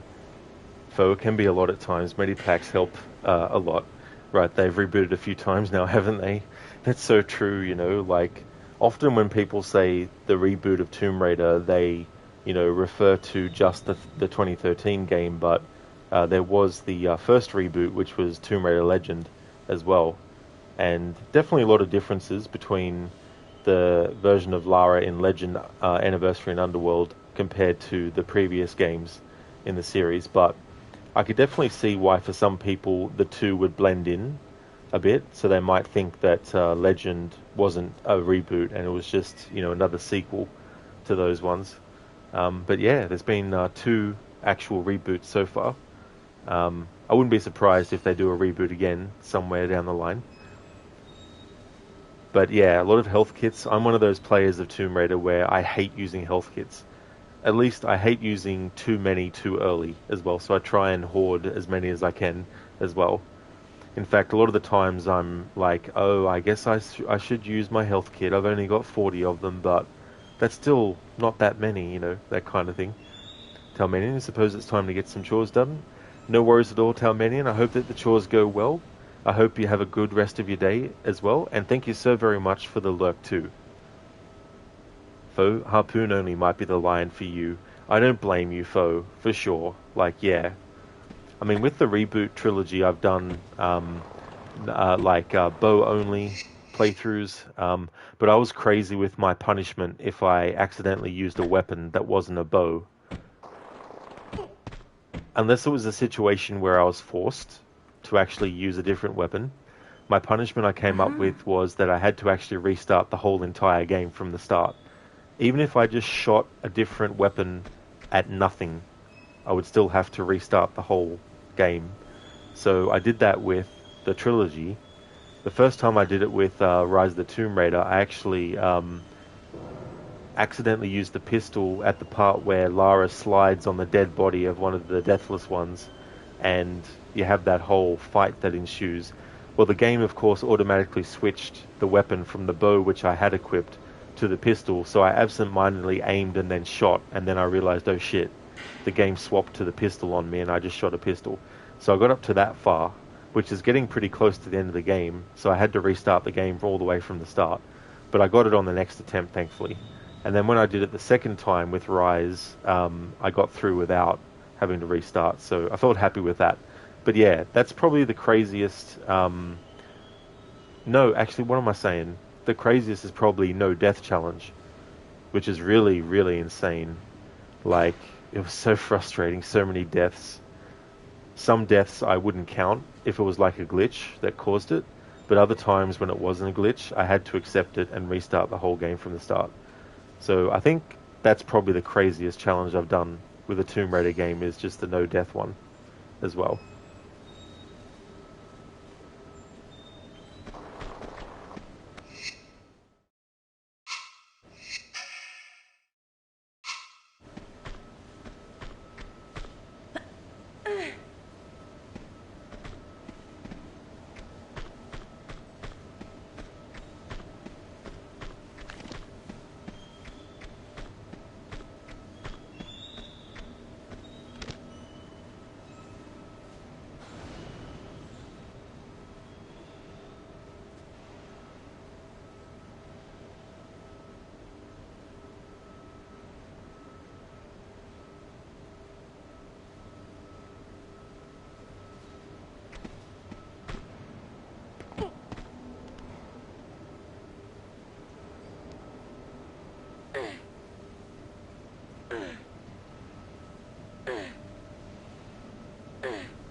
That guy plays. At least Tomb Raider Legend kept the overall tone of Tomb Raider. You just don't want any more whine, whine, whine. Jonah! Yeah, I mean, even though she doesn't do it every 5 seconds, there is definitely a lot of times where Lara in that reboot trilogy will, break down and cry and stuff. Personally, I didn't really worry about that. Like, it wasn't something that I didn't like. But I can definitely understand, like when something annoying happens in a story or a game, I can definitely understand people being annoyed at it and all that kind of stuff. Hopefully, in the next game, they kind of, tone down a bit of, having to have a cast of characters. But I think, wasn't the rumor was that they were going to do a group of characters that accompanied Lara on her adventure or something? I don't know. I wish they'd go back to Lara just on her own without any sort of like characters talking to her as she goes through these locations. I think if they actually did that instead, I think that'd probably be the best way to go as well.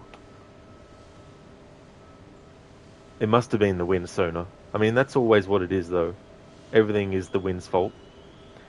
So, health packs are a novelty you're enjoying, honestly. You only finished your NLN MAS yesterday. Oh no, that's rough. It really is, and you got to be sort of like 100% focused when you're doing like a bow-only challenge, and you don't want to actually use any other one because the game loves to switch your weapons on you without even letting you know. And unless you're actually double checking that you've got the bow equipped all the time, it can definitely be very, very annoying. And the no death is just so annoying too, especially when there's like a QTE and you accidentally press the wrong button, or you press 2 buttons at once and the game only recognizes the incorrect button. I've had that happen too as well. That guy plays. Wasn't a fan of the recent trilogy of, if you're honest, the best is definitely Shadow for you. Well, that's cool that you enjoyed Shadow at least. I like Shadow's story. Like, I think it was interesting to have like something that really, really messes things up, because it's quite a big, repercussions for Lara and, other people for that part. Oh, thanks, Fo. Thank you very much. That guy plays. That is crazy commitment. You understand the first game since it was so fresh and new for her, but in the sequels it was so jarring. And that's totally fair too as well. Yeah. Like, I feel like it's okay to have a character be, emotional at times. But I can see why people would be like, how come 1 minute she's all aggressive, strong, and, I'm kicking ass to breaking down and crying and all that kind of stuff. And I mean, there's some moments where I'm just like, well, it's understandable because she thought Jonah was dead. And so when she sees that she's still alive, she breaks down and cries because she's just, overwhelmed by everything. And I guess the red mist has disappeared by that point as well. And so she's sort of like coming down off the adrenaline of being like, a killing machine and all that kind of stuff as well. So do we know why the game changes your weapons? Sometimes it's just because you get a new weapon.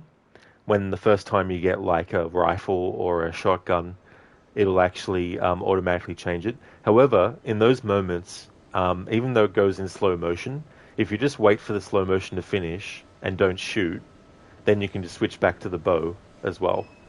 But other reasons though, it seems just so random why it does that. And it's not just the 2013 game either that does it. It's also Rise and Shadow. It'll constantly change your weapons on you. Well, not constantly as in every second, but very frequently it'll change your weapon automatically.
Oh, Tommy, my fugging brother, why wouldn't you simply just braid my hair?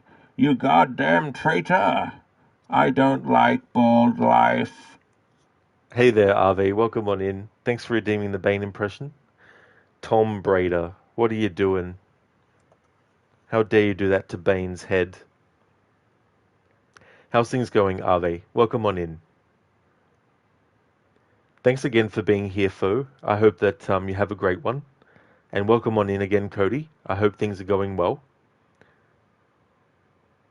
And yeah, that guy plays. It's kind of hard sometimes too to balance that out, because it's like, well, if the character's going to survive this, then why are they not sort of like even more damaged than they are? Are you doing great, Ave? That's excellent. That's really good to hear. I'm glad to hear that. And that's good that you're off work early as well. It's always good when that can happen.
They just an hour, but still awesome. Oh, that's definitely good too. Like even an hour is definitely really good. Tom Brady's going good. We're still relatively early in terms of like how much is left, but I'm quite a few levels in already. But it's been going good. Lots of deaths, both accidental, but also ones that have been redeemed. Cody, hope you're well. Rod, as for you, you're good apart from buffering this end, so you miss certain things, so you're not being ignorant if you don't reply. That's all good, Cody. I know what that can be like, for sure. I hope that things are going well. As for me, things are going great. I was having a good Friday, but, well, technically I still am having a great Friday, because it's 11:59 p.m. on Friday. But soon it'll tick over to Saturday. So technically I'm still having a great Friday, but when it ticks over to Saturday, my great Friday will be finished.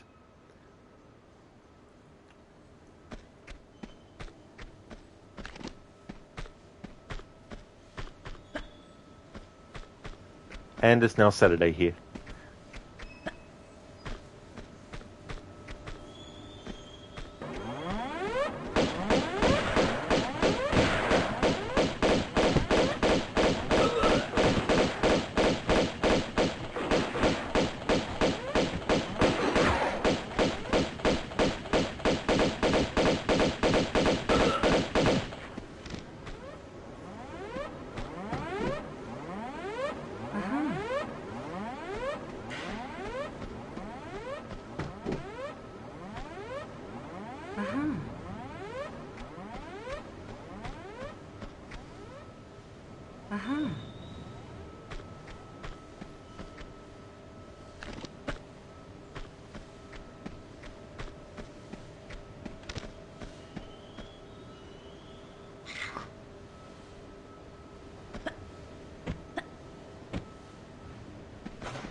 Cheers, Cody. Thanks, dude. Ave, by the way, you're now beginning to enjoy Far Cry 4 a lot more. You did some more missions and is getting good in your opinion. You blocked a huge mountain pass to prevent Sabal from sending people there to guard it. You're right now going with Amita, but truthfully, you're not a fan of either of the two leaders of the Golden Path. Well, that's definitely fair when that happens, in a game where you have two characters where it's like, which one of these two characters would you support the most? And then you're just like, neither of them, if I could. So Far Cry 4, is that the one that's set in India? Because I've seen Lucinda play through Far Cry 4. I've seen Crooked do Far Cry Primal.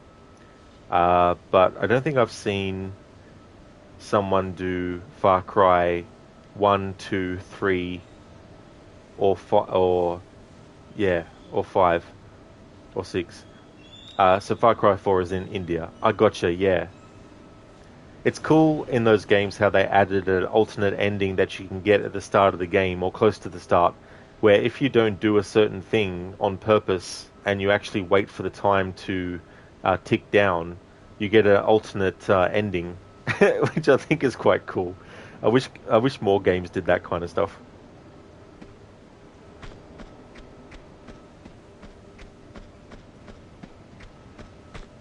Like imagine, for example, Ave, at the start of Assassin's Creed Unity, when Bishop asks you if you want to join the Assassins, imagine if you didn't press that you wanted to join, and after a while you actually got a hidden cutscene and ending where Bishop is like, well, I guess we were wrong about you, and then everything goes dark, and then you hear a hidden blade. And then you hear it, kill the present-day character, or something like that. I don't know. Something like that would have been funny.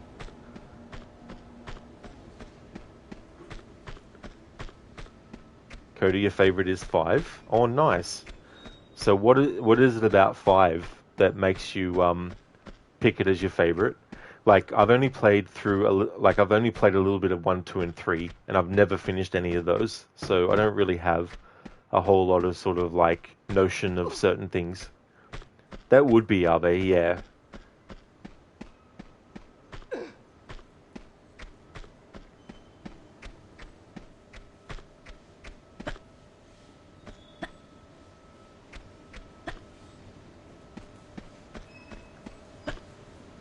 Cody, Far Cry 5 does that. I'm not going to say though, as you don't want to spoil it for those not played it. That's definitely fair, Cody. There's no worries at all, dude. This is your third Far Cry game. The first one you played was 6, second was 3, and now 4. You enjoy all for different reasons. 6 is pretty overhated, but you enjoyed playing it. Yeah, that can definitely happen with games too. Like, there's games as well where I can understand that people don't like it, but at the same time, I can't bring myself to feel about it the same way,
Damn it, I wasn't paying attention to health.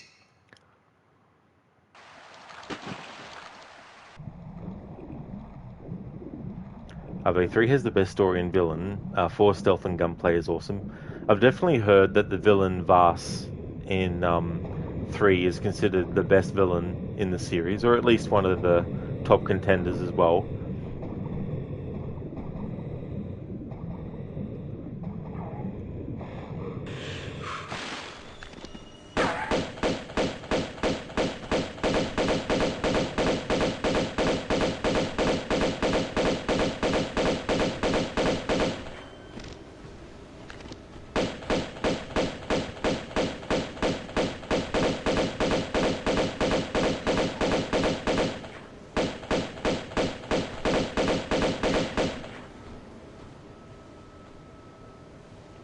Cody, having a bear, cheetah as sidekicks, and the overall storyline is epic.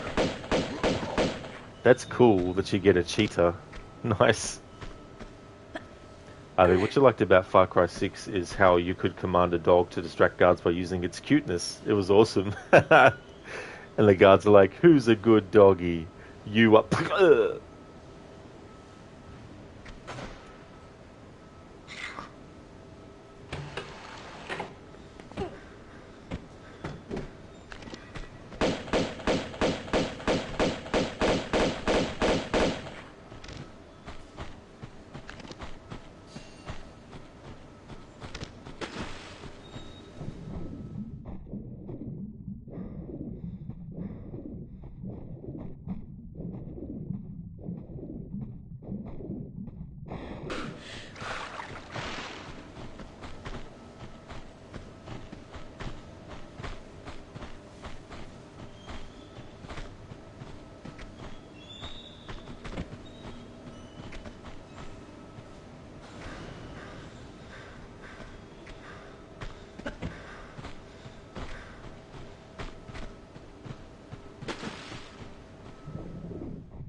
Oh really, Cody? You can play as Vas in the DLC for Far Cry 5? Because that was definitely a few years on from 3, so it's kind of cool that they went back and revisited a villain from the earlier games in the series.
Here we have a bit of a graphic of Lara running.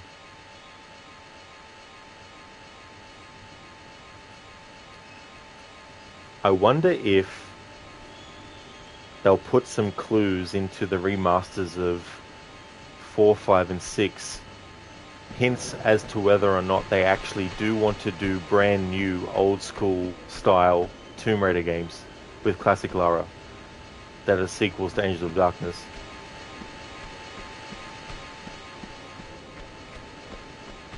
I really hope that they do that. And there's 2 other things that I would like to have happen.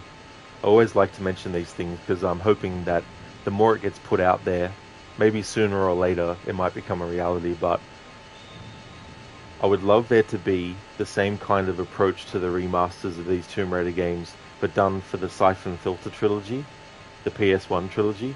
There's more games in the series than 3, but I really want to see Siphon Filter 1, 2 and 3 get a remastered treatment. being able to switch between the old graphics and the new graphics would be really cool as well. Something else is that doing old school style like games, especially when you do them as part of a series, like it's been done before.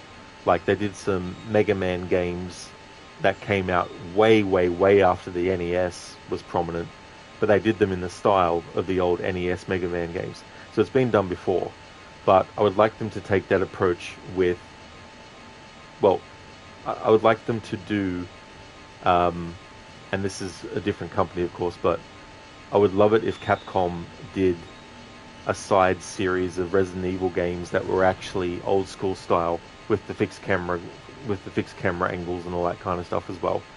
Because, I mean, I would definitely play it, but I don't know if there'd be a lot of fans out there who are fans of the old school style of Resident Evil that would like to play some side games that are actually done in that style. But I definitely would. But yeah, there's a few things related to like old school style of, you know, video games. I'd like a remaster of the Siphon Filter trilogy, and also like to see Capcom do a side series of Resident Evil games that are done in the style of the fixed camera angles. It doesn't necessarily have to be like, you know, old graphics, but just do the fixed camera angle style again. Because I think you could do like stories with certain characters, like, you know, you could do one with each of the legacy characters, for example, and even set them between certain games if you want, to show what was happening at certain points and stuff. Did I pull this down? I did, yeah. Thank you for leaving the lurk, Ave. Muchly appreciated. Cody, you're surprised to see Dono Crisis 1 and 2 appear on GOG. You got the bundle. Oh, that's good. I never actually got into those games. I only played the first one. But that's good that fans of it can actually get 1 and 2 again on that. And I know that there's been a lot of fans of that have wanted a remake. So you never know, might actually get a remake as well at some point.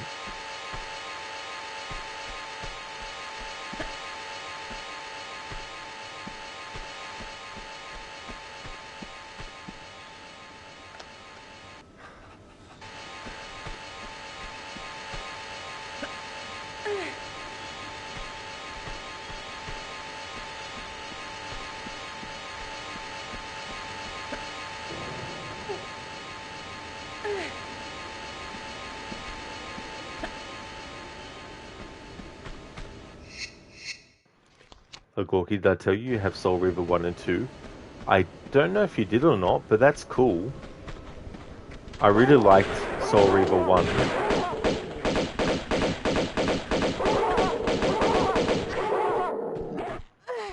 The second one I did like, but I think I liked the first one better. The first Soul Reaver, that is, of course. It's not the first Legacy of Kain game, but... So, have you played them before, Ogorki? Will that be your first time playing, or...?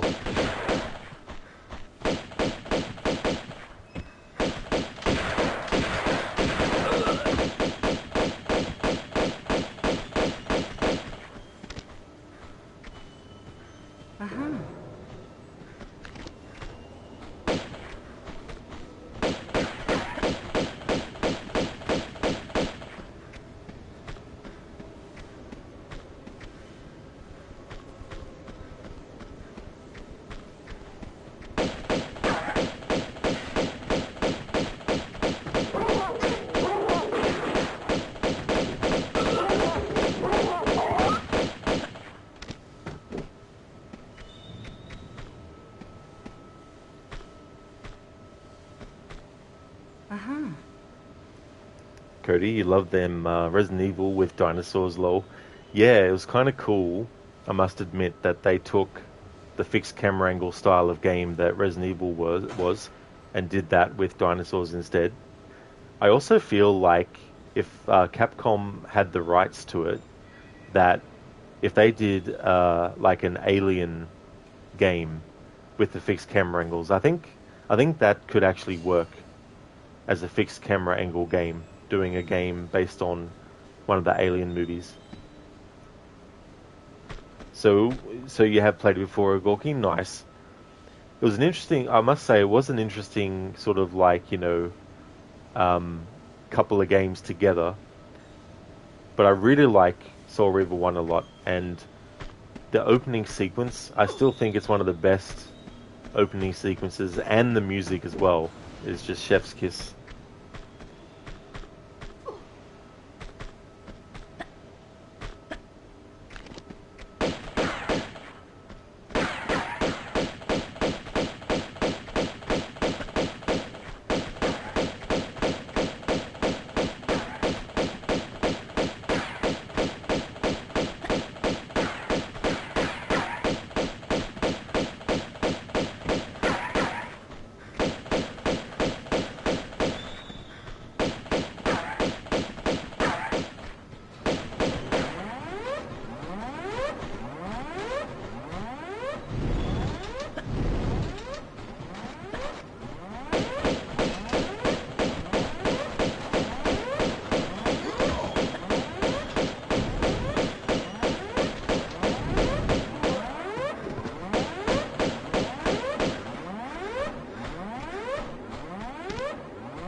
Cody, Legacy of Kain Defiance is a good game. You get to play both characters.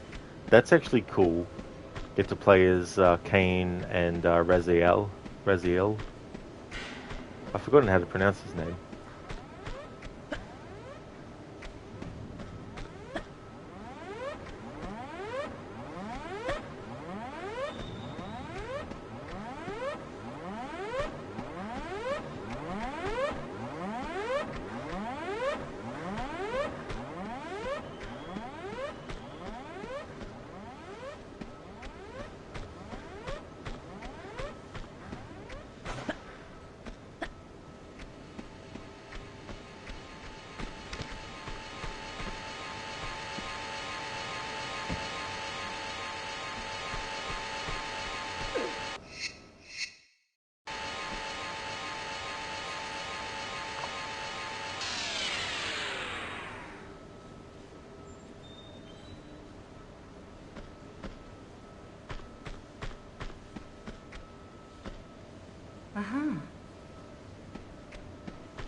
Code Raziel is the only way you know how to say it for others, lol. Oh, that's fair enough, Cody, yeah. Yeah, there's so many names too that can be said multiple ways, and sometimes even the person themselves might say their name multiple different ways as well. Or they might just not worry anymore if someone says it the wrong way and sort of like take it as just, oh well, I may as well also accept that version of it if people are gonna keep on saying that version. It's like with Lara and Laura. Because I think to myself, Lara versus Laura. I can understand why some might hear it as Laura, but I've looked at the name Kara, and I don't hear people say Cora for Kara. So it's like instead of saying Laura for Lara, like you wouldn't say Cora for Kara. It's the same thing. So it's La, Ra, you know. as well. But I don't correct people on it though when they call Lara Laura, because I just know that it's understandable that some people might think her name is Laura instead of Lara.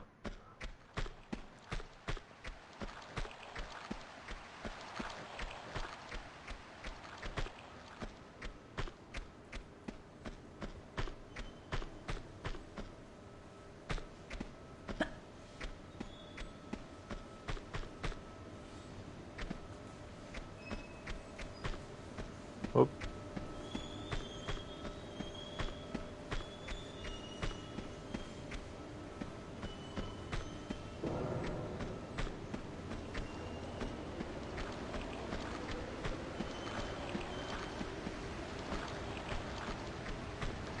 Cody, if it was, it would be Laura instead of Lara. That's true, yeah.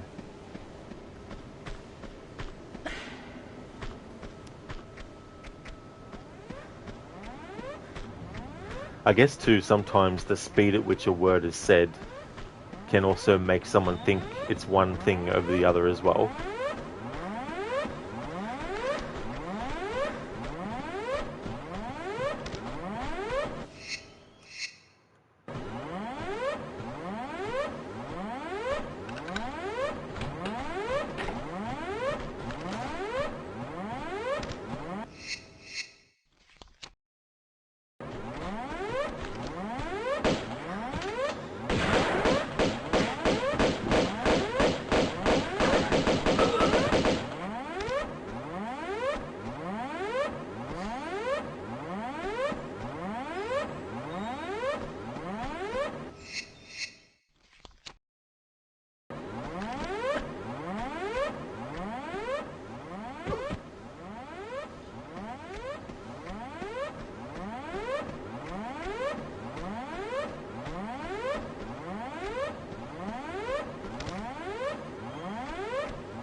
Damn it.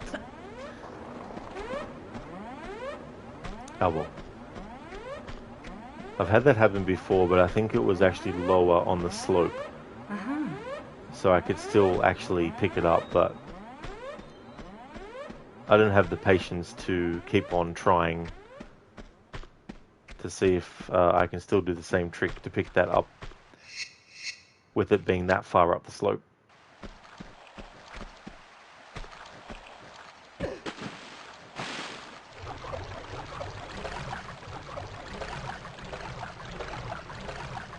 Yeah, Cody, Lara has hiccups. Blood or answers? I have no preference. We should spill a bit of both. Okay, Marco. Glad to have your heart. What do you want? Come on, stick to your stomach. Tell me, where in monastery should we look?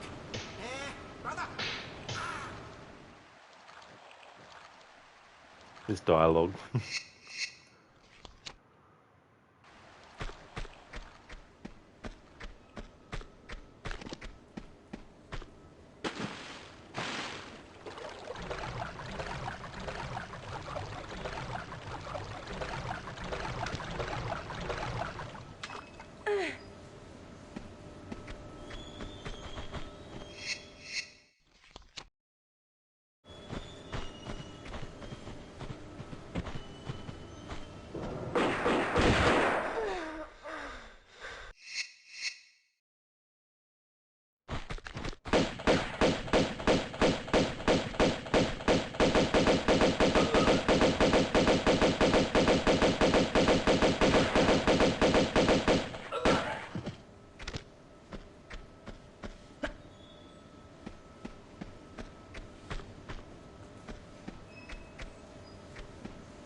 not one of them.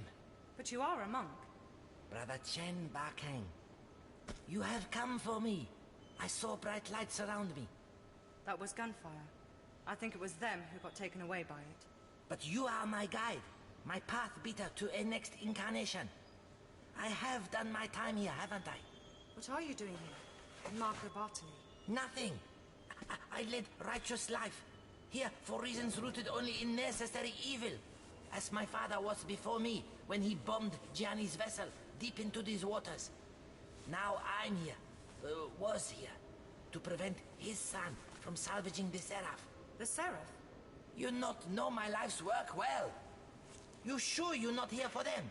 Their Jackanory days are well over. They want the Seraph to unlock a malignant treasure we contain in our monastery in Tibet.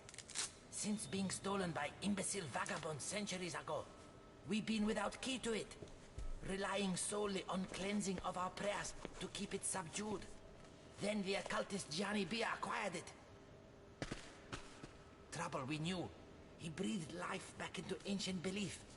One not to be stopped by any amount of head bowing. And now again, it is here. Marco, infected with madness. He has violent mind, but not yet the power to satiate it. So, we reach for our weapons once more.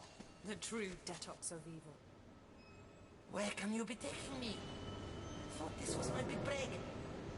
Best changes of Buddha's rest. Oh, I need one.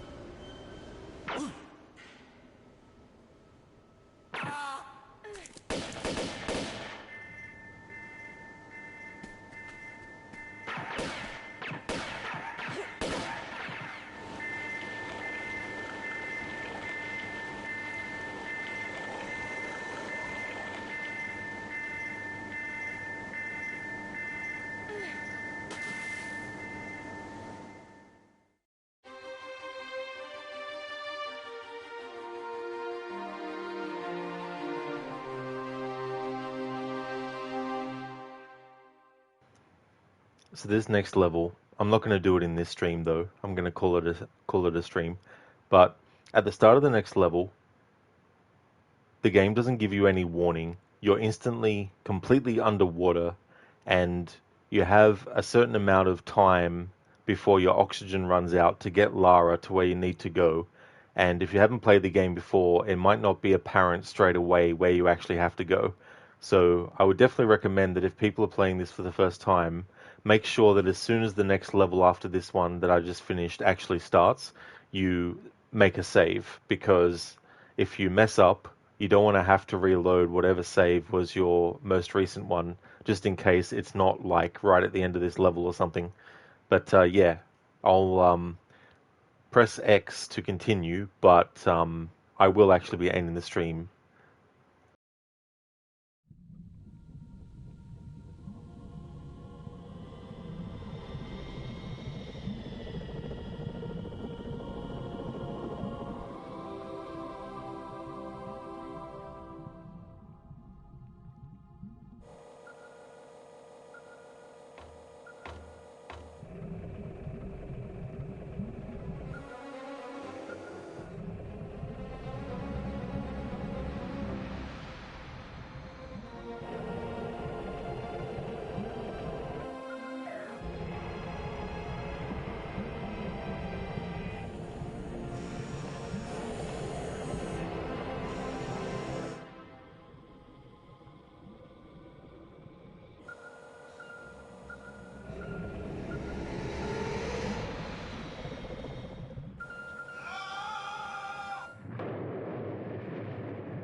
But yeah, this is where the game has you.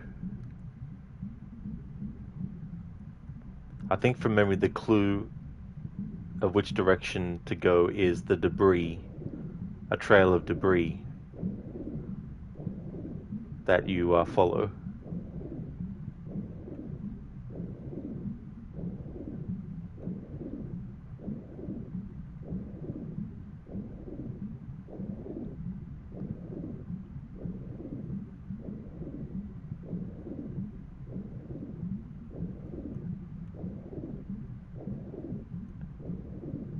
and then you go through where this anchor is. But this is where I'm going to call it a stream.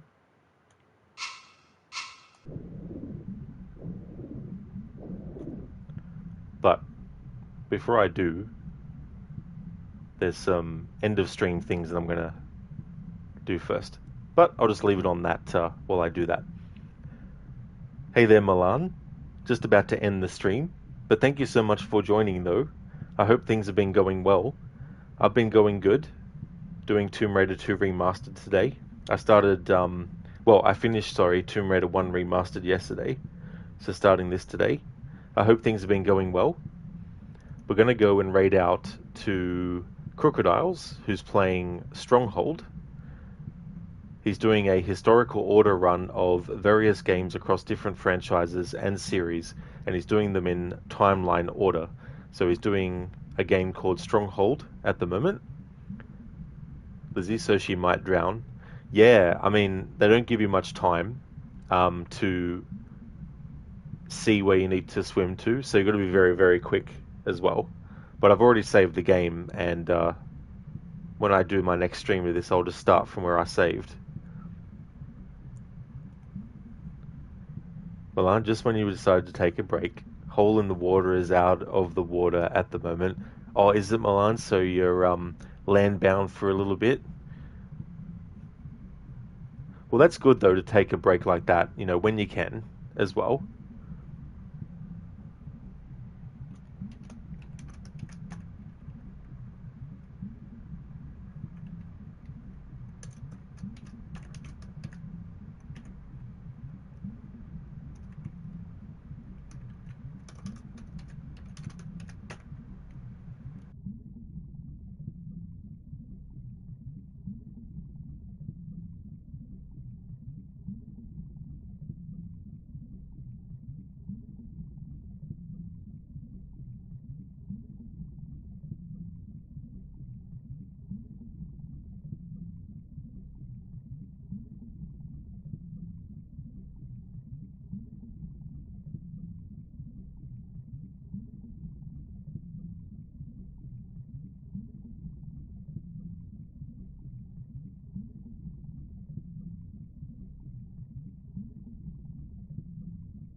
Would like to highly recommend people check out the following streamers: Amateur Tech, who's been doing Helldivers 2, Croaker Toad has been doing Phasmophobia, Dale Bastion has been playing a game called Scalar, and Mita has been doing The Witcher 1, the Enhanced Edition, doing a replay of that game. Foco has been doing the Tomb Raider remasters of 1, 2, and 3. Foxenheim has been doing Elden Ring. Lucinda has been doing streams of games like Thief, also has a Resident Evil marathon going on as well. Mr. Gote is a streamer of games like Banishers Ghost of New Eden, and Shaky has been doing Far Cry 6. So definitely recommend checking out those streamers if you haven't before. Dr. Darling, it's the true face of Tom the Braider. It sure is. And there's even a hair braid visible in the shot as well. Milan, you took her out of the water on Tuesday and washed all the algae off the hull. The welder is replacing the anodes around the hull right now. You've been making the most of the time out of the water to do some maintenance. That's definitely a good idea to do all that too as well, and get rid of anything else that might have built up that, you know, if it's still there and doesn't get dealt with, could cause problems as well. So how often, Milan, would you say that you need to, you know, do that kind of maintenance? Like, I guess there's maintenance that you can do, you know, without having to, you know, take it out of the water and stuff. But how often would you, you know, do it to that extent, would you say?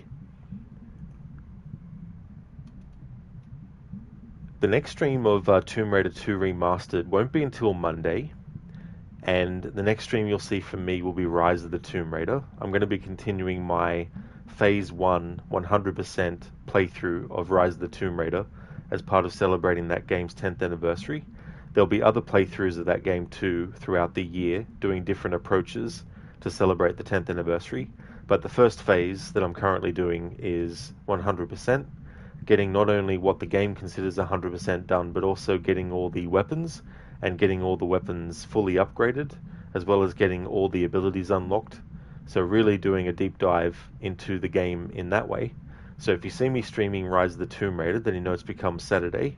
I'll get back to Tomb Raider 2 Remastered on Monday, and the plan is to finish Tomb Raider Remastered 2 and then 3 in time to make sure that I can actually start my playthrough of Tomb Raider 4 Remastered once it becomes available for me to access after midnight on the 13th of February. So that's the plans with the Tomb Raider series. I don't know if I'll finish Rise of the Tomb Raider this weekend or not, so I don't know if I'll have to change the Saturday and Sunday schedule the following weekend, but we'll just see how we do. But that's the current schedule. I just want to thank everyone so much for watching the stream. I really do appreciate it a lot. We're going to go and raid out to Crocodiles, who's playing Stronghold. He's also got some games lined up in the future, such as the Plague Tale games, Innocence and Requiem, also Red Dead Redemption 1 and 2, so they'll also be included as part of the historical order run, plus many, many more. He's doing all these different games that are set in different time periods, and he's going to be doing them up until the 1940s. Milan, you change the prop shaft bearings, change the rudder bearings, and you'll start blacking the hull tomorrow with bitumen paint. You repaint the hull every 3 years, and the bearings you change should be good for 15 years. Damn, that's really good that it's that amount of time. That it's not like a yearly thing or, every second year, but that's really good for the bearings, like to get 15 years out of that. And that's the thing too, like when you primarily live on a boat, or a ship, I imagine that, being able to not have to worry about changing the bearings again, for that amount of time, that'd be really, really good. Here's a general raid message that people can feel free to copy and paste. I'll also put a raid message for subscribers as well.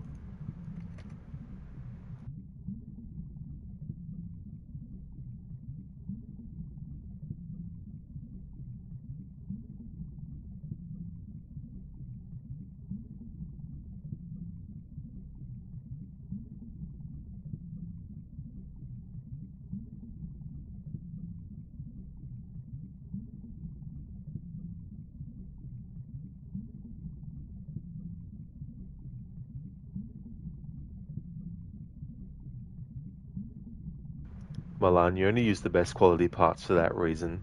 Definitely a good way to do it as well. And it's good that you don't have to, get someone else to do it for you, that you're able to do it yourself.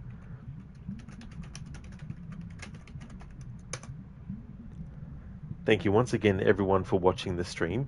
I really hope that everyone has a great rest of your Friday. And I'll be back with another stream of Rise of the Tomb Raider when it's Saturday for me. And then on Monday, I'll be getting back to Tomb Raider 2 Remastered. Have a good one, and catch you next time.